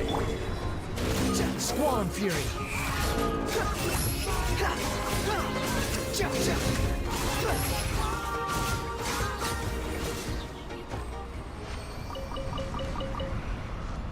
Okay, pretty nice. So far so good.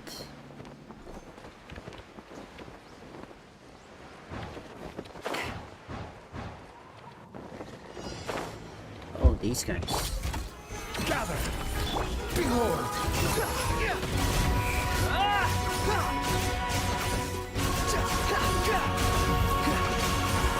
Unsightly insects! Stabilize! Squall and Fury!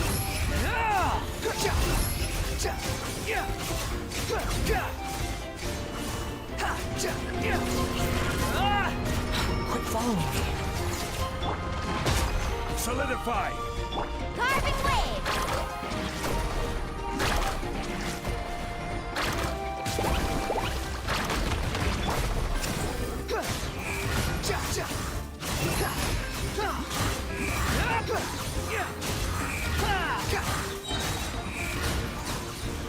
Come on!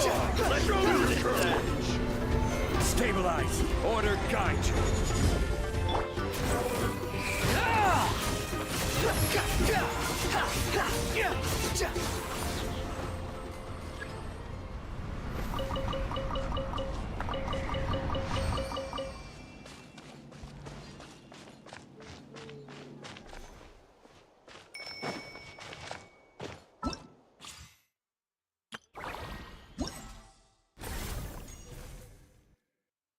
Destroy the gold flame to sword tyrant's shield to make it fall. I don't get it, but okay.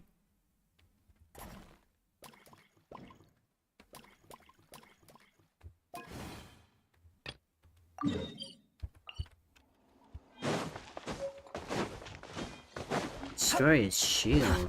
Too slow.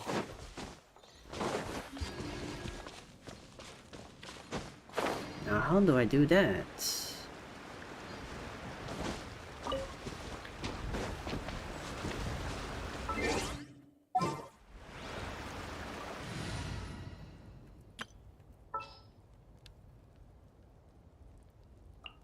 Sure.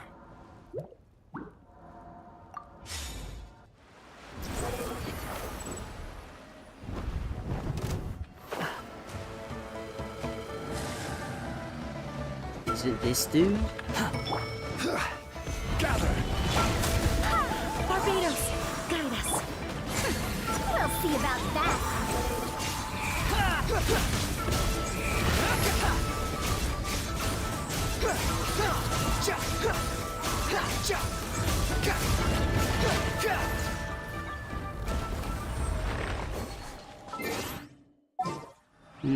Doesn't seem to be it.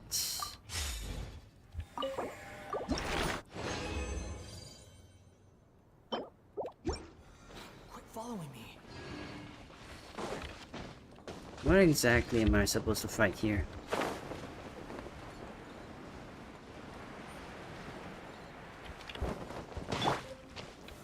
Solidify! Let her rip!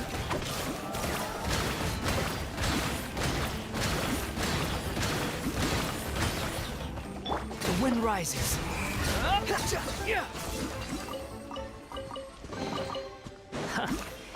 You even want this?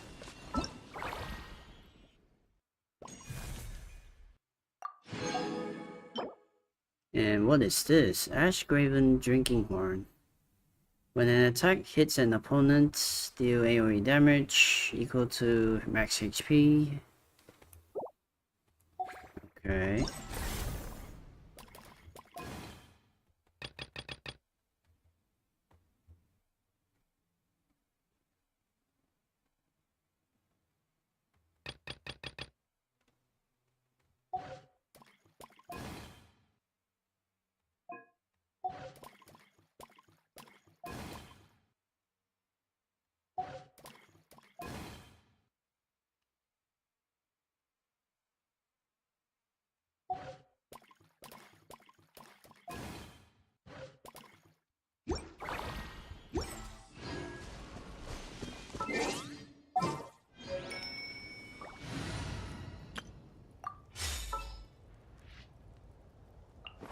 The Spina's on the case.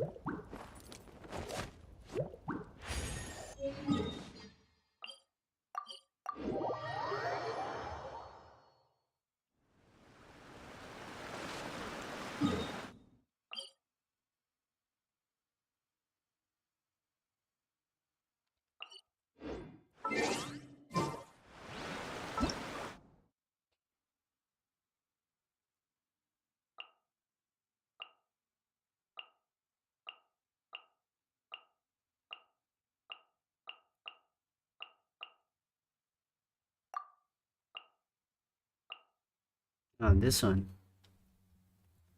Is a result of being unable to withstand with great power that it has been granted.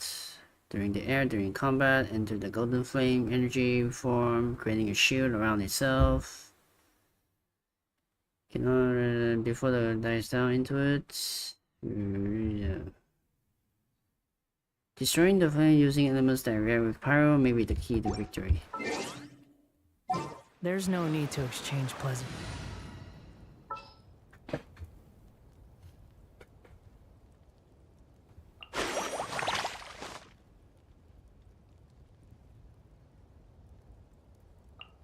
Need to end a few enemies?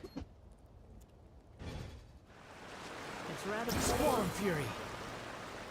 Upon the gale.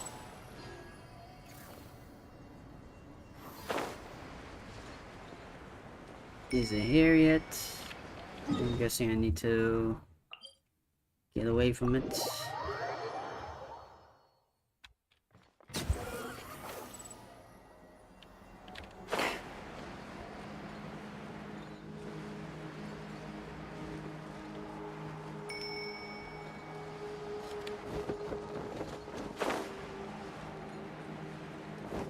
This region is surprisingly relaxing. It's not as well, how do I put it?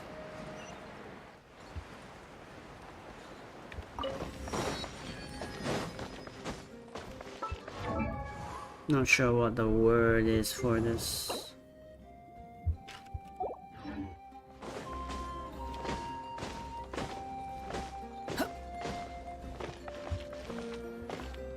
Oh wait. The wind rises. So this is the stadium, huh? Oh. Ad Astra. Hello, Catherine.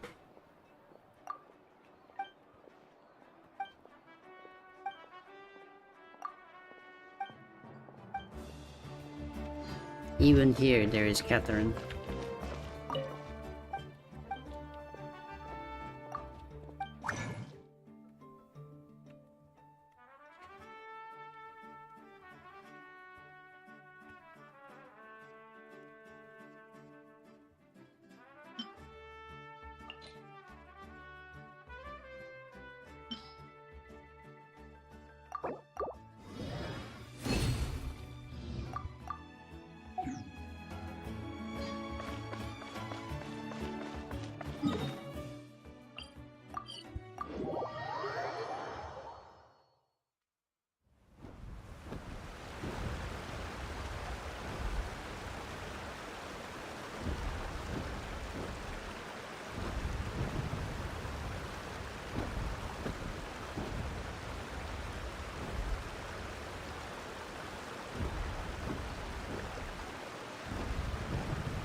There's no such thing as pure freedom in this world.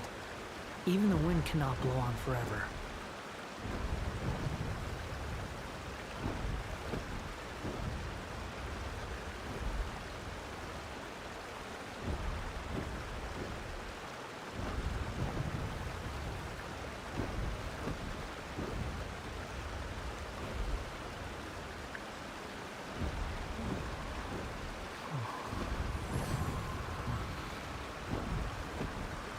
Alright, let's try this one more time. Break the shield or whatever.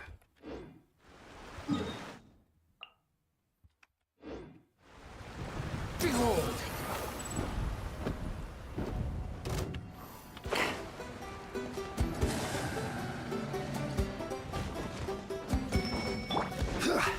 Stabilize!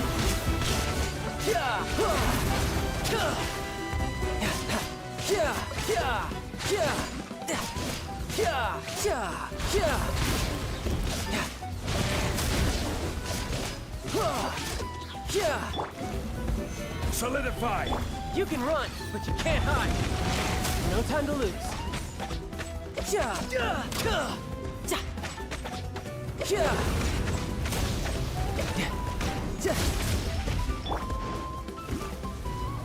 Gather! Come on. Get into your shield form. The wind Thanks. rises. No time to lose.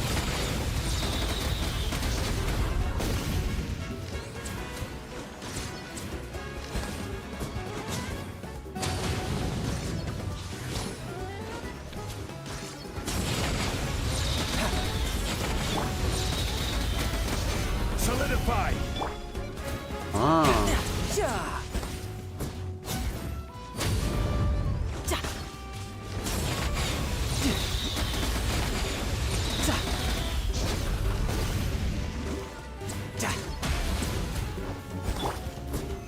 Stabilize!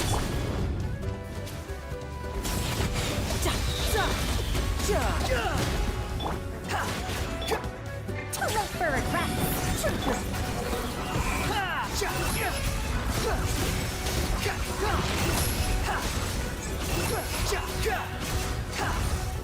That should work, right?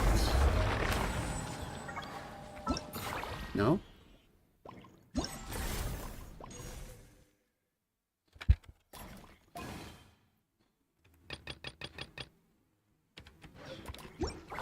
Okay, I don't understand.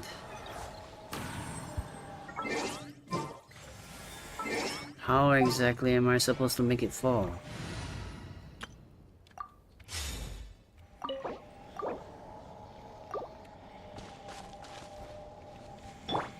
Doesn't make any sense.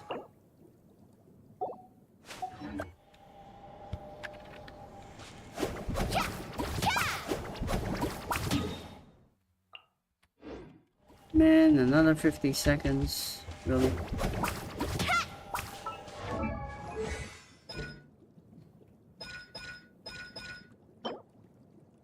And I need to start farming these. Great.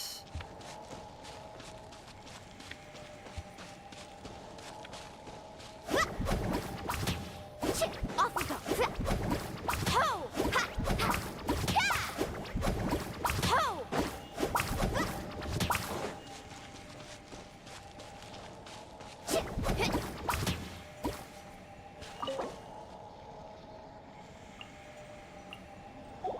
Almost there. A few more seconds. But it feels so long. Okay.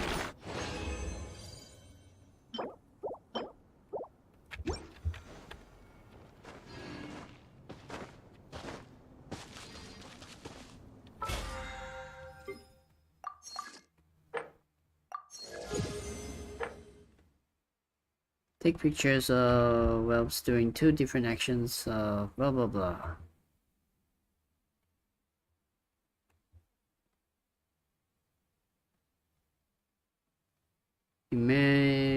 Imaginarium theater.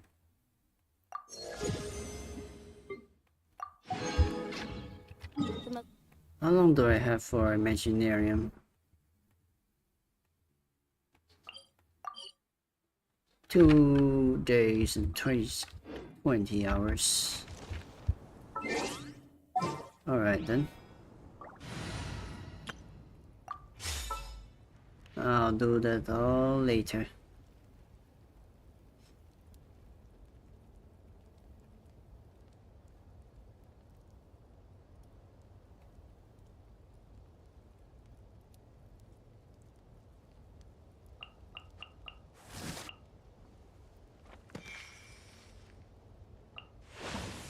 Thank you for permitting.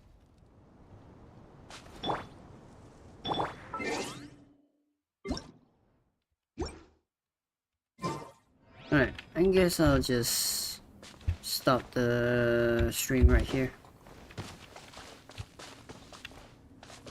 On the next stream I'll probably start the Archon quest for Natlan for real.